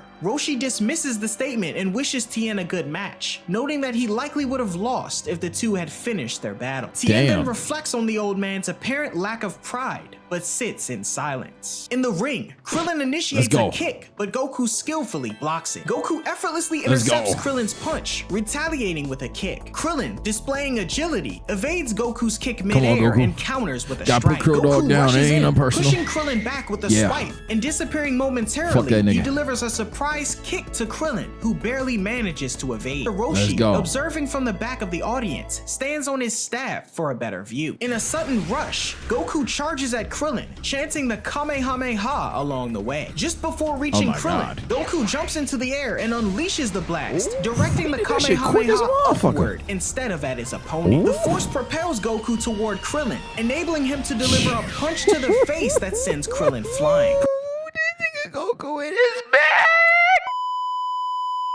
My glorious king is in the motherfucking duff. Pursuing him, Goku performs front flips to catch Krillin and lands a knee to his gut. The spectators are shocked by Goku's intensity, and the announcer begins the count. However, Krillin manages to rise at the count of 3, much to Goku's pleasure. Appearing nervous, Krillin acknowledges Goku's attacks, growing serious as he readies his counterattack. Krillin charges at Goku, but Goku effortlessly taps him on the back, sending him to the ground. Undeterred, Krillin returns to his feet, running across the ring as he contemplates his next move. At the same time, Master Roshi notes that Krillin's abilities already approach the levels of a superhuman, and Krillin decides to unleash a Kamehameha, prompting Goku to warn him that it won't work. Krillin unleashes the blast anyway though, and Goku confidently extends his hand, the blast exploding harmlessly against it. Goku taunts Krillin, asserting he was right after all, but Krillin vanishes, reappearing behind Goku and grabs his tail, pinpointing Goku's weak spot. Tien contemplates this new— Come on, Goku. Told you about this shit, bruh. Found information, while Master Roshi admires Krillin's strategic thinking. Amused by the sudden turn of events, Krillin laughs heartily as Goku's strength gradually wanes. The announcer exclaims that Son Goku is down, and Tien finds the situation unexpected, but anticipates an easy victory when facing Krillin. However, as the countdown reaches 9, Goku swiftly rises, leaping over Krillin's head while still clutching his tail. What the fuck? In a surprise move, Goku slams Krillin down, much to everyone's shock. Fuck was he acting? Krillin rises, expressing confusion as Goku's tail has always been his greatest weakness, but Goku reveals that he trained his tail in the past 3 years, following the advice from Master Roshi to do so. Nearby, Roshi reflects on this development, acknowledging that Goku has eliminated his weak point. Krillin resorts to a classic distraction, the look over there gag, and takes advantage of Goku's turned head to elbow him in the face. Goku notes the unfairness of the tactic, and Roshi humorously notes that Goku does have a weakness and that he's too honest and straightforward. In an instant, Goku disappears from sight, leaving Krillin bewildered and searching frantically, unseen by everyone except Tien, who realizes Goku is moving at an incredible speed while gradually drawing closer to his opponent. Goku suddenly reappears in front of Krillin, sticking his tongue out. Goku swiftly strikes Krillin, sending him flying out of the ring, much to the confusion of the audience. The unexpected outcome surprises the spectators, who note that this was a boring outcome to such an incredible match. Tien though, ain't nothing boring about it, nigga. As Tien and Goku make their way to the ring, Master Roshi, seeking a better view, dashes through the audience, reaching behind the back wall near the ring where Krillin is observing. Goku lunges at Tien with a strike, but Tien adeptly blocks the attack. Swiftly, Tien launches an attack, but Goku evades it, utilizing his tail to grasp Tien's leg. Spiraling around Tien's leg, Goku delivers delivers an uppercut that propels Tien across the ring. He elbows Goku into the back wall, proceeding to unleash a barrage of strikes against him. Master Roshi observes, likening the attack to a machine gun, while Tien eventually clubs Goku down this nigga off fighting the wall. savage as Holding the hell. weakened Goku with one hand, Tien confidently queries whether he prefers to be sent to heaven or hell. Yo, you know how dark it would be if this nigga Goku was like, like, wait, what do you mean? First of all, you don't decide that. Second of all, even if you did, that's propels not Goku cool. into the air, executing an abrupt turn and declares his volleyball fist technique, sporting an unexpectedly adorable expression. Tien claps his hands together and charges toward Goku Freak just as he ass. descends back to the ring. 1. Tien nudges shit. Goku back into the air using the back of his wrist. 2. Tien raises shit. his hands above his head, positioning Goku like a Come on, volleyball Goku, you're in taking a lot of midair. hits. Subsequently, Tien leaps after Goku and yells attack as he forcefully spikes Goku back down toward the ring, causing Goku to impact heavily, appearing lifeless. To everyone's astonishment though, Goku effortlessly rebounds, This nigga weak as fuck.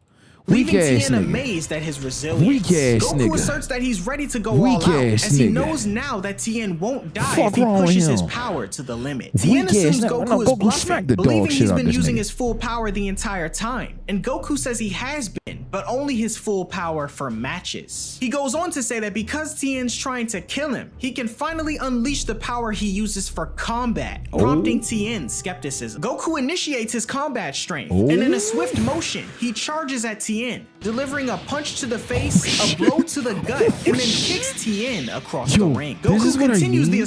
When we watched that one video where he was like, yo, Goku doesn't have an ego. Yo, I mean, maybe by the end of Z, you can argue it falters. Goku used to talk crazy. This nigga Goku said, oh, right now, I've just been fighting on some like matches shit, exhibition shit. Nigga.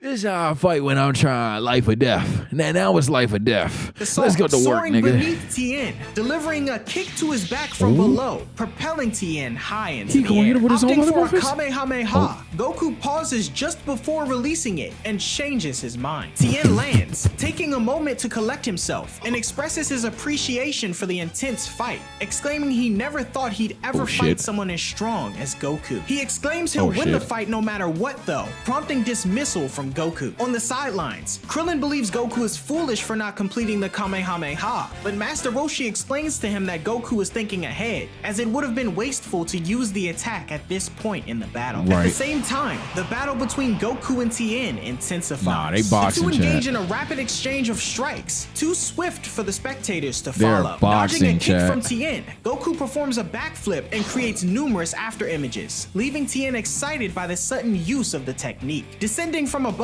one Goku approaches Tien, who attempts to kick him, while another Goku sneaks up from behind. The deceptive Goku lands a punch through Tien, only for the genuine Tien to materialize behind the illusory Goku, delivering a chop. Tien, however, punches through another false Goku, and the authentic Goku concludes the sequence with a powerful kick to the face. The shocking display leaves Master Roshi, Krillin, Master Shen, and Chaozu in disbelief as Tien falls to the ground. Fueled by anger, Tien rises and prepares to retaliate, initiating a blinding solar flare. Capitalizing on Goku's momentary blindness, Tien charges in and prepares to strike, but Goku catches his fist with his left hand and delivers a powerful punch to Tien.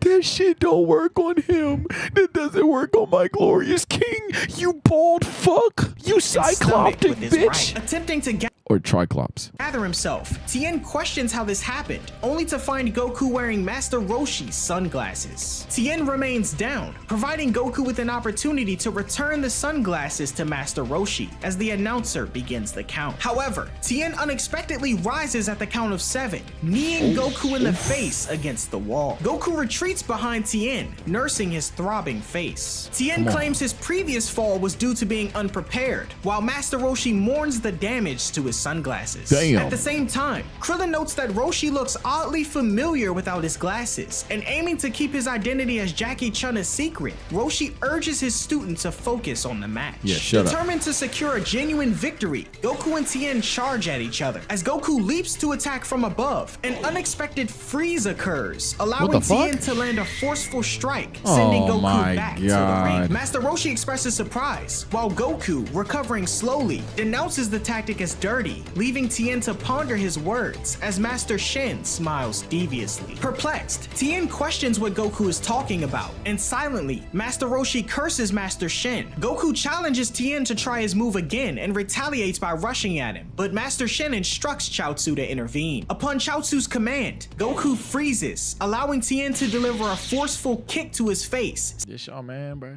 Goku, in a creative move, propels himself back into the ring with a Kamehameha to avoid a loss, and launches at Tien, and simultaneously, Tien charges in as well. Chaozu, however, freezes Goku again on Master Shin's command. Bro, check, y'all not gonna trick me. He doesn't notice. You know Goku swinging at your dumb ass right here, bro. This nigga notices this. Opportunity to attack. The announcer declares a shift in the tide as Goku appears down and begins the count. Struggling to rise, Nigga, Goku seems clutching up immobilized by Chaozu's happening? telekinesis. Tien notices something unusual and wonders what's going on, until telepathically, Master Shin urges Tien to finish Goku off. Tien, however, resists, wanting to win the match with his true strength. Master Shin repeats his command to his student angrily, but Tien refuses to comply as the count reaches 8. In a sudden burst of determination, Tien yells aloud for Chaozu to cease his meddling, much to the surprise of his friend, as Goku rises before the counts end. Goku rushes in to attack Tien, but Master Roshi intervenes, yelling at Goku to halt. Master Shin berates Tien for his disobedience, while Tien explains his desire to win with— I thought Tien just walked all the way to I thought Tien just walked off the stage. Take the fraud back. He already done got like 5 free licks. his own power. Shin insists on Tien resuming his assault, but Tien, conflicted, decides not to kill Goku and expresses his disinterest in being an assassin. Enraged, Master Shin assumes that Roshi had something to do with this change of heart and declares he'll kill both he and Tien for opposing him, as he urges Chaozu to paralyze them both. Chaozu, though, torn between the commands of his friend and master, says he'd like to see Tien fight at his full strength as well, prompting Shin to grab his student by the shirt and prepare to kill him. Tien panics at the grim situation, but suddenly, Master Roshi takes drastic action, firing a Kamehameha at Master Shin, propelling him far into the distance. Roshi asserts his rival won't be killed. This nigga Roshi just caught a body? Oh shit, my fault, nigga. My fault, Unc. Hey, Unc, my bad.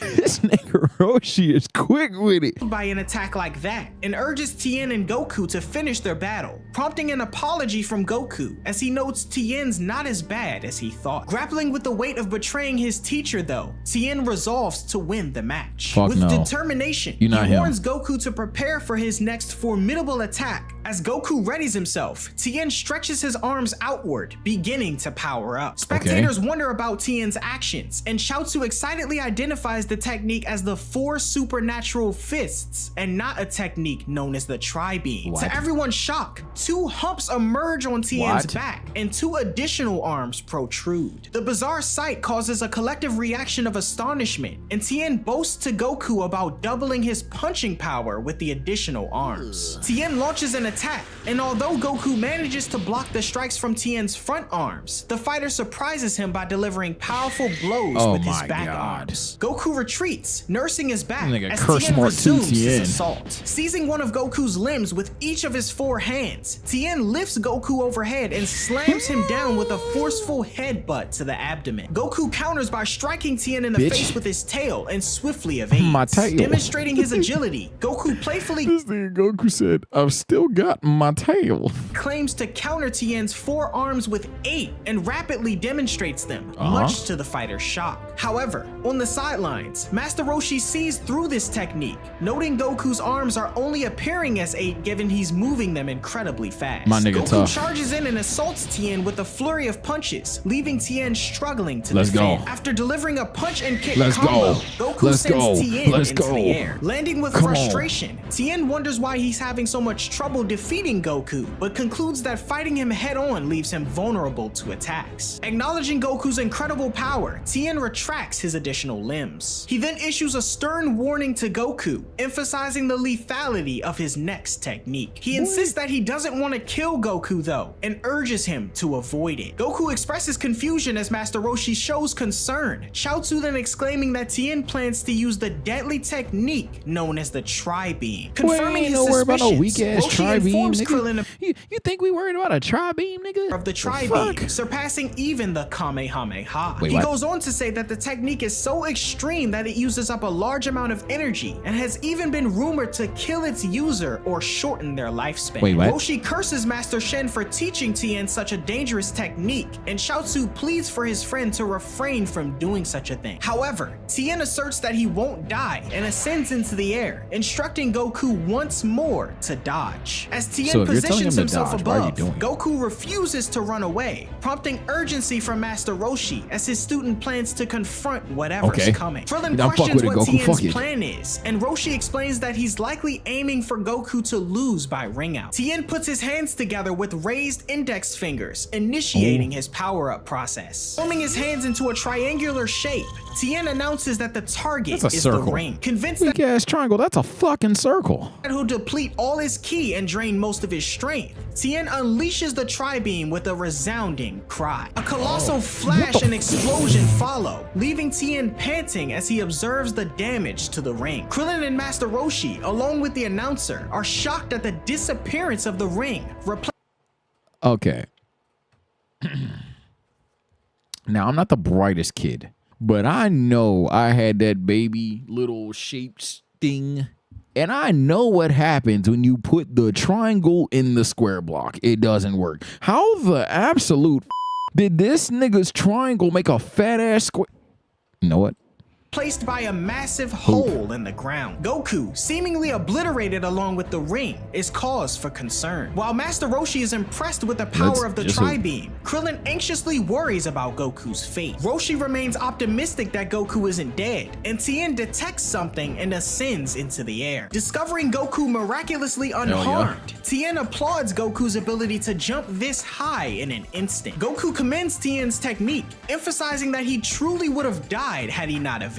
The announcer, using binoculars, continues to narrate the unfolding match as Tien, now descending with Goku, declares victory for himself. Goku, grappling with the gravity, faces the challenge of not having a ring or solid ground beneath. The absence of a ring implies that merely touching the ground constitutes a ring out, and unlike Tien, Goku is unable to fly. Determined, Goku, despite Tien's ability to fly, asserts that he'll attempt one last attack. Tien, somewhat decisive, underestimates Goku's strength. Goku, however, initiates a Kamehameha, much to the shock of Master Roshi below, who notes the technique won't work. But with a surprising twist, Goku redirects the blast away from Tien, propelling himself toward the fighter, who watches with a mix of surprise and concern. Goku continues his trajectory toward Tien, delivering a powerful headbutt to the fighter's gut, causing him to descend at an angle toward the city, away from the arena. Goku, falling behind due to the depletion of his strength from the Kamehameha, struggles to control his body. To verify the winner, the announcer quickly deploys a capsule, unveiling a shark-themed vehicle.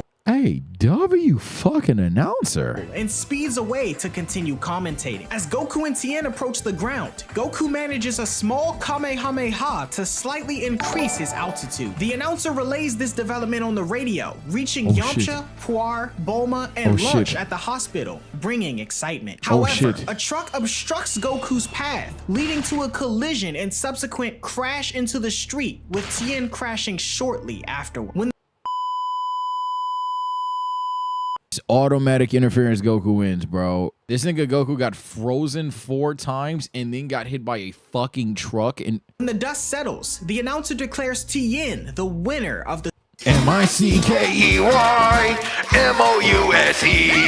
After some time, the announcer bids farewell to the fans, anticipating a reunion in 3 Whatever, years. nigga. The Dragon Team gathers, including Tien and Chaozu. Goku, lacking other clothes, changes into Krillin's less damaged gi. Tien offers Goku half of the prize money, but Goku declines, admitting he wouldn't know what to do with it anyway. Tien, feeling fortunate, downplays his victory, noting that in terms of actual ability, he lost. Master Thank you.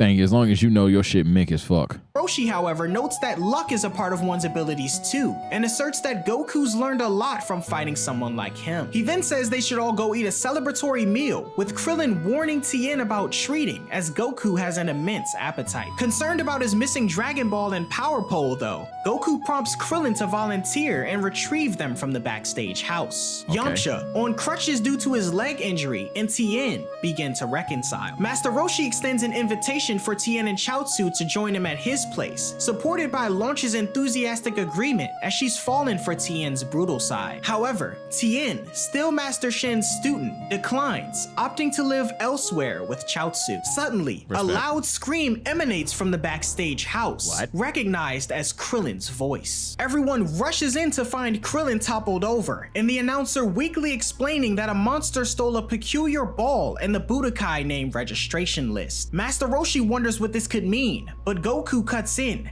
yelling aloud that Krillin's been murdered. What? Goku kneels over a deceased Krillin while everyone else begins to tear up at the news. All except Master Roshi, who wonders about the monster that disappeared. Goku then stands up, incredibly angry. Master Roshi yells at Goku to wait, but Goku ignores him, snatching the Dragon Radar from Bulma and calling the Flying Nimbus. Oolong then finds a piece of paper and Bulma looks over it, thinking the situation looked bad as it had the symbol of a demon written on it. You know how gangster that is in hindsight? I'm not a thug, so I don't know if thugs do this, but like to write a note that, hey, we fucked your shit up, nigga. Just imagine, like, you get robbed, you pick up a piece of paper, and that shit says, like, their address. You get robbed, you pick up a piece of paper, and that shit is just like, Yeah, gangster shit, nigga. what do you do? What do you do?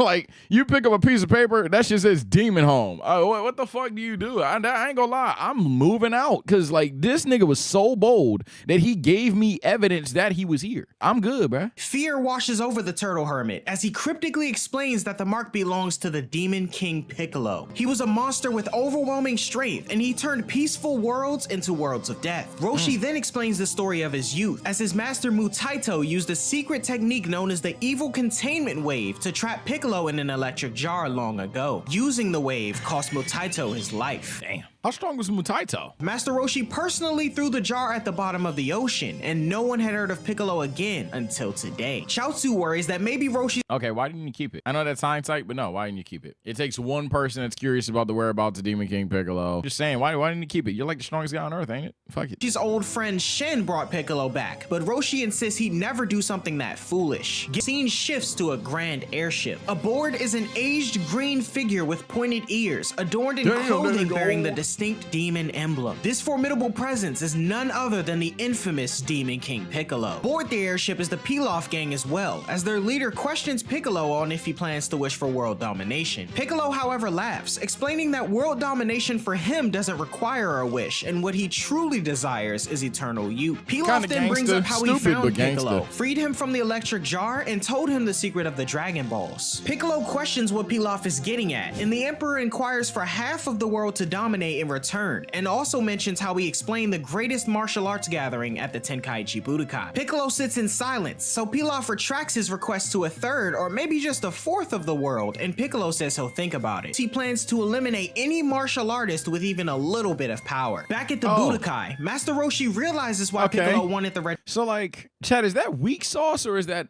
like comp? If you are one of the strongest niggas on Earth, you're trying to take the world over, and your goal is to like, all right, gang, we gotta take out any nigga that is a possible threat. Is that gangster shit or is that like weak sauce? Like, just take over the world and prepare for the resistance, nigga. Why leave anyone? I'd say it's more smart than it is bitch made. Registration list, as one of the fighters on that list could possibly perform the evil containment wave and seal him away again. Tien says he probably intended to kill all of the martial artists on that list, and Master Roshi agrees. Meanwhile, Goku catches up to Piccolo's monster henchman, infuriated and ready for revenge. Oh, God. Seeing the 4-star Dragon Ball in his other hand sends Goku into a fury as he demands the creature to return the ball in his friend Krillin's Oh life. my God. The monster deduces that this Krillin was the youngster who dared to oppose him and chuckles, recalling how effortlessly he met his end. Now infuriated more than ever, Goku vows to avenge his friend by killing the monster before him. Unfazed, the creature questions Goku's counterattack strategy. Goku lunges, but the monster evades with a leap, kicks Goku. Finally, Goku tells the demon that had he been re-energized, he would have ended things quickly. However, the demon interrupts, mentioning his satisfaction and aims to silence Goku forever. Oh, he then shit. discharges a My powerful Glorious King ain't beam, 100% narrowly this missing Mickey. Goku but obliterating the flying Nimbus. Subsequently, Niggas is shooting them. What the fuck? I thought that was like, that's the rules. You don't shoot the prop. he bids Goku a farewell and knocks him downward, causing him My crash Glorious landing King into a gonna get his get dense back. forest Nah, I ain't below. worried about As that. night falls, everyone Nah, I at the ain't worried about Budokai grows anxious for Goku's return. Dawn breaking, presumably the following day, the creature presents the 4-star ball to Piccolo aboard the airship. He also hands over the Budokai registration list detailing the You're a decade's goddamn lapdog, participants. bitch. Piccolo instructs him to display them on the wall, and Pilaf's group eagerly assists. Names like Nam and Ranfan pass, and when the creature reaches Krillin's poster, he deems it unnecessary to post as he killed Krillin already. Mind Damn. draws Pilaf's attention to a specific entry, and they're shocked to recognize Goku. Having competed twice and securing second place both times in the Tenkaichi Budokai, the creature dismisses this poster too, claiming he finished off Goku as well not long ago. Pilaf's crew is in disbelief. Confirm your kills. Hey, look. Anybody that, hey, I hope nobody watching this is trying to rule the world, but anybody that's like trying to rule the world, rule number 1, all minions need to be competent. What I mean by this is, hey gang, Confirm your kills. Piccolo prefers caution, again telling his henchmen to kill every martial artist on the registry and all others who oppose him. Below, Goku remains motionless. Piccolo daydreams of regaining his youth, then calls his demon, referring to him as Tambourine. He orders Tambourine This to nigga's an eliminate the instrument? top martial artists, prompting oh the my god, pterodactyl he is a literal instrument. like creature to question who would gather the Dragon Balls. Piccolo states he'll create another demon, to which Tambourine. Pilaf grimaces, fearing another nauseating spectacle. The Okay, pterodactyl-like being cautions against spawning another egg given Piccolo's current condition. However, Piccolo is confident that he's strong enough to handle the task. Now ready to spawn a dragon-themed warrior to collect the Dragon Balls, Piccolo starts a So chant it's Piccolo? and throws Yeah, up but Piccolo gangster. We like Piccolo. We have favorites. Piccolo, he's earned the right to bypass his name. Tambourine.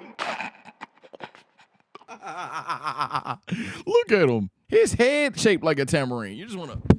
That motherfucker. a massive egg. He names the soon-to-emerge creature Symbol and commands it to awaken.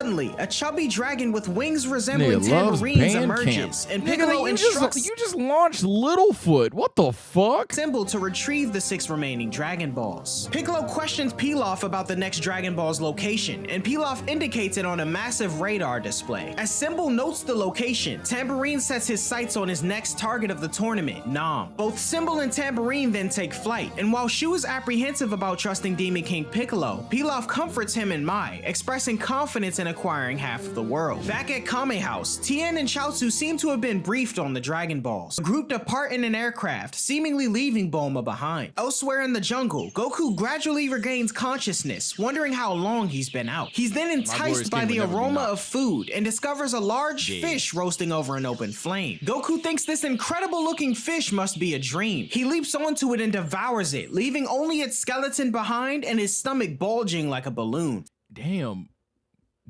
nigga. You just frame one? Feeling energized, he rushes over to punch a massive And then rock, punches creating a sizable hole. Filled with newfound vigor and eager to confront the beast again, he summons the flying Nimbus. However, Nimbus doesn't appear as it was destroyed. Goku's anger flares up once more, stating now he has 3 reasons to kill the creature when he sees him again. Goku retrieves the Dragon Radar, and it indicates a Dragon Ball nearby. Convinced the assailant is close, Goku calls out to him, and moments later narrowly dodges a hurtling boulder. He then leaps atop a rock formation, challenging the creature to reveal itself. However, a round man with long hair, a sword, and a Dragon Ball dangling from his neck emerges, Time for a little snack.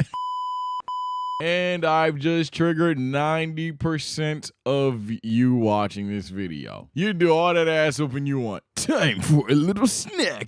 GG's. In my personal opinion, if you must nerf it, I think fuck it, leave it as is. I'm all for the game being unbalanced and niggas having gimmicks. But if you gotta nerf Yajirobe, just make his DP value pause if needed higher, or make a limit on how much like he can use that ability. Expressing irritation about Goku eating his fish. Goku, If you have to unaware nerf that it him, was I don't think someone's you need to meal, assumed it had fallen there, but the man berates Goku for thinking a cooked fish would randomly drop from the sky. Goku descends and spots the Dragon Ball on the man's necklace. Although he isn't close enough to discern the star's number, he assumes it's his Dragon Ball. Believing the man to be an accomplice of the winged creature, Goku inquires about its whereabouts. However, the man, harboring resentment for the stolen fish, gets ready to fight. As they charge toward one another and lock in, Goku parries the man's blow until a fierce headbutt sends him back. However, Goku springs back up and retaliates with a head punch, sending the man stumbling. A swift kick from the man is dodged by Goku, who then lands a solid punch to the man's face. Following this, a kick sends the man crashing into a mountain. As the man recovers and the two assess each other, Goku realizes the ball the man possesses isn't his grandpa's. He questions the man on where his came from and learns he found it 3 years prior. Goku offers his apologies for the misunderstanding, yet the man remains determined for him to replace his stolen breakfast. Soon after, a flying figure catches Goku's attention, eluding him to think the creature had returned. However, to his surprise, it's Symbol, not Tambourine. Symbol threatens to kill the two if they don't talk, but the man remains undeterred, thinking the stranger is rude. Symbol then zeroes in on the man's Dragon Ball around his neck and demands it at once, prompting Goku to suspect that this creature is aligned with the previous one he battled. The man is unwilling to comply, leading Symbol to prepare to kill him. Goku is eager to take on Symbol, but the man tells him no. Goku mentions he needs to settle the score, but the man is set on fighting Symbol himself. They decide to settle the matter with a game of rock, paper, scissors, to which the man wins. Charging at Symbol, the man attempts a punch, but Symbol evades and counters by striking the man's face with his tail. Following up with a punch, Symbol sends the man flying backwards. Smugly believing he's won, Symbol is taken aback when the man rises effortlessly, commenting,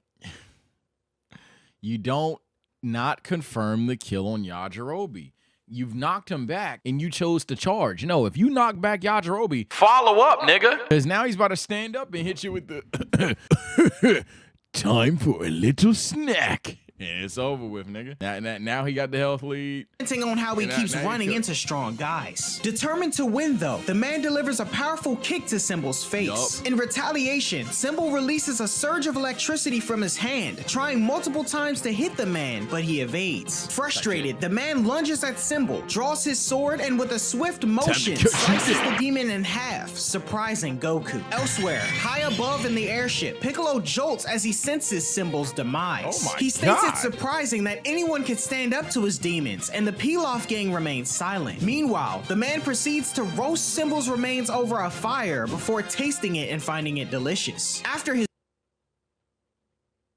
All right, I can't do that. Little chat, hear me out. A lot of you guys, they eat meat, you know, you see a pig. A lot of us already ain't killing a pig and then cooking that nigga right then and there. But let's say, you know, you gotta survive, you gotta do what you gotta do, right? Gang, if fucking Pumbaa just sung "It Means No Worries for the rest of your days," I can't eat that nigga.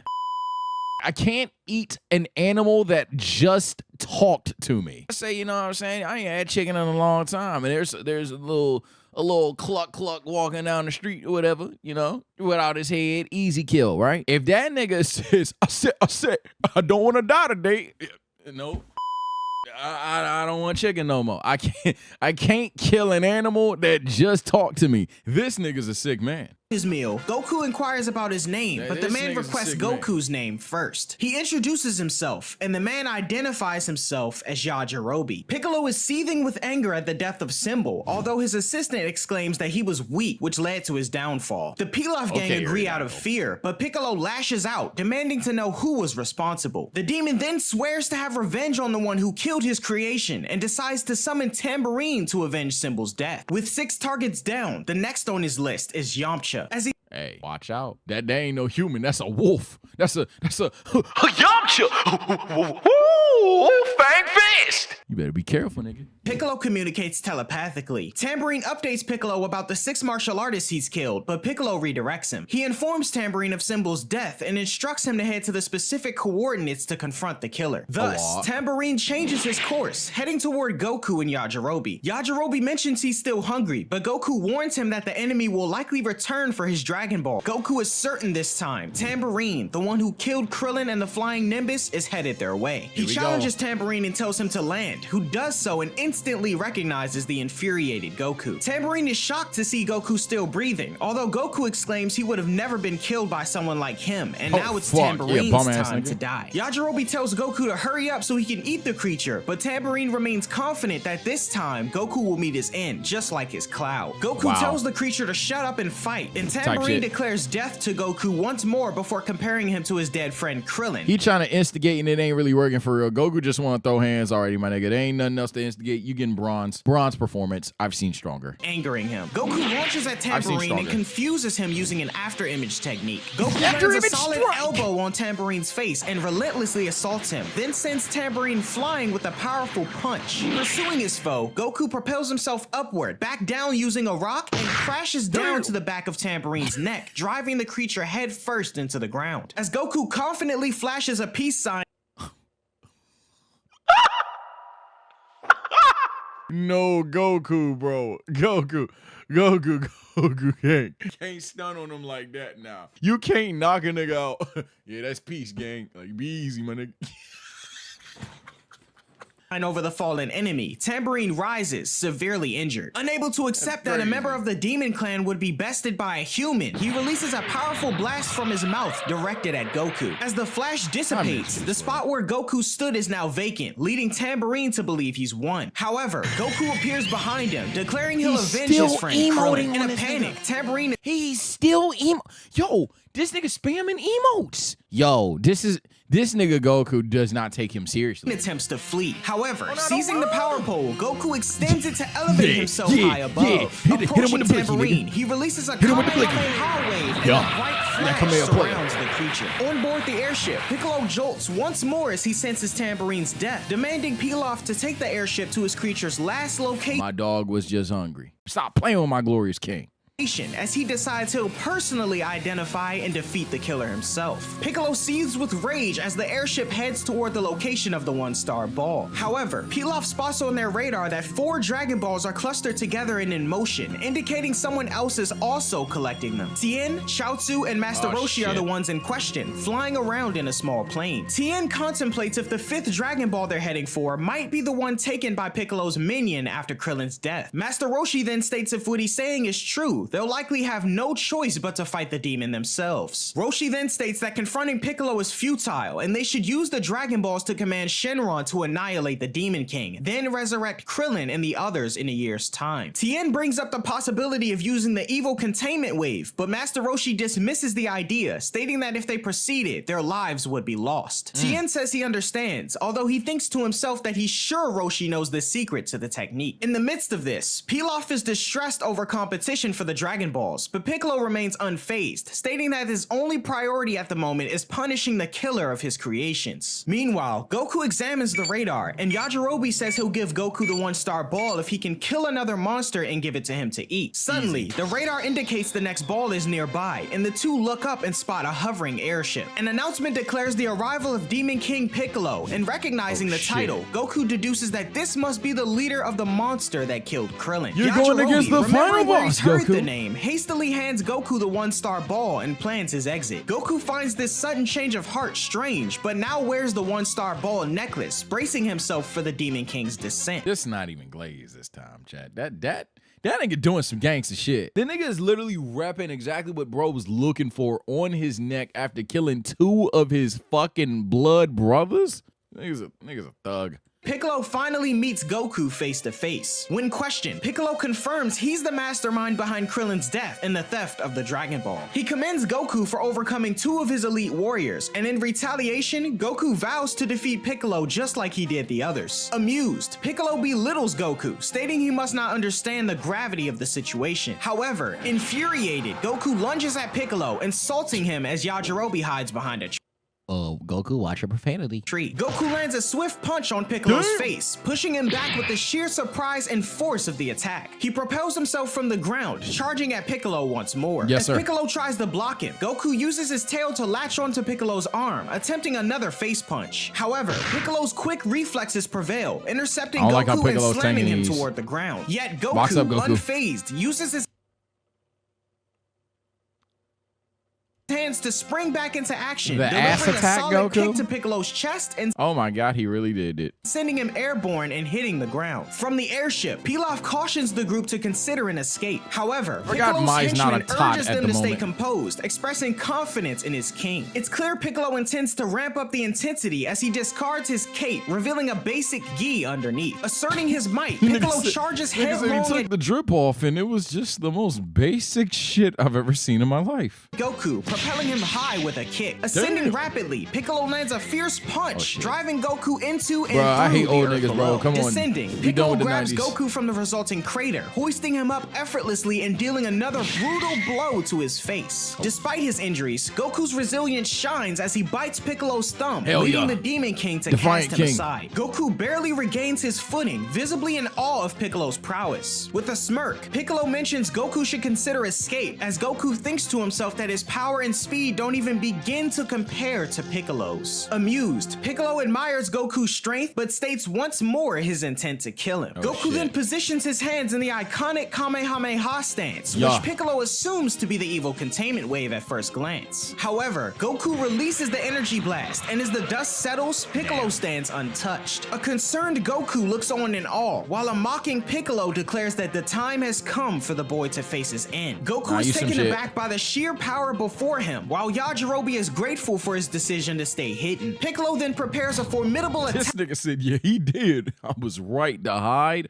Bro, help him, bro. Cut this nigga head off, bro. My glorious king can't get packed up like this. This nigga's kind of balling. Positioning his hands inward before launching a powerful ki blast at Goku. Goku narrowly dodges the blast by leaping over it, but as he's airborne, Piccolo fires another ki blast, hitting Goku head on. Goku crashes to the ground, appearing gravely injured. Approaching the unconscious Goku, Piccolo puts his hand over his chest and states there's no heartbeat, alluding to the boy's death. Piccolo then seizes the— okay, good shit. You could have done another shot, but that's hindsight. Good shit. Confirm your kills. That's what I'm talking about. So if you, as the final boss, know how to confirm your kills, make sure your lackeys do the same thing. Good shit, Piccolo. The one-star ball from around his neck and ascends to the airship, declaring his intention to collect the remaining Dragon Balls to regain his youth. As the airship departs, Yajirobe cautiously emerges from his hiding spot and examines Goku's seemingly lifeless body. To his surprise, though, Goku moves and he detects a faint heartbeat. Desperately— Did you even try? Did you even try? This was like 5 seconds later. Natural selection. Whatever happens to you now, Demon King Piccolo. Natural selection.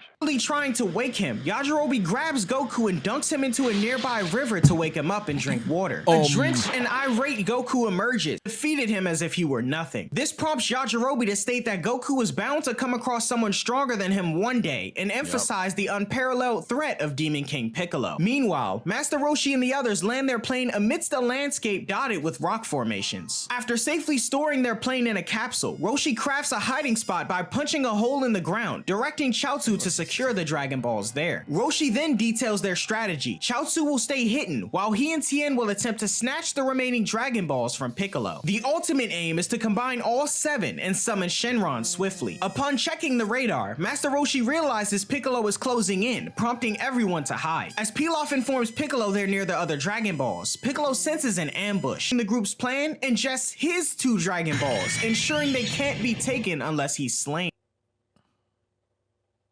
Ugh!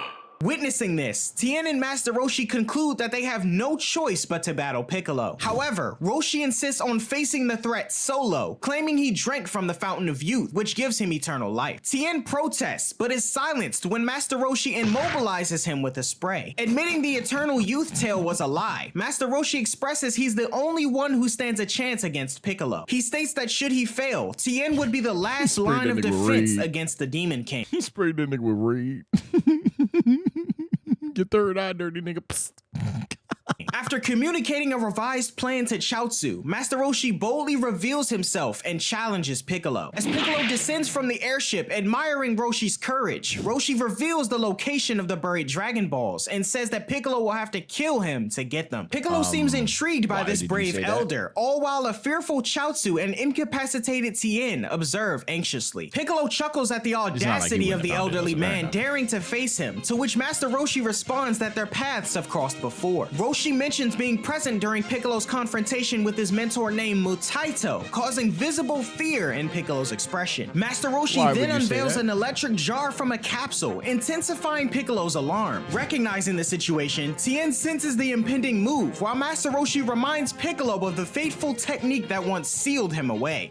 This is very gangsta, but very bold. If this nigga has practiced a counter, you're cooked. However, how easy possibly practice a counter? But I'm with the bold shit. Sorry to take away from the hype moment. Here we go. Attempting to escape, Piccolo takes to the skies, but Master Roshi, with his arms raised, unleashes the evil containment wave. To my glorious King Luca, force, Piccolo is whirled around with the intention of sealing him in the electric jar. However, Master Roshi's aim falters, causing Piccolo to crash just shy of the jar, much to the surprise of him, Tien, Roshi with the game on the line? Roshi, what the fuck? You missed? and Chaozu. Fatigued, Roshi acknowledges his failure to defeat the Demon King, but remains confident in Piccolo's eventual downfall. Tragically, he then collapses, lifeless, as Piccolo— You died missing your jumper? Oh my god. Convinced of his invincibility, especially since no one remains to wield the evil containment wave against him, Piccolo gloats and states he isn't afraid of anything anymore. With a simple gesture, he extracts the 5 Dragon Balls from the earth and regurgitates his own pair, uniting all 7. Eagerly anticipating the restoration of his youthful might, Piccolo prepares while Tien awaits helplessly. With the Dragon Balls now beneath him, Piccolo summons Shenron, causing the skies to darken ominously. Recognizing the grave implications of a rejuvenated Piccolo, Tien watches anxiously as the Dragon Balls radiate intense light. When the fat ass dragon, Tien, this is easy. Arc ends here. When the fat ass dragon says, "Please state your wish," immediately, I wish Demon King Piccolo would go away.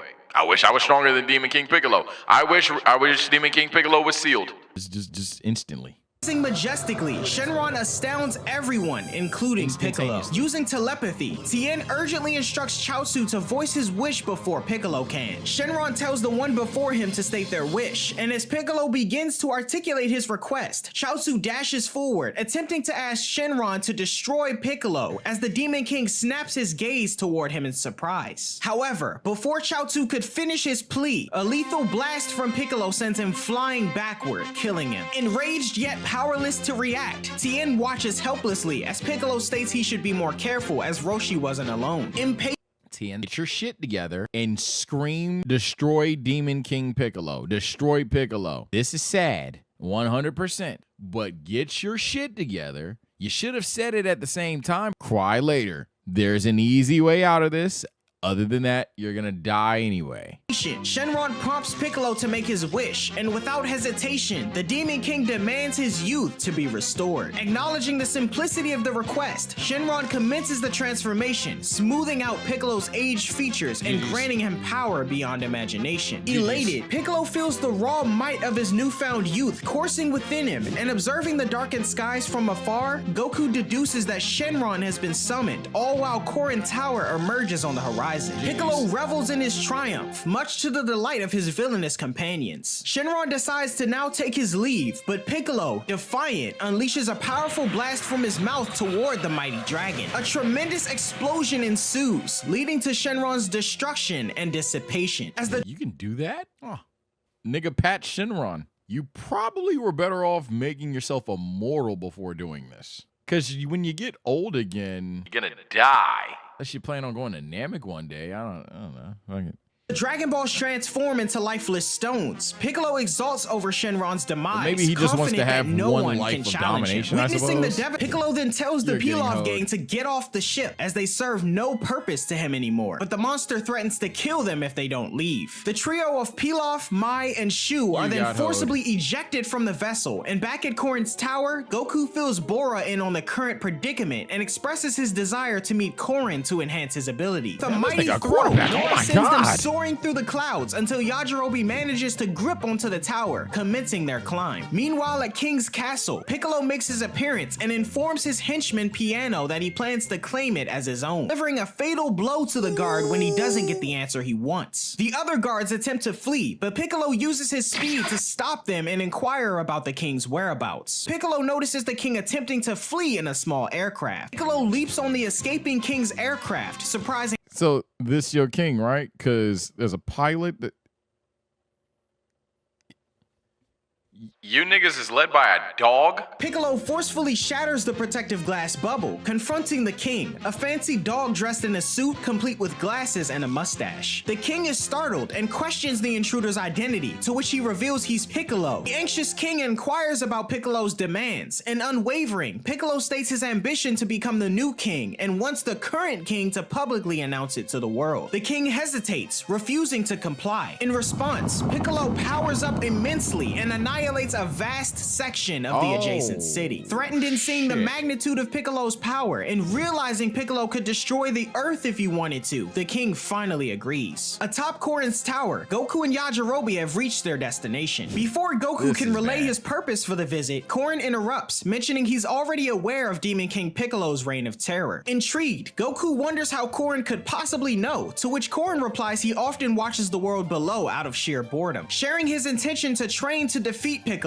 Goku is met with an immediate solution from Korin, a sensu bean. Yajirobe, disgruntled, believes the sensu to be the promised feast and hastily consumes a bunch. To his surprise, his belly grows immensely, prompting Goku to explain that a single bean is equivalent to 10 days of nourishment. Korin then questions Goku on if he's healed, and Goku is elated to find himself completely rejuvenated. Eager to commence training, Goku questions if he can start right away. However, Korin states that he has no further teaching. Little did this little shit know, he probably ready to box right now.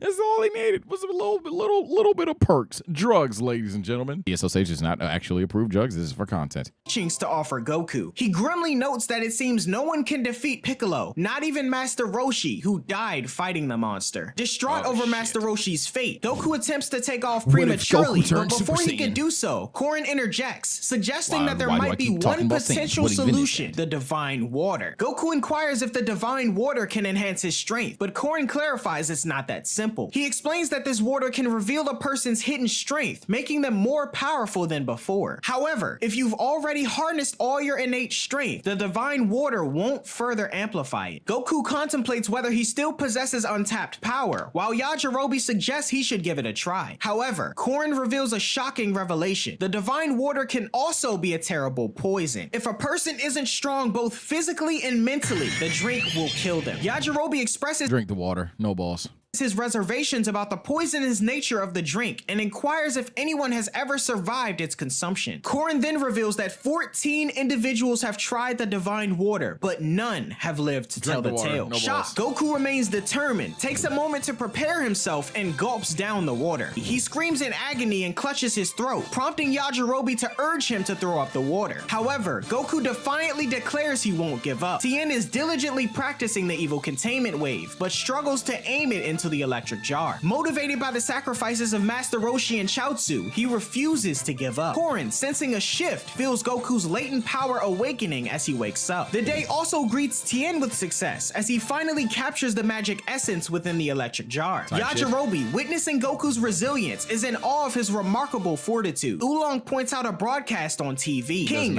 announces his resignation, naming Demon King Piccolo as his successor. In a desperate plea, he beckons a hero to challenge this tyrant. The screen shifts to Piccolo, who menacingly holds the king by his throat. Piccolo then addresses the global audience, asserting his reign, and Tien, tuning in from his aircraft, discerns Piccolo's location at King's Castle and heads there. Goku prepares to leave, and Korin offers his support, summoning the flying Nimbus, which surprises Goku. A massive cloud approaches, and Goku inquires if it's the same one Master Roshi had given him. Korin confirms he was the original source, and Goku, ecstatic, leaps onto the vast cloud. Witnessing this, Yajirobe expresses shock. Goku then breaks off a small part of the cloud for his use and invites Yajirobe to join him, although he declines. Goku expresses his gratitude this is Nimbus Jr. to both Yajirobe and Korin and takes off. Yajirobe then asking if he can have a flying Nimbus. Korin, however, tells Yajirobe he wouldn't be able to ride it, then thinks to himself if Goku will actually stand a chance against Piccolo. Elsewhere, Piccolo, still speaking on television, encourages the world to commit the most atrocious acts of violence. He then announces that there are 43 districts worldwide, and Piano presents him with a small box. Since the day is May 9th, the day marking his ascent to power, he declares it as Piccolo Day. Every year to commemorate this day, Piccolo states he'll conduct a lottery, drawing a number from the box. He says that whichever district he picks corresponding to the drawn number will be destroyed on the spot, simply for his pleasure of witnessing human despair. However, for those impatient enough not to wait 43 years for potential doom, Piccolo jokingly emphasizes they can visit King Castle anytime to face punishment. Tien continues to monitor. What the hell? The fuck, dude? Why?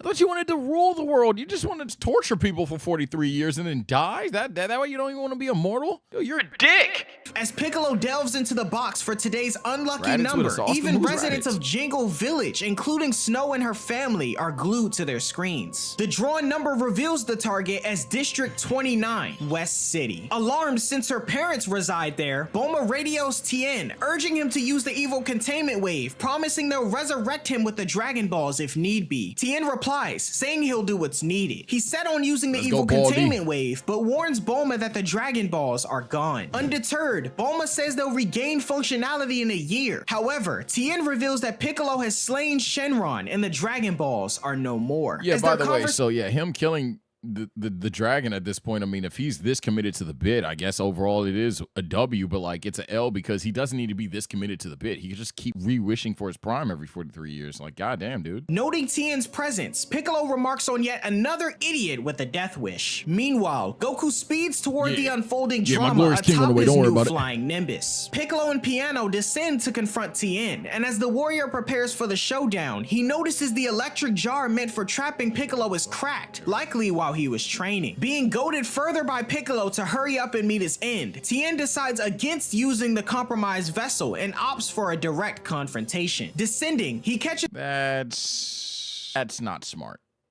So you're telling me that two of you niggas had the one chance to kill this guy and you both sold? Piccolo chooses to produce a new minion. He regurgitates an egg, spitting it onto the ground and unsettling Tien. From the egg emerges a large ogre-like demon whom Piccolo introduces as Drum, and undeterred, Tien believes he can defeat both adversaries. Drum readies himself to face Tien as Goku approaches King Castle. Tien lunges at Drum, attempting a strike, but Drum evades and counters with a punch. Here we go. Tien manages to catch Drum's fist and retaliates with several kicks. However, Drum dodges and lands a punch on Tien's face, pushing him back. Not letting up, Drum delivers two swift kicks and then elbows Tien, sending him flying. Beat by the drummer boy. Seizing an opportunity, Drum swiftly gets behind Tien and delivers a powerful blow to his back. As Tien falls to the ground in pain, Piccolo instructs Drum to finish him off, aiming for the heart. As Drum looms over Tien, preparing for the final strike, he's suddenly and violently knocked away, surprising Piccolo. Standing in front of everyone is Goku, by this point in time, has had a ton of Glorious King moments. But when this motherfucker pulled up like these, he's my glorious king. Without warning, Drum springs at Goku, but the warrior promptly reacts, Yeah, I'm about to say, leaping yeah, and bro, you and your delivering a shit. Like, devastating what are we kick doing? to Drum's head, crushing it as both Tien and Piccolo are left in disbelief. Drum falls to the ground, and Tien wonders what's happened to Goku. Piccolo can't believe he dares defy him again, and Goku insists he'll kill him this time. Meanwhile, two planes depart from Kame House. One has Oolong, Puar, and the turtle as they're off to collect Master Roshi and Chaozu's dead bodies. Piccolo wants to end things quickly so he can visit West City and holds up 5 fingers, telling Goku that he'll be finished with him in 5 Bet. seconds. 1 Piccolo Mississippi. charges at Goku to 2 deliver a blow, Mississippi. but Goku easily 3 blocks it, much Aww. to 4 everyone's Mississippi. surprise. Piccolo throws a punch 5 at Goku, Mississippi. but Goku easily catches it with his man. much smaller hand. Goku then surprisingly throws Piccolo by his fist into part of the castle, wrong shattering with it. you? Piccolo gets up from the rubble, visibly irritated. Thank you. So I love this guy. It's been more than 5 seconds, nigga. Womp womp. If Goku really wanted to piss him off, it was around like 8, 9. You good? And Goku tells him 5 seconds are already up, angering the Demon King as he jumps into the air and Watch your dives down profanity, toward dude. Goku, firing a ki blast at him. Goku jumps over it, and Piccolo fires another blast at Goku, similar to their first encounter. Goku crosses his arms to shield himself and is merely thrown back a bit by the blast. Goku latches onto a pole protruding from Yes, one of the sir. castle's buildings and swings off of it back down to Yo, the ground. fuck him up. Goku faces Piccolo, who wonders how the kid was able to counter his attack so gracefully. Tien can't believe what he's seeing, and Piccolo's visibly enraged. Goku braces himself for his next attack, and Piccolo shouts at him, claiming he'll end him here. Goku then tells Piccolo that he killed his friends and that he'll never forgive him. The two Okay. lock eyes, while Piano and Tien look on. Suddenly, Goku zips into the air and lands a massive punch to Piccolo's face, sending him crashing into Piano, who seems to have died during the impact. Tien reflects that Goku moves so swiftly he couldn't even see, and ponders Piano, you some shit, dog. I'm sorry. You died behind him? Oh, you suck, bro. this as Goku stands tall. Brushing himself off, an even more enraged Piccolo rises. He Can't touch lunges at Goku once more, attempting to hit him, but Are these Goku the first evades and signs of trips Ultra Piccolo Instinct? over. As Piccolo What's Ultra recovers, Instinct? Goku charges, only for Piccolo to land a kick on his midsection. However, those. Goku rebounds from the ground, retaliating with a forceful kick Cinnamon to Piccolo's toast. torso. Goku dashes Steak. at Piccolo, striking him relentlessly in the Pork belly, and followed beans, by a kick nigga. to the face, Weedos. pushing Piccolo back slightly. Tien is in awe, and with a smirk, Piccolo concedes that Goku is the first to genuinely piss him off. Goku challenges Piccolo to unleash Okay, that was kind of cold. All right, Demon King Piccolo. You're not my favorite antagonist, but that was kind of hard. This nigga said, oh, wow. I'll admit, you're the first guy to actually make me mad. the monster apparently wasn't going all out. Intrigued, Piccolo remarks he doesn't typically use his maximum power as it reduces his lifespan, but he'll make an exception this time. As Piccolo powers up, Tien is astounded by his overwhelming ki. Goku remains unfazed, and Piccolo believes he's reached a sufficient level. Goku then mentions he can also give it his all, leaving Piccolo skeptical that Goku hasn't already. As Piccolo gestures, no, he was Goku smacking the shit withstands out the of you. resulting Calm as hell. You shockwave think he was created maxed by out? his hand, acknowledging his strength. In a burst of energy, Piccolo lunges at Goku, attempting a devastating strike. But Yet you missed. Goku effortlessly leaps over the Yeah, 'cause attack, you missed, positioning himself behind Piccolo. Without missing a beat, Piccolo whirls around to deliver a powerful blow to Goku's back, sending him crashing to the ground and forming a massive crater. From the depths of the crater, a voice echoes, drawing the attention of both Tien and Piccolo. As the chant continues, Goku launches from the crater and unleashes a Kamehameha at Piccolo, racing to counter the What did I blast. tell Piccolo you is niggas? Ribs. What did I tell you niggas? Pork chop. What did pizza? Nigga, we eat those. That shit weak as fuck. You're not taking down my glorious king. taken by surprise when Goku suddenly redirects it. The energy beam curves around, slamming into the back of Piccolo's head, much to his surprise.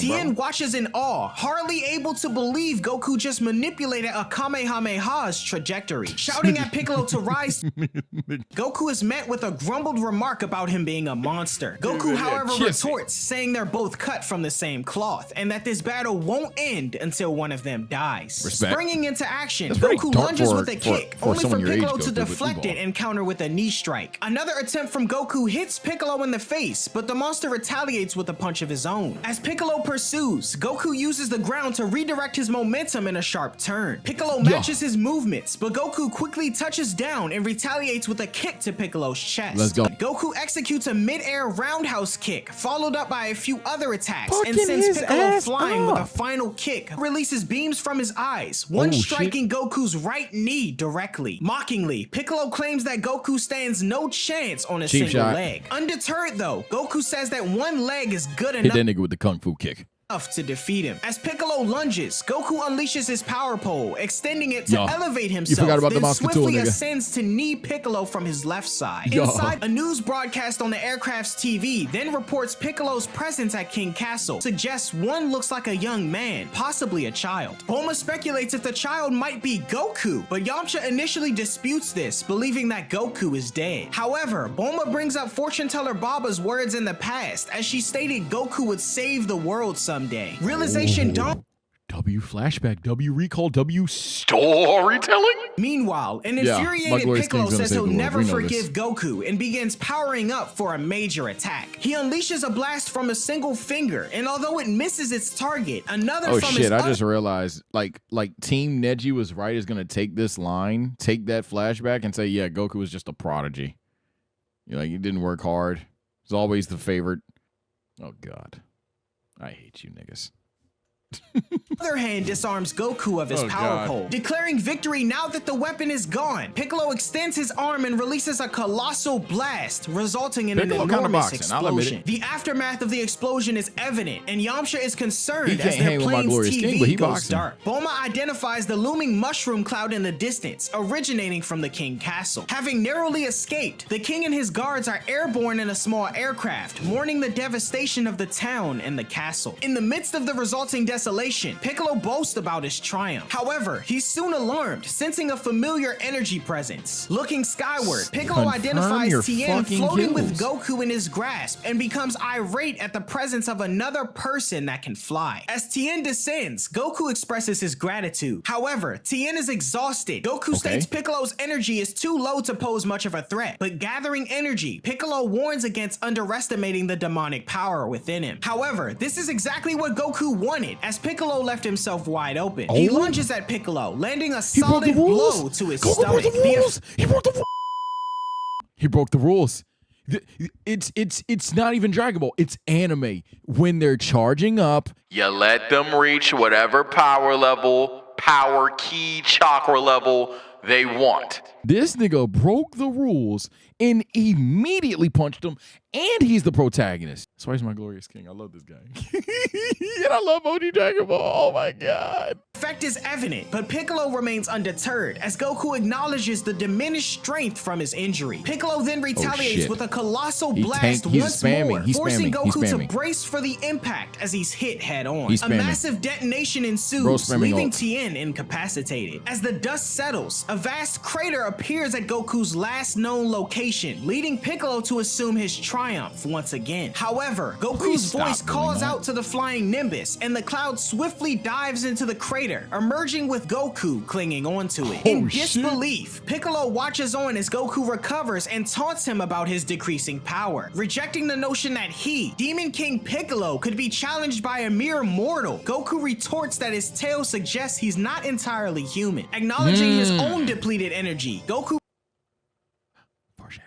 proposes a final battle to the end, but unwilling to engage on those terms, Piccolo menacingly seizes Tien, threatening to crush his skull should Goku make a move. Goku, don't negotiate with the terrorist. Desperate to prevent harm to his friend, Goku shouts for Piccolo to stop, saying he'll comply with his demands. As a precaution, Piccolo picks up a stone and hurls it at Goku, rendering his left arm useless. Piccolo points out that humanity's downfall is its emotion and states that someone like Goku could never defeat evil. Although momentarily hesitant, Goku realizes that Piccolo will just kill them anyway and tells Tien to forgive him as he prepares to fight. Shocked, Oh, Piccolo shit. questions if Goku would actually sacrifice Tien, and Goku remains optimistic, asserting he'll revive him with the Dragon Balls. Amused, GG's. Piccolo reveals that he's eliminated Shenron, leaving Goku in disbelief and distraught. Seizing the moment, Piccolo sends another stone speeding toward Goku, incapacitating his left leg and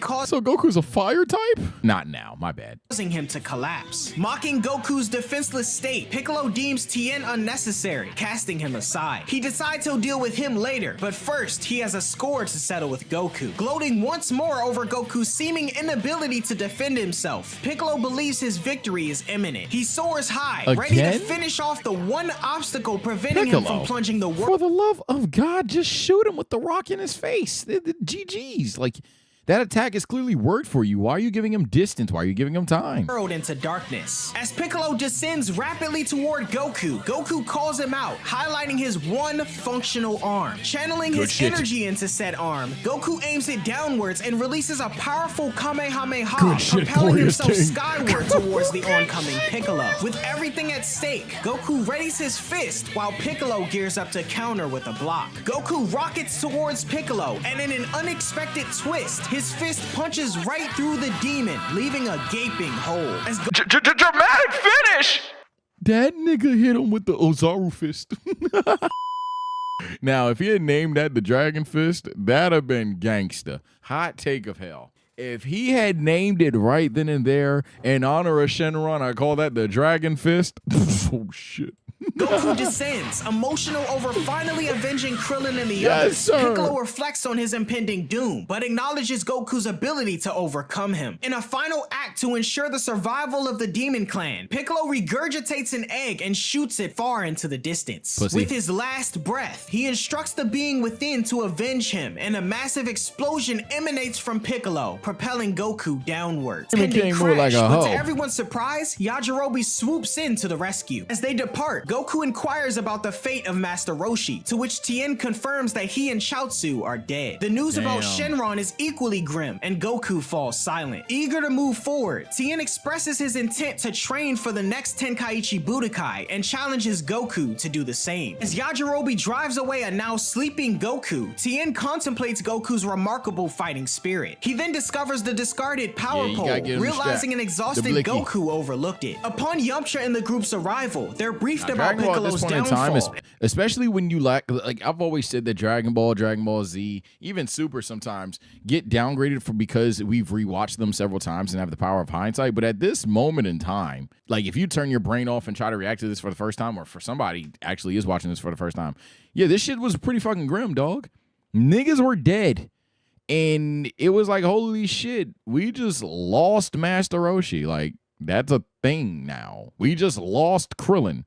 That's a thing now. Like, you would think Dragon Ball, and it could have gotten very, very, very dark and had this, like, Tien and Goku show going on where it's just like they're just living shit with memory of their friends that got them where they were, but them niggas are gone forever now. Shit could have got fucking crazy. And later, inside their plane, Bulma gets in touch with the TV station, announcing the world's safety and attributing the victory to the Earth's defenders. With Demon King Piccolo now destroyed, people on Earth begin to celebrate. However, despite this apparent moment of triumph, the narrative hints at a short-lived peace. The earlier egg, now cracked I will avenge my father. I hate peace. open, reveals a miniature version of Demon King Piccolo, vowing revenge against his father's adversary What and the displaying fuck? an intense hatred of peace. Summon of Korin Tower, Goku revels in his victory, having been healed by Korin via a Sensu Bean. Yajirobe informs Korin of Shenron's demise at the hands of Piccolo, which surprises him. Goku grows angry, wishing he could revive his friends, but Yajirobe dismisses their deaths as part of their destiny. Korin then states that the problem with their deaths is that their souls can't rest in peace, as they were killed by demons. When Goku inquires damn. about this, Korin elaborates, revealing that the souls of those slain by the Demon Clan won't move on, but will linger in the Dragon- universe for eternity. Yeah, original. So like, this is kind of what I was talking about with my chat prior to. I don't know if it made the cut, but yeah, original Dragon Ball is also very fucking dark. And I'm not saying Dragon Ball Z isn't equally as dark or even has darker moments, but for a lot of the time, original Dragon Ball is very fucking dark. Goku insists on finding a way to revive. Sorry to double pause, but like, if you didn't know what was going to happen, this very moment, you'd be like, damn, some niggas are just dead.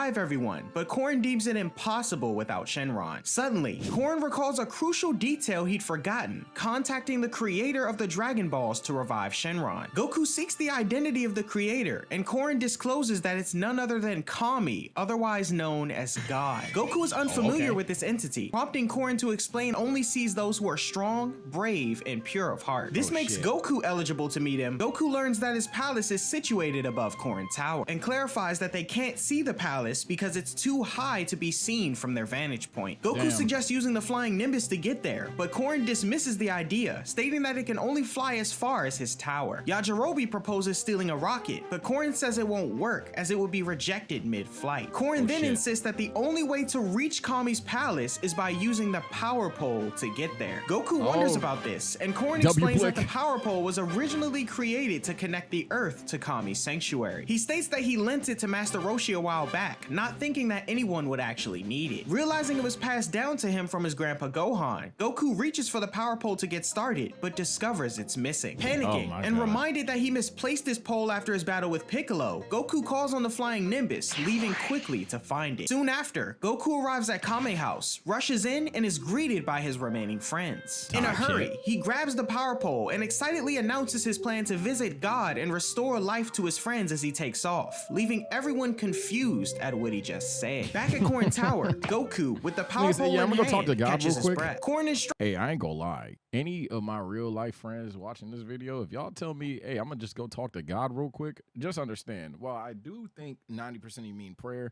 there's some of you all, gang, don't say that shit. Don't look me in the eye. Yeah, I'm about to go talk to God real quick. I'll be right back, fool. What? Huh? What do you mean? What do you mean you about to go see God real quick? And you'll be back? instructs Goku to place the staff in a connector on the tower's roof, which will extend to reach Kami's sanctuary. Korin then provides Goku with the bell as a symbol to prove his worth, and despite Yajirobe's concern about Goku's appearance in his tattered clothing, Korin assures him it won't matter. Goku will undergo a test in the divine realm, expressing confidence in Goku's abilities. Though Yajirobe is uneasy about the prospect, Goku remains unconcerned. With determination, Goku activates the power pole, propelling himself upward. Korin anticipates Goku's reaction upon encountering. You know what?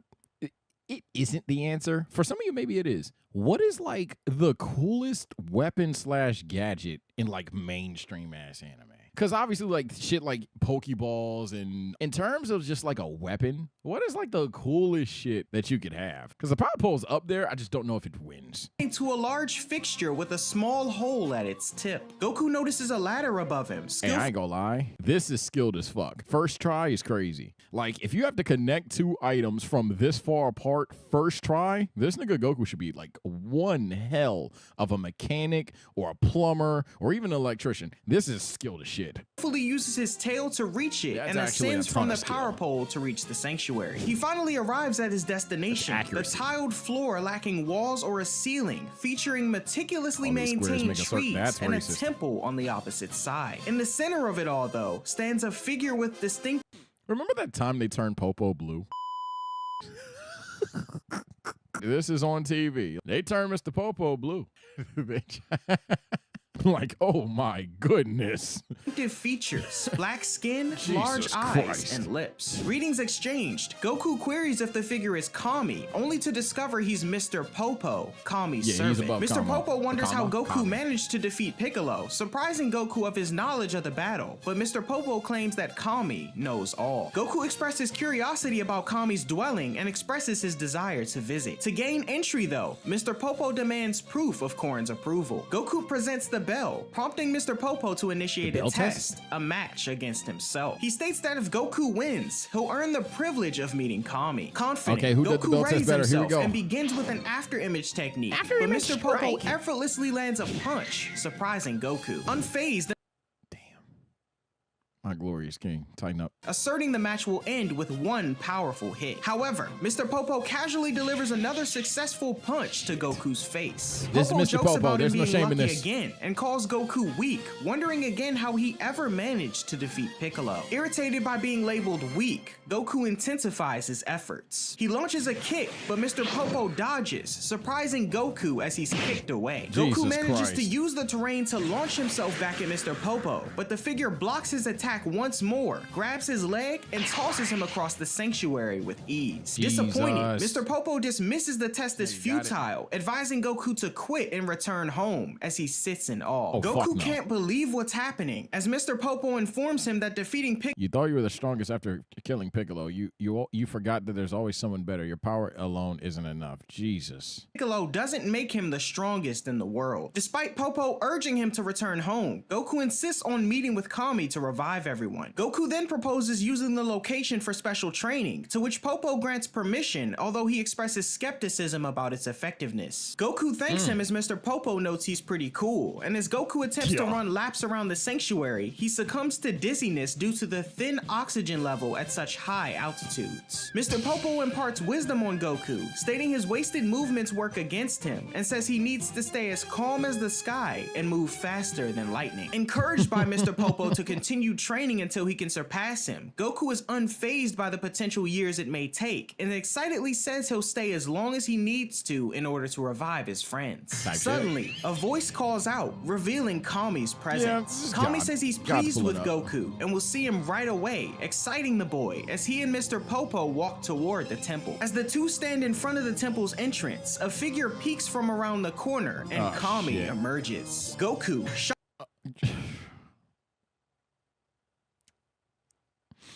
All right. So, on one hand, this is just flagrant racism. But, on the other, Goku is a tot that has proven not to be the smartest, and this is the only being he's seen look like Piccolo, and he just swore he killed the nigga. I'm going to say 55% guilty, not calling him a racist, but this is definitely a racist moment. shocked to see a figure resembling Piccolo, reacts impulsively as he charges at Kami, but the latter effortlessly flicks him away as he's caught by Mr. Popo. Popo tells Goku to calm down as the being before him isn't Piccolo. Kami then calls Korin a prankster for purposely not informing Goku of his resemblance to Piccolo or the history behind it. Kami reveals that long ago, he and Piccolo were once a single martial artist seeking guidance from the previous Kami who inhabited the lookout. Unfortunately, the previous Kami was dying, and this Kami sought to take his place. However, the previous Kami wouldn't allow it, as he noticed his potential successor was harboring an evil deep within his heart. With extensive training, Kami expelled the evil, which manifested itself as the Demon King Piccolo, wreaking havoc on Earth until Goku's victory over him. As a token of gratitude, I'm glad they didn't show him puking Piccolo. That sounds nasty.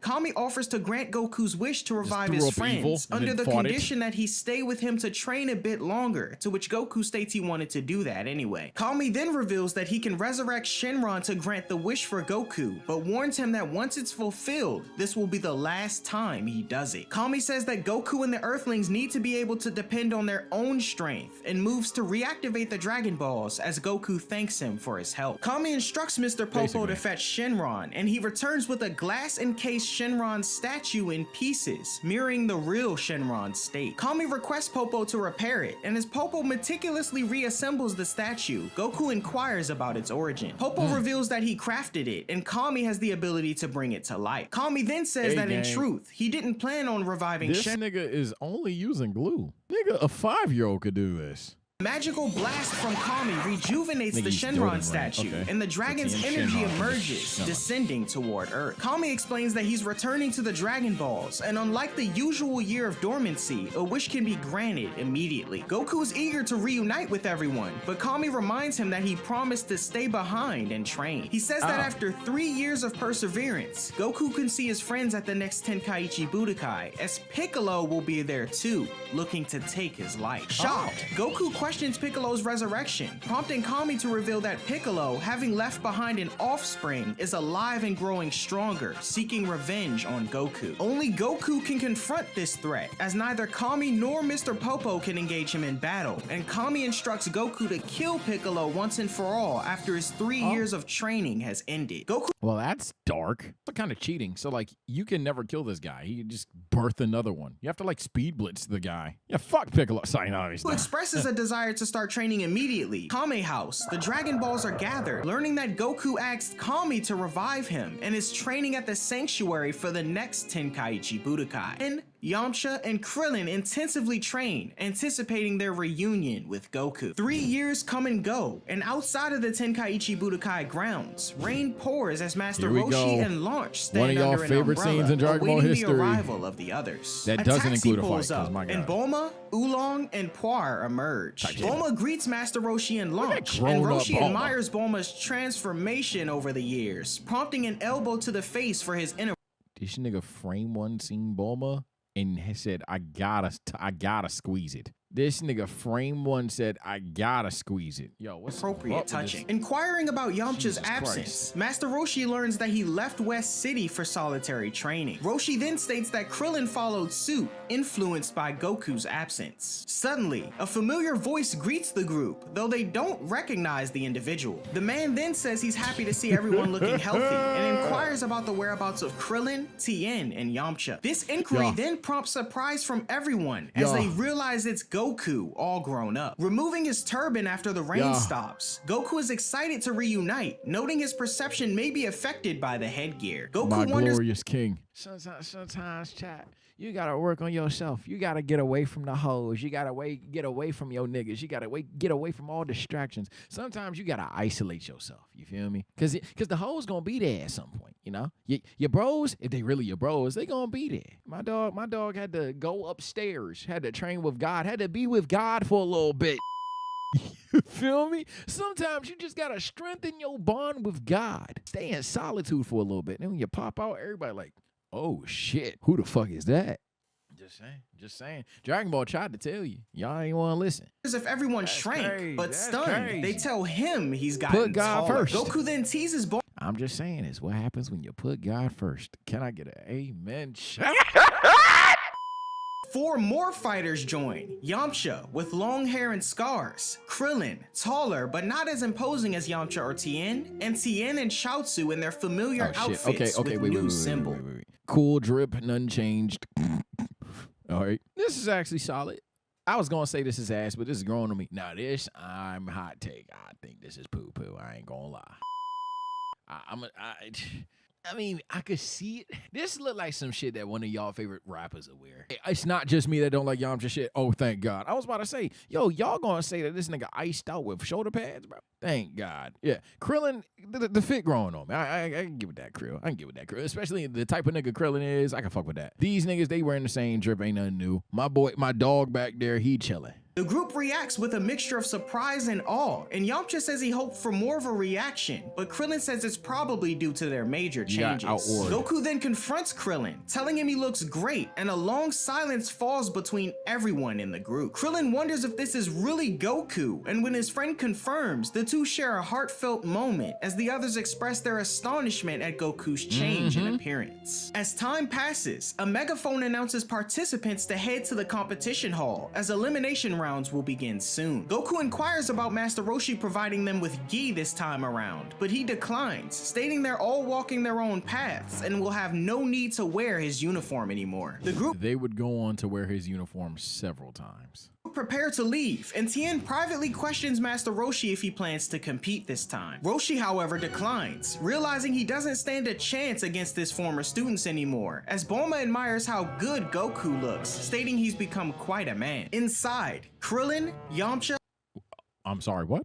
To think was only a little boy. He's not so bad looking now. Hold on now. Bulma.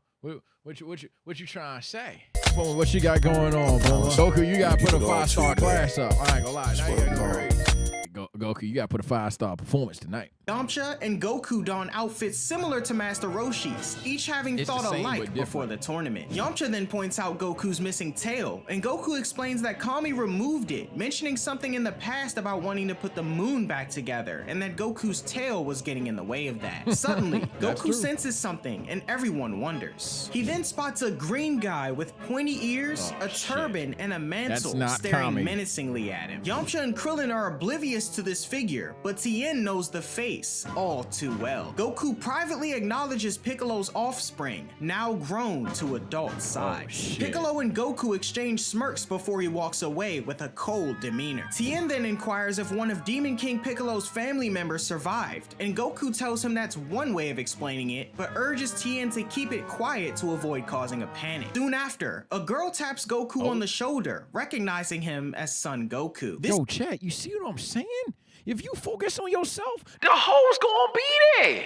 you just gotta do you, bruh. This nigga Goku ain't been here for 10 minutes and he got 2 bitches on his dick. In the ring, Goku faces King Choppa again, who declares he won't be defeated like he was in the 22nd Tenkaichi Budokai. The match is called to begin, but Goku remains unmoving, irritating Choppa. Yamcha notes Goku's absence of ki, while Tien remarks that Goku has completely cleared his mind, making victory impossible for Choppa. Choppa charges at Goku to kick him, but Goku vanishes. Goku appears behind Choppa, and Choppa, thinking Goku might be in the air, is surprised when Goku delivers a slight tap to the back of his neck, knocking him out. Goku is declared the winner, and impressing the spectators, Yamcha notes Goku didn't use that happens so much in anime and shit, but if that ever happened in real life, I think that's a pact that like I would literally just like never go outside again. If a nigga knocked me out by chopping me in the back of the neck like that, not saying that like if John Jones couldn't knock me out in one punch or even a chop. No. I'm saying specifically, I'd swing at John Jones. This nigga ducks, boop to my neck. I don't care how strong he was. I'm not popping out ever again. Soon after, Krillin, Yamcha, and Tien also win their matches. Easy. However, Chaozu faces defeat, battered by an unknown opponent. Tien notices something amiss and rushes toward Chaozu, who appears to be dead. The man who defeated him notes he has just enough life in him left to survive, as he didn't want to be I get it, okay? You like Dragon Ball. So everything in Dragon Ball is peak. Every character is underrated, and every character that is not underutilized is again peak. When do we all have to agree that Chaozu sucks?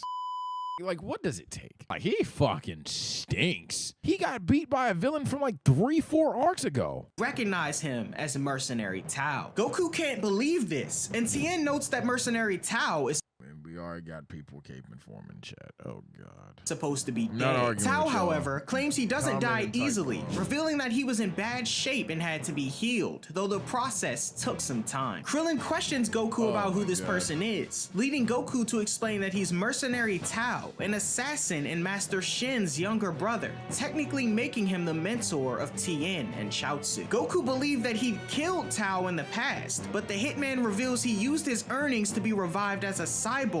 He says Tien will be next, who he perceives as a traitor. Tien clarifies that he hasn't become one of Master Roshi's students, but he realized the ideologies of Master Shin was wrong. A challenge is issued, and Mercenary Tao anticipates the upcoming fight with enthusiasm. Later, Piccolo secures victory in a match by effortlessly flicking his opponent with his finger. And Goku easily wins another match, securing his place in the finals along with Tien, Krillin, Yamcha, Piccolo, and even Mercenary Tao. Shortly after, the girl who'd confronted Goku earlier makes it to the finals as well. The last match to determine the finals is set up. Match unfolds, and the nerd charges in with a goofy stance, trips, and inadvertently headbutts the fat dude, knocking him out. The nerd secures his place in the finals, much to everyone's laughter, including Krillin's. Soon after, the announcer initiates the 23rd Tenkaichi Budokai, calling Mercenary Tao and Tien for the first match. Here we as go. Launch shouts encouragement W to grudge Tien. match. The match begins, and the audience, including Yamcha, Goku, Krillin, Master Shin, and Master Roshi, watch intently. Mercenary Tao charges at Tien, who effortlessly evades the attack and counters by striking Tao on the back. Tao falls to the ground, much to the surprise of the only It's cooked. I ain't gonna lie.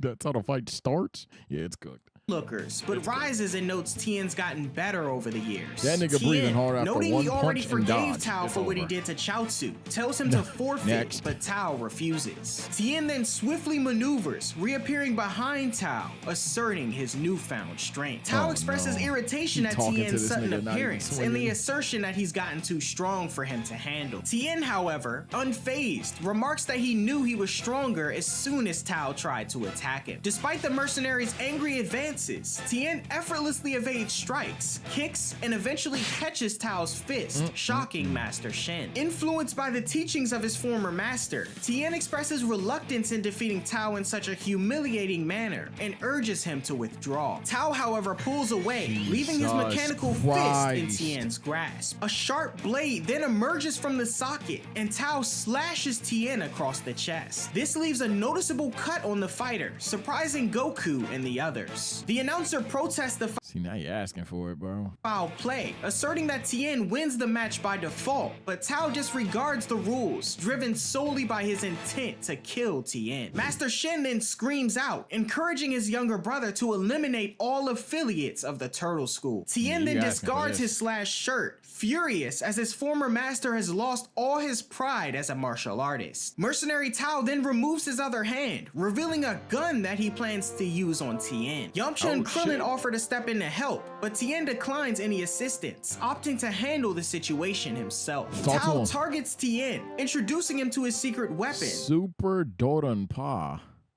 Nigga, I ain't gonna lie. I would have just told that nigga, it's just a gun. And really freaked him out. I wouldn't have told him the name of it. The Ball Super up, nigga. Dodon Pa, capable of killing its opponents in an instant. Tao Spirit tells guns. Tien it's pointless to dodge, prompting Tien to yell out in fury for the mercenary to do his worst. Oh. Tao then unleashes the Super Dodon Pa, and as the blast hurtles toward this ain't Tien, gonna work. he stands still, much to the surprise of the others. In response, Tien emits a resounding cry, nullifying the blast completely. Tao can't believe what he's seeing, and He Tien screamed away your best move. Run. rushes forward, delivering a punch to Tao's stomach, Run rendering away. him unconscious. Tien carries the mercenary to Master Shen and tells him he'll likely stay unconscious for several days. Requesting them to leave, Tien tells the two to never show their faces around them again, and Master Shen departs with Tao on his shoulders. You got bitched. As Tien Oh, walks no. backstage, Goku praises his efforts, and both Yamcha and Krillin note that Tien is becoming a more formidable opponent. The second match is announced, and the announcer calls out Goku and the strange woman, who refused to give her real name. Goku enters the ring and seeks an explanation for the girl's anger, but she blames it on him. Goku questions the girl, asking if she might be confusing him with someone else. However, she confidently asserts that he is indeed who she's looking for. The girl initiates with kicks and strikes aimed at Goku, who skillfully evades her attacks. Perplexed, Goku inquires if they've met before, prompting the girl to confirm their previous encounter. She continues her assault while expressing frustration about Goku not understanding a girl's emotions and being kept waiting for so many years. Oh, shit. Claiming that Goku has forgotten a promise, the girl launches into the air, delivering kicks that Goku narrowly dodges. Girl then reveals that it was a promise to take her as his wife, surprising Krillin, That's a pretty big promise. Yamcha, Master Roshi, and the others. Goku, unaware of the concept of marriage, consults Krillin for an explanation, prompting a comedic fall from everyone. Krillin Nigga said, yeah, but what's a wife though? Krillin Goku, wondering when Goku please. managed to get engaged to such a cute girl. Yamcha then clarifies the meaning of marriage, emphasizing spending the rest of his life with her. Goku wonders when he promised such a thing and questions the girl on her name, but she says she won't give it to him unless he defeats her. Determined to fulfill such an easy task, Goku prepares himself, although the girl claims she won't be so easily defeated. Goku, ready for the match, throws a punch Goku, that don't creates kill a her. shockwave, sending the girl out of the ring. This development surprises everyone, and Goku says he might have overdone it a little. The announcer then declares Goku the winner of the match, although nobody actually saw what happened. The girl, now rising, says she chose well to pick Goku as her husband and announces herself as Chi-Chi, the Ox King's daughter. This prompts shocked reactions from Goku, Yamcha, Master Roshi, Bulma, and Puar. Goku recalls their conversation at the Ox King's castle and finally remembers, realizing he misunderstood the term wife to be some kind of food. Despite the revelation though, Goku agrees to marry Chi-Chi, who excitedly grabs his arm and walks backstage with him. The crowd cheers. Does she ever like learn this one day? Oh shit, bro. Oh, Bulma, sick about it. Ah, shit. Comment below, because this is genuinely something that, like, if we did Dragon Ball what ifs, this is one of the more realistic what ifs. Just Goku's just like, oh, I thought that was food. Right then and there, Chi-Chi says no and then goes after Bulma. Like that's one of the more realistic what ifs in Dragon Ball history. It does end up actually changing a fuck ton. Let me know your thoughts. Would you either A, have preferred Goku be with Bulma, and or B, if you were Goku, what would you do? Comment below. So then calls on Krillin and Junior, who meet each other in the ring and exchange insults. Piccolo belittles Krillin and goads him to make the first move. Wait, hold on. Show off weakling.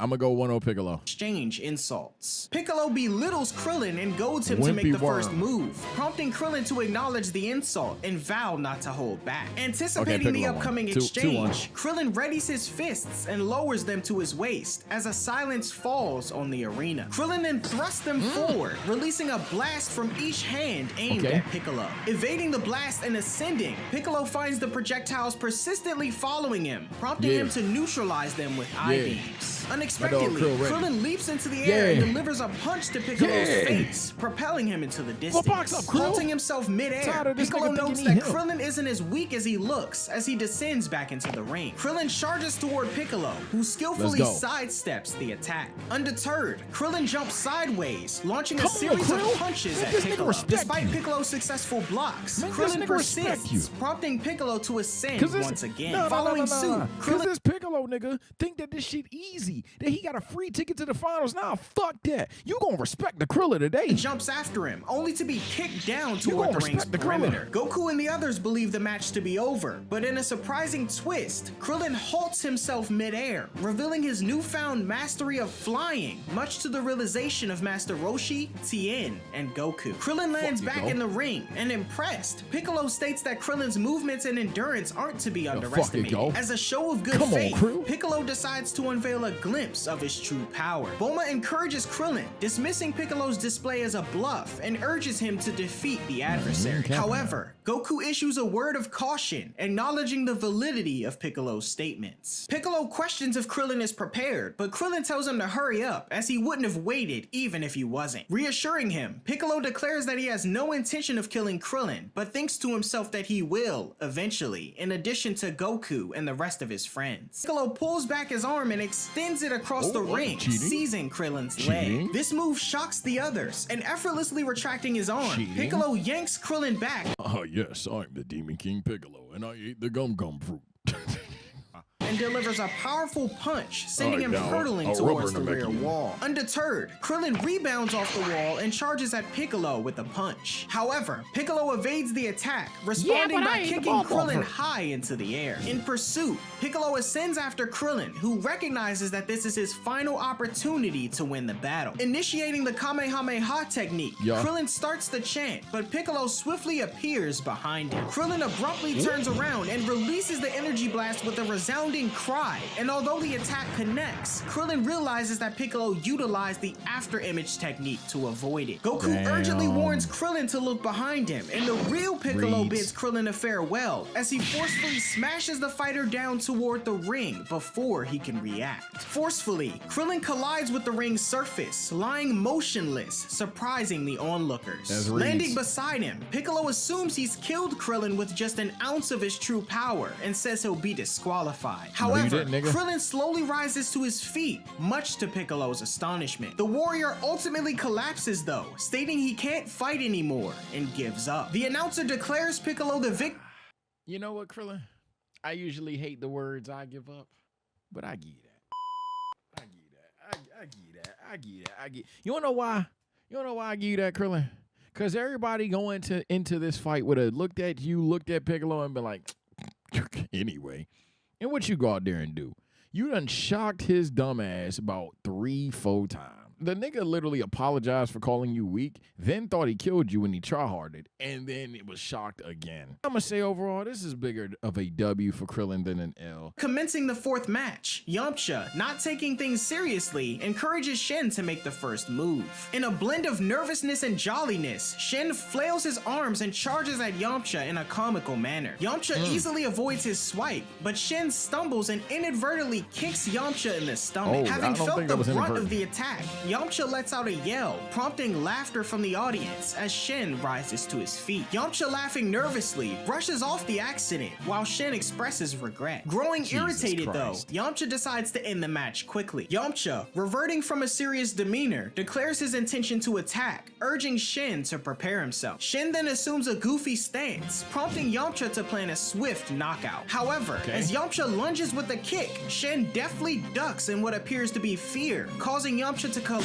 with the back of Shen's head, hitting his sensitive area. As Yamcha falls to the ground in pain, the audience erupts in Oh, this nigga fighting dirty. laughter, and Bulma is this nigga visibly Shen embarrassed. fighting dirty. Infuriated, Yamcha gets pity applause from the audience, and Shen nervously apologizes. Yamcha lies and states he didn't feel a thing, and Shen, claiming victory either way, deems the outcome unsatisfactory. This catches Yamcha's attention as he questions Shen's confidence in defeating him, and Shen asserts his belief. Determined to get serious, Yamcha warns Shen, who tells the fighter to give it his best. The two prepare to engage, and in an unexpected twist, Shen quickly delivers an elbow strike to Yamcha, sending him crashing to the arena floor. This development shocks everyone, including Goku, as Yamcha rises to his feet, wondering what just happened. Shen proceeds to lecture Yamcha, stating he made assumptions about his strength based on his outward appearance, and because of that, he failed to examine his inner power and see how strong he truly was. Yamcha stands in disbelief, his mouth bloodied, and Yajirobe, recognizing Shen's extraordinary abilities, isn't surprised. The crowd's demeanor is changed from laughter to silence, and Yamcha, shocked by Shen's skills, shifts to a serious demeanor and vows to win no matter what. Shen asserts he can't let that happen, and as Yamcha charges at him, his punches are blocked repeatedly, and his feet are kicked backward as he drops to the ground. Yamcha attempts to kick at Shen, but Shen skillfully blocks it and counters with a punch to Yamcha's face. Criticizing Yamcha's Sorry if I'm being an L reactor at this point, but this is just he's getting his ass beat, Chad. I don't know what else I'm supposed to fucking say. Are we gonna see it? The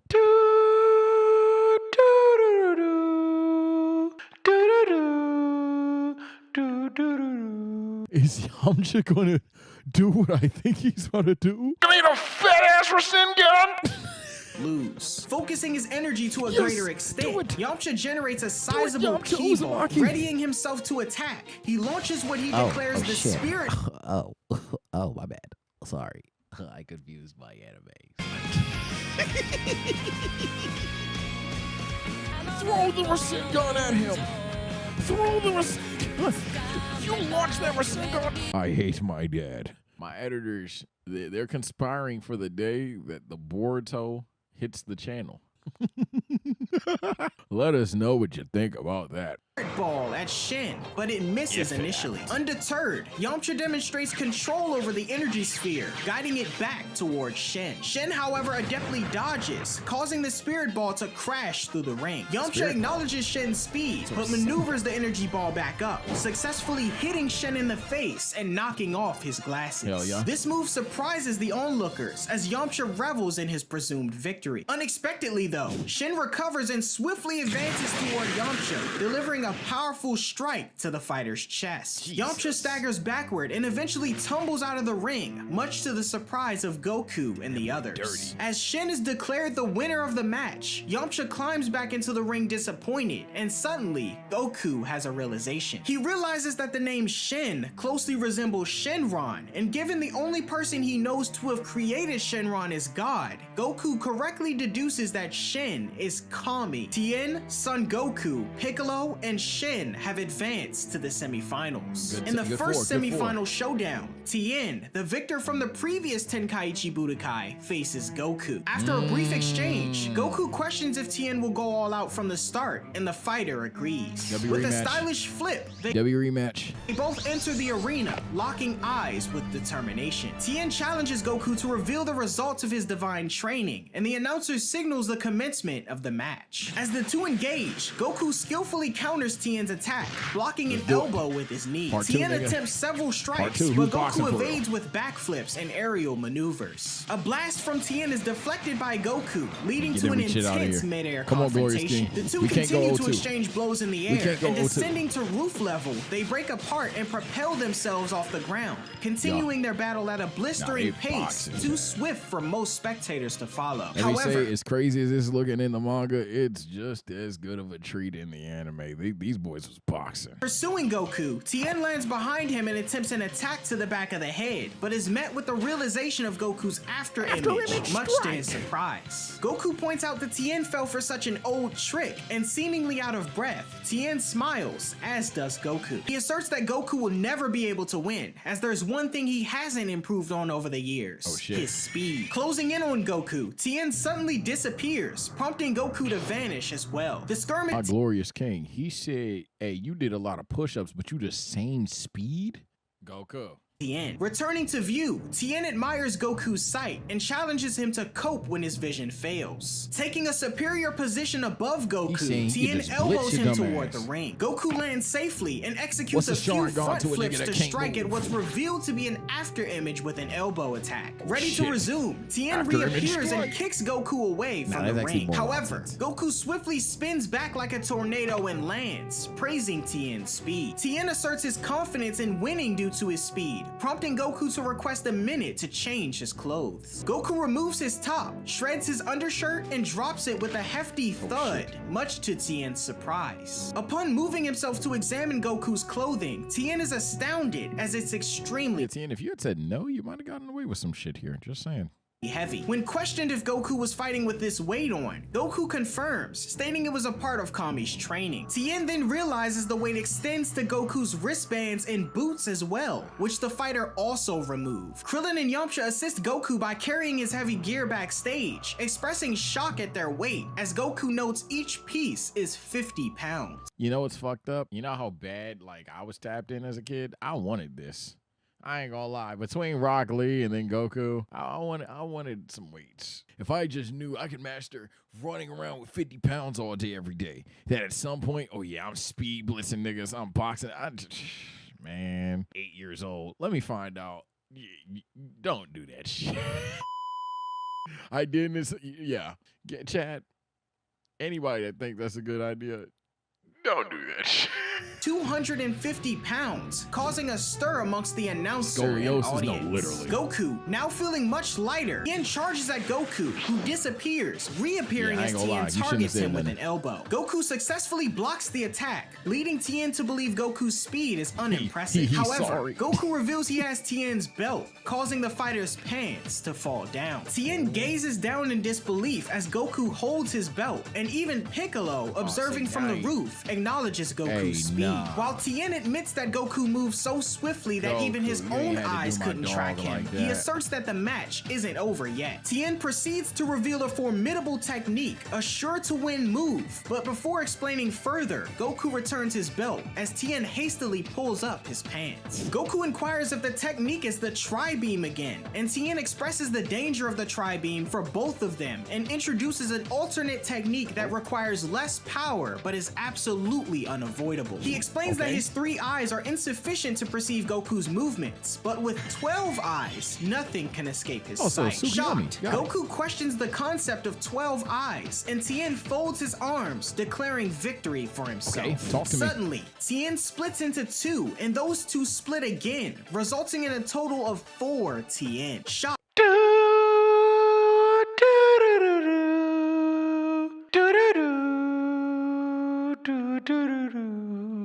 Yo, Yo, these niggas really want to be Hokage. What the fuck?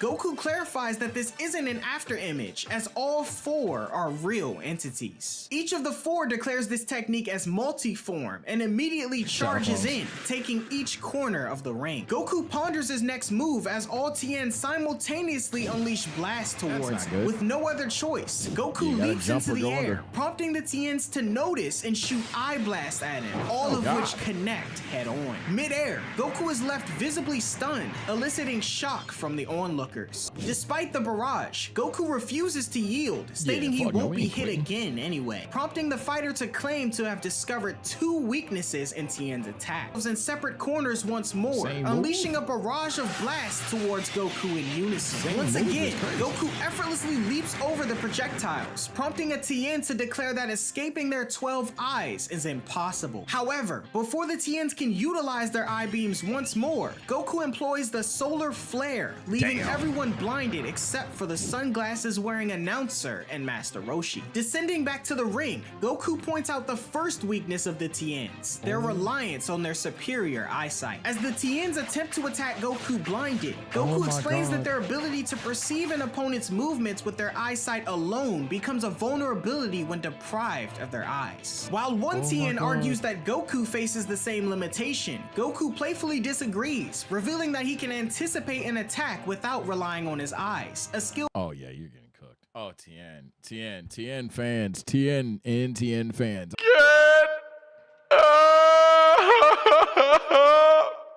Acquired during his training with Kami and Mr. Popo. With Tien's vision returning, Goku states he'll need to end the match, prompting a Tien to boast that Goku won't beat the 4 of them single-handedly. Goku, however, proceeds to expose the second weakness in Tien's technique, criticizing the decision to divide into 4 individuals. Charging at each Tien, he strikes them successively, sending all 4 flying out of the ring. Goku explains that by dividing into 4, their attacks, defense, and speed are all reduced to a quarter of their original power. Tien notes Goku's impressive perception of his technique, while Master Roshi, Yamcha, and Krillin sit in awe at the fighter's progression. Goku questions why Shen is here to kill Piccolo, and Shen states that it's because Goku can. Goku questions this, but having been reminded about his awareness of Shen's connection to Piccolo through Mr. Popo, Goku remains silent. Shen is frustrated by Mr. Popo revealing too much, but states once more that the death of Piccolo means the death of Kami as well. Shen goes on to state that Goku's knowledge of this fact will prevent him from doing the right thing. As the announcer signals the start of the match, Piccolo clarifies to Shen that Goku is his true target and says he'll end things quickly. Shen questions if Piccolo intends to eliminate Goku to reclaim world domination, and Piccolo is puzzled about how Shen knows this. Unwilling to let him achieve his goal, Shen generates a massive shockwave, sending Piccolo airborne. Piccolo halts himself mid-air, and Shen ascends to confront him. Piccolo fires a blast at Shen,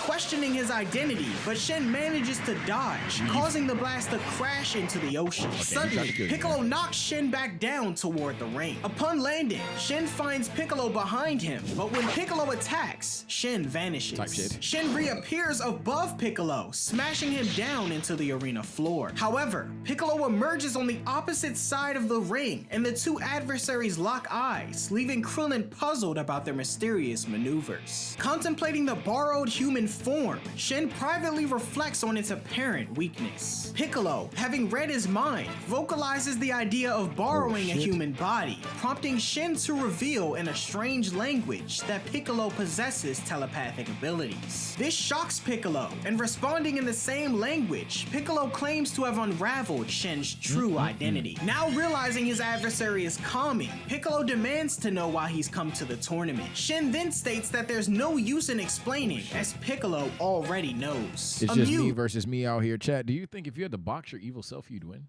You think if you had to box the side of yourself that just got nothing but hate and pain, you know what I'm saying? You think you win? Nah, that nigga too strong. I am evil myself. No, I think I can at least get a tie. I am the evil one. Oh, okay. Nigga's an edgelord, son. Piccolo scoffs at the notion of Shin defeating him, emphasizing their intertwined fates, where one's demise leads to the other's. Unconcerned, Shin expresses his willingness to accept such an outcome, noting that Piccolo would be too afraid to kill him anyway. Piccolo, fearful at the idea of Shin committing suicide, is assured by Shin that there's no cause for concern, as he's found a way around this inconvenience. Shin then pulls out a small bottle from his shirt pocket and places it on the ground, as the announcer wonders what's going on. Piccolo panics, realizing the bottle's potential to seal him away, and Shin declares this was a stupid plan. Now, obviously, I'm using the powers of hindsight, but hear me out. If both of you know what this is, you know, I don't like this plan. I don't like the plan where both of you know what the shit is, man. I don't know. Declares the initiation of the evil containment wave. This revelation surprises everyone but Goku, as waves of magic swirl toward Piccolo. However, rather than succumbing to the technique, he smirks and proclaims the reverse evil containment wave. The magical force reverses its course, now targeting Shin, much to the shock of Master Roshi. As Shin, powerless to move, is watched by Goku and the others, he expresses his surprise to see that Piccolo managed to counter such a technique and vows to return his borrowed body before it's too late. Kami then emerges from the borrowed human body, urging Goku not to worry about his demise and to rid the world of Piccolo. Following Piccolo's guidance, Kami is directed into the small bottle, and Piccolo seals the top. With a triumphant smirk, Piccolo holds the bottle as the onlookers react in shock, asserting that with Kami now sealed away, he has no weaknesses. Declaring Piccolo the winner with his mysterious technique, Goku seemingly the last resort against Piccolo's might. The group ponder their next move, assuming that Piccolo must have shown up to the tournament for the sole purpose of killing Goku. Piccolo interrupts their conversation and confirms, asserting that Goku is the real reason he's here, and states that in truth, he hates him even more than Kami. Piccolo warns Goku that this time he won't be holding back, as he's improved dramatically since their last battle, and Goku notes the same for himself. Piccolo talks confidently about his impending victory and the vision of his new demon world and walks away laughing. The announcer calls Piccolo and Goku for the finals, and Piccolo threatens Goku on the way to the ring, stating that he wouldn't bother telling his friends goodbye as he'll reunite them soon enough. Krillin questions Goku on if he can defeat Piccolo, but Goku asserts that Piccolo talking crazy, Goku. You gotta slump this nigga. The combatants stare each other down. Piccolo challenges Goku to prepare for his death as he removes here we go.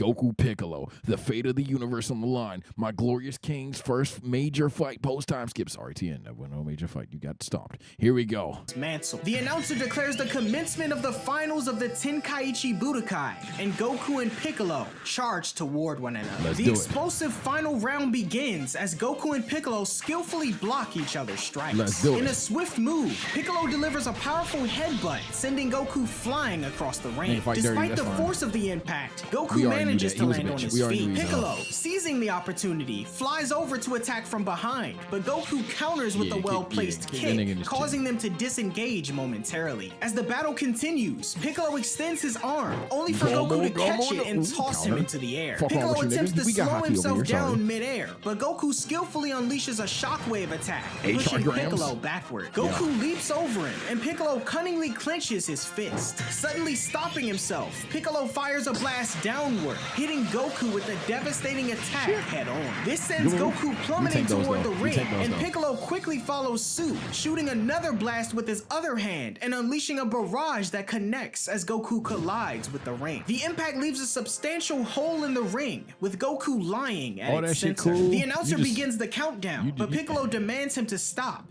You just tore the MC shirt. You about to get cooked. Claiming that Son Goku is faking his injuries. To everyone's surprise, Goku effortlessly rises, relatively unharmed. Noticing the state of his tattered clothes, Goku discards the remnants of his shirt, as Piccolo states that he knows Goku is trying to conceal his true power. He says he has many more techniques in store, however, and Goku, noting Piccolo as a horrible monster, says he can't help but get excited at seeing his strength. Determined to escalate the intensity, both Goku and Piccolo decide to unleash their full full power and charge at each other once more. Engaging in a rapid exchange of blows, Piccolo and Goku clash multiple times, but he emerges behind Piccolo and kicks him across the ring, much to everyone's surprise. Piccolo ascends into the air, furious, and announces his intent to obliterate the entire arena. Realizing the implications of such a ferocious attack, Goku urges everyone to get away, but notices there's little time to react as he leaps into the air. Goku catches Piccolo's attention, who fires the attack at him immediately, ridiculing him for putting his life at risk for the humans. The blast hurls at Goku as he raises his hand to deflect it, grazing him slightly as it shoots far away from the tournament grounds. The shockwave surprises the onlookers as they witness a Little did he know, West City was all in. Bro saved a couple of niggas at the tournament, but West City is gone. Colossal explosion in the distance. Frustrated that Goku, Krillin intervenes, shouting to Goku that even if Kami dies, they can use the Dragon Balls to revive him, allowing Goku to proceed with the Super Kamehameha. As Goku prepares his attack, thanking Krillin, Piccolo retorts that Shenron died 3 years ago, dismissing the idea as he unleashes his devastating blast. Undeterred, Goku counters that Shenron was indeed revived, and with a resolute cry, he unleashes the powerful Super Kamehameha. The beams collide with a forceful impact, but Goku's energy wave overwhelms Piccolo's massive blast as he's caught in the explosion. Despite shielding himself, Piccolo takes a direct hit as the tournament grounds and the onlookers are all affected by the aftermath of the attack. When the smoke clears, Goku looks up to notice Piccolo's still alive. Side note, at what point do these people just say, yeah, you know what, it's not worth it, let's go home? I understand you may have paid top dollar for these tickets, but my goodness, just go home. But visibly battered with torn clothes and seething rage. Descending back to the ring, Piccolo impressively withstood Goku's Super Kamehameha. Having had a taste of true fear, Piccolo grows angrier, asserting that he can never forgive Goku and will beat him within an inch of his life. As the announcer notes the amazing course of events taking place, he suddenly pauses in confusion as he and the crowd notice this fighter looks oddly familiar without his cape and turban. Launch points out the resemblance to Demon King Piccolo, and the sentiment is echoed by the rest of the onlookers. In that moment, Piccolo himself declares that it's only natural he resemble him, as he's the reincarnation of the great Demon King Piccolo. This revelation shocks the crowd, as Piccolo elaborates on his intention to conquer the world once Goku is killed. This prompts a mass exodus of the audience, as they all scream in fear, recounting the events of the— Oh, that makes you leave? Not the 5 explosion. previous Demon King's rule. In an instant, everyone is gone, leaving the arena completely empty aside from Oolong, Launch, Bulma, Puar, and the announcer, who continues to observe and narrate. Goku instructs Krillin and the others to move away as things are about to get dangerous. Suddenly, he undergoes a startling transformation, growing to a gigantic size. This technique surprises the remaining The bigger they are, the harder they fall. Easy. onlookers, as Piccolo asserts that Goku's death is quickly approaching. With a powerful punch and subsequent stomp, Piccolo attempts to strike Goku, who narrowly evades both. Goku positions himself at Piccolo's eye level, prompting Piccolo to swat him down to the ring with a forceful impact. As Goku lies on the ground in pain, Tien offers assistance, but Goku declines, recognizing that if he accepts help from his friend, he'll be disqualified from the tournament. Piccolo points out Goku's foolishness in denying assistance, as Master Roshi notes that even with Piccolo's size, he's just as fast as he was before. Side note, I like the hidden dynamic that Piccolo and Goku aren't even just like, I mean, Piccolo is trying to kill him, let me be very clear, but this entire time they're low-key trying to also win the tournament just on some pride shit. That's actually kind of gangster. Undeterred by Piccolo's increased size, Goku remains unfazed, and Piccolo retaliates with a mouth blast directed at Goku. The blast triggers an explosion, but Goku skillfully dodges by darting through Piccolo's legs. Leaping up, Goku delivers a swift kick to the back of Piccolo's leg, causing him to lose balance. As Piccolo lands on the arena a floor, Goku seizes the opportunity as he grabs one of Piccolo's fingers and uses his strength to hurl the giant adversary overhead, slamming him down. Piccolo manages to recover, and observing the situation, Master Roshi wonders what kind of training Goku underwent with Kami, as he remarks to Krillin that even after using the tremendous Super Kamehameha, Goku's physical strength and endurance appear unaffected. Goku declares that Piccolo's increased size doesn't pose much trouble, and in response, Piccolo suggests he can become even larger, leaving Goku surprised. Piccolo then powers up once more, growing to a more enormous size, whereas Goku once Call Levi.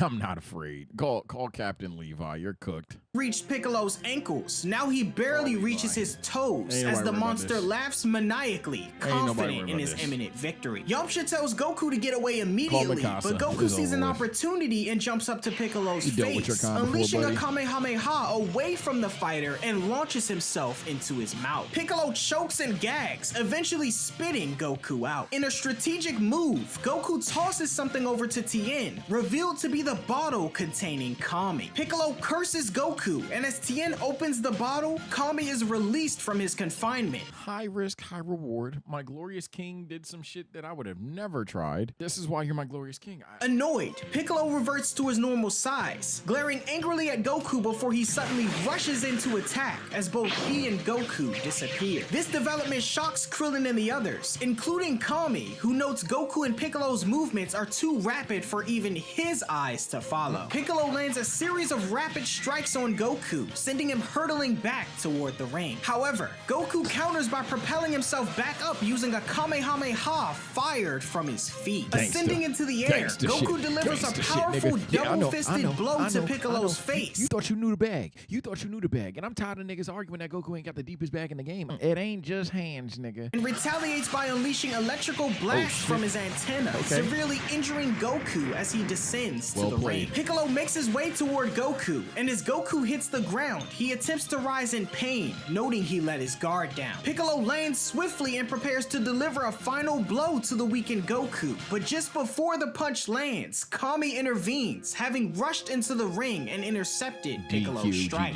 Determined to defeat Piccolo together, Kami urges Goku to join forces with him, but Goku declines, much to Kami's surprise. Goku asserts that he and Piccolo haven't finished their fight and says that he doesn't want Kami to interfere. On the sidelines, Krillin is surprised as well, noting that if Piccolo isn't killed, the world is doomed. But Master Roshi, recognizing his former pupil's mannerisms, says to himself that Goku has never been one to recognize a global situation. Back in the ring, Goku tells Piccolo that to make up for Kami's interference, he'll let him have one free hit, and Piccolo obliges as he knocks Goku into the wall of the arena's remains, the fighter then noting that they're even now. With ease, Goku rises after enduring Piccolo's punch, casually remarking that it wasn't as effective as before. At the same time, Kami warns Goku about the potential dangers of not uniting to defeat Piccolo, but Goku remains resolute, expressing he'd regret it if someone else got in the way. Tien and Krillin support Goku's decision, acknowledging his past achievement in saving the world, and note that even if Goku loses, they can all band together to take Piccolo down. However, Piccolo cuts in, asserting that he's far stronger than the rest of the group, including Kami, a fact that Master Roshi confirms. Finally relenting, Kami concedes, but makes Goku promise that he'll take Piccolo's life, as when Kami dies, he can be revived with the Dragon Balls. Goku agrees and asserts his confidence in winning the battle. Piccolo interjects, questioning Goku's confidence, and why that nigga Kami lie like my glorious king and really believe that shit? Why would that nigga Kami lie like my glorious king would ever believe that shit, fool? Come on. Fighter asserts he knows all of Piccolo's techniques, so he'll win for sure. This statement shocks Piccolo, and on the sidelines, Kami thinks to himself that Goku has surely grown as a fighter, with his strength seemingly infinite. He goes on to say that Goku has surpassed even his own power and can surely win this fight after all. Infuriated, Piccolo asserts that he's significantly powered up since he and Goku battled 3 years ago. In response, Piccolo suddenly releases a massive blast toward Goku. Dodging the initial attack, Goku finds himself pursued by the relentless blast. Goku rushes toward Piccolo as the blast follows, surprising him as Goku swiftly dodges the attack before impact, allowing Piccolo's own blast to collide with it. This results in a sizable explosion, and when the smoke clears, the impact renders Piccolo's left arm useless, leading Goku to tell him to surrender. Contrary to expectations though, Piccolo smiles and defiantly rips his damaged arm from his body, much to everyone's shock. Initiating a power-up, Piccolo regenerates a new arm in its place. Now, here's the thing. You know how gangsta it would have been if he couldn't regenerate? How crazy it would have been if this nigga Piccolo said, "You're right," and ripped that fucking shoulder off and just boxed with one. I ain't gonna lie, Piccolo be my favorite character of all time. If that nigga couldn't regen and said, "You right, you're absolutely right," and ripped that bitch off and started boxing, oh shit. He then grows increasingly frustrated, noting that Goku has reduced him to a pitiful state and begins preparing a formidable attack to take the fighter's life. Realizing the implications, Goku urgently warns everyone to escape. Piccolo continues his relentless power-up, leaving Goku astounded by the unprecedented magnitude. Nerd moment, because maybe it's just getting too late for the jokes and shit, so nerd moment incoming. I miss when Dragon Ball had power-ups that look like this with the swirly lines and shit. You know what I'm saying? Like nowadays, it's all the static shit. Like if you follow my mouse, you know what I'm talking about, like the little static shit. But back then, and even in like Namek Saga sometimes, they used to have like the swirly shits going on. That shit was cool. Continues his relentless power-up, leaving Goku astounded by the unprecedented magnitude of his energy. Urgently, Goku instructs everyone to evacuate before it's too late, raising concerns about his intentions. I'm all for evolution. Unwavering, Goku asserts his determination to endure Piccolo's onslaught, and Kami warns Goku to leave with them, as his pride isn't worth losing his life. At the same time, Piccolo finishes powering up. As time runs out for escape, Tien takes action, unleashing a tri-beam to create a sizable hole in the ground for everyone to seek refuge in. Amid the chaos, Launch, angered by Kami's reluctance to leave Goku, kicks him into the protective hole. Goku charges up, readying himself for the impending clash, and Piccolo finally releases an overwhelming shockwave,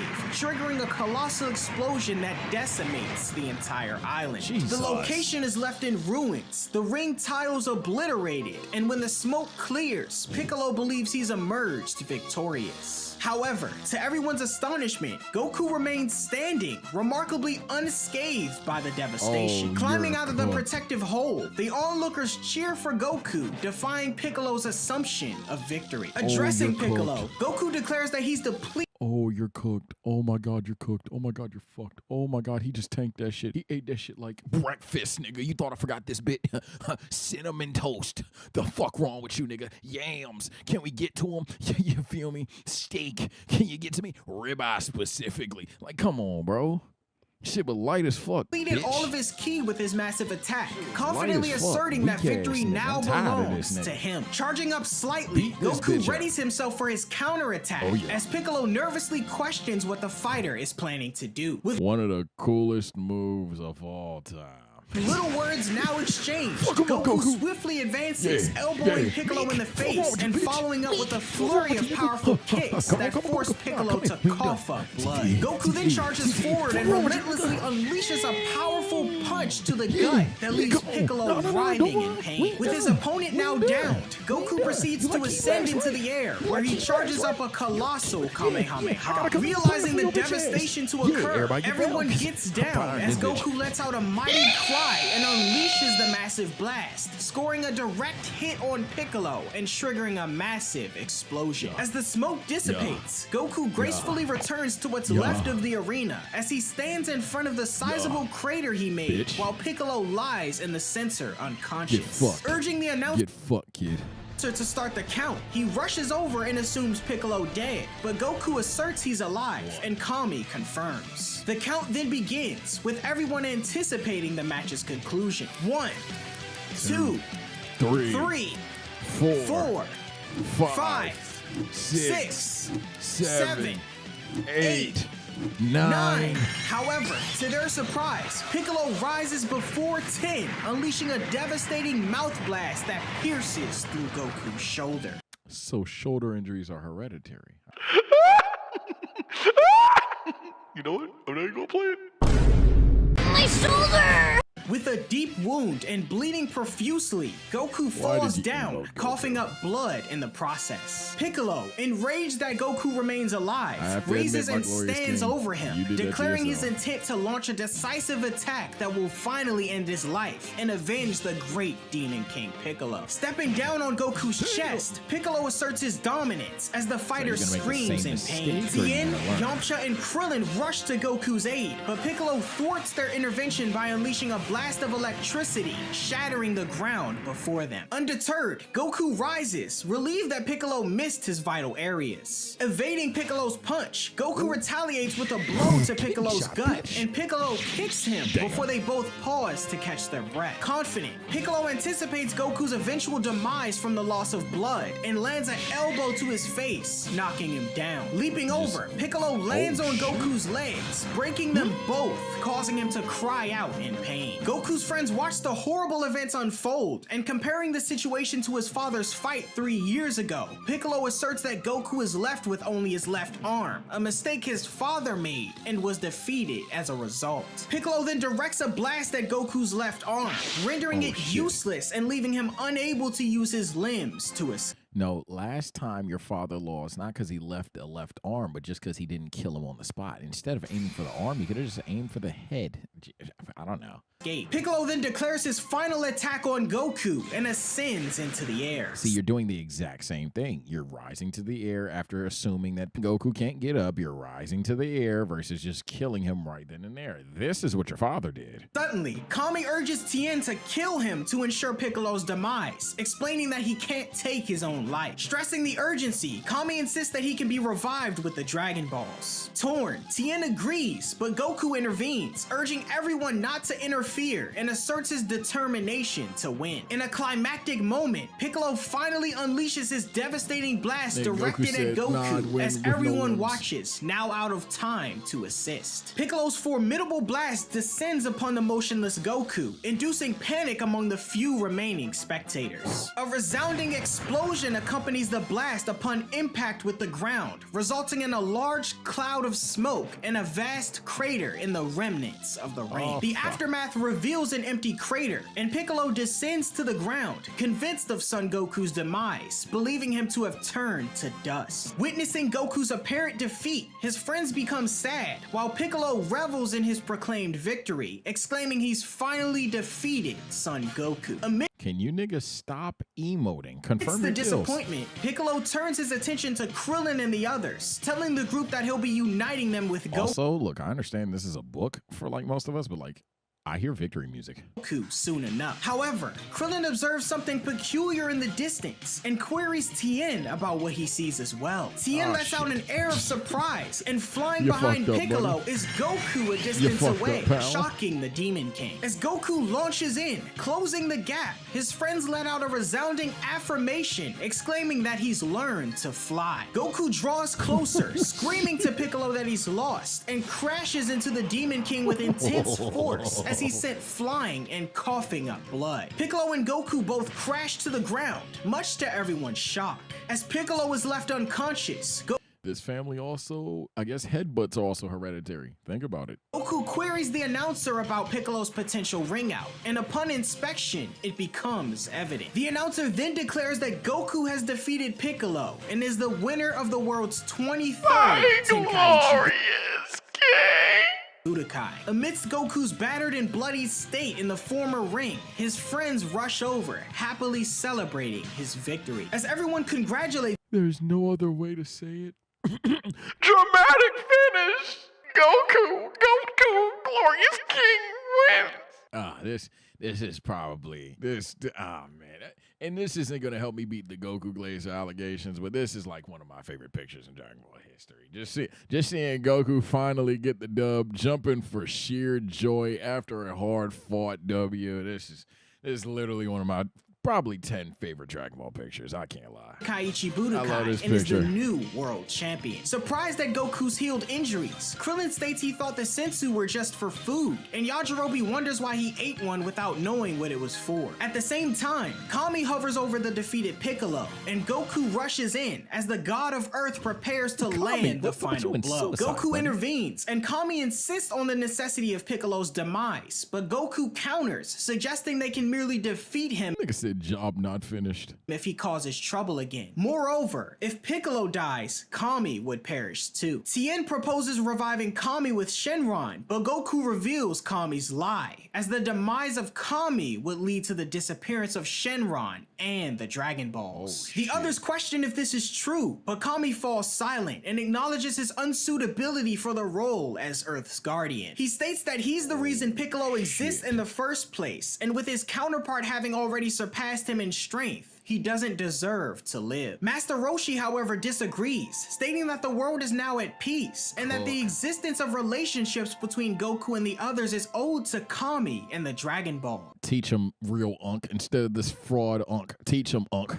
After composing himself, Kami tells Goku he's fortunate to have someone as wise as Master Roshi, and in a magical gesture, Kami fully restores Goku's outfit, highlighting the excellence of the Turtle School. Goku then calls for another sensu from Yajirobe and feeds it to Piccolo, much to everyone's horror. Ingesting the sensu, Piccolo rises, fully healed as everyone runs away, questioning Goku's intentions. Goku tells Piccolo that if he dies, Kami will die as well, and laughing at Goku's perceived foolishness, Piccolo notes that he'll be back for him and his friends soon, and All right, I'll break the fourth wall here. Look, man, like obviously I've seen original Dragon Ball before. Some of you guys haven't, and welcome to the story, man. Hope you guys enjoyed it. But as we're concluding this arc, I just want to say the hints to Goku's ultimate reveal as a Saiyan in this arc were kind of crazy. If you go back, you'll see earlier with their fight, Goku talks about like he's just excited to fight this guy, knowing he's holding back, knowing he's trying to kill him, all of these things. The implication that Goku would just willingly heal Piccolo, talking about just beat his ass again, kind of like is another Saiyan instinct thing. Furthermore, you could really get headcanon-y and talk about, yeah, Goku feels like he's just stronger now than he was 5 seconds ago, huh? So, like, let alone just not wanting to lose his rival, as he just said. There's several hints in this arc, let alone throughout the entirety of Dragon Ball, but especially in this arc, that something's up with this guy.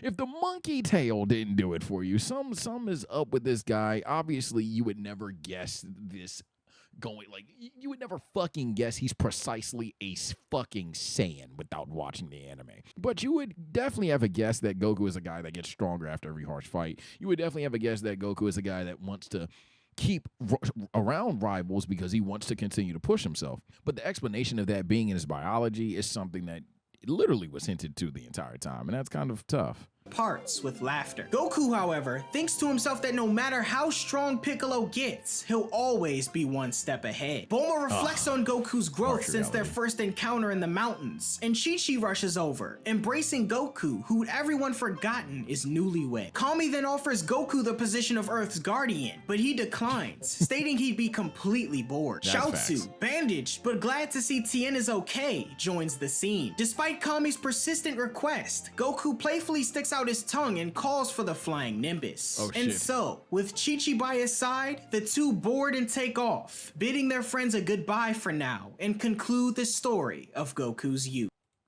Oh my god. Well, that was an abrupt ending. You know what's crazy about that abrupt ending? Chaozu pulled up, then they said, oh, hell no.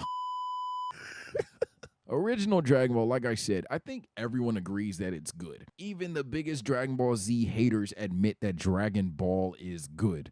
The issue is just not many eyes see it. So, like, whether it's my video, Justin's video, or you actually do your own Googles, granted you wouldn't hear this message, but do your own Googles and read the manga yourselves, I think that's just ultimately why I went through this route of just reacting to original Dragon Ball. Outside of just like a passion to seeing the story again, it's just, I feel like more people need to actually have seen the story, because original Dragon Ball is one of the ones, and I think from this arc until like the Cell Saga is where Dragon Ball just banger after banger after banger after banger. A lot of people haven't seen it though. A lot of people have only seen DBZA. A lot of people have only seen Z Super even. Yeah, I've met a guy that only seen Super. And all of those adaptations for the most part, right? You know what I'm saying? Some people hate Super, some people hate GT. Stop the weird DBZA hate, by the way. But a lot of people have seen other versions of Dragon Ball before the original. And it always makes me think, man, if you like this, you'd love original Dragon Ball. So hopefully this video is either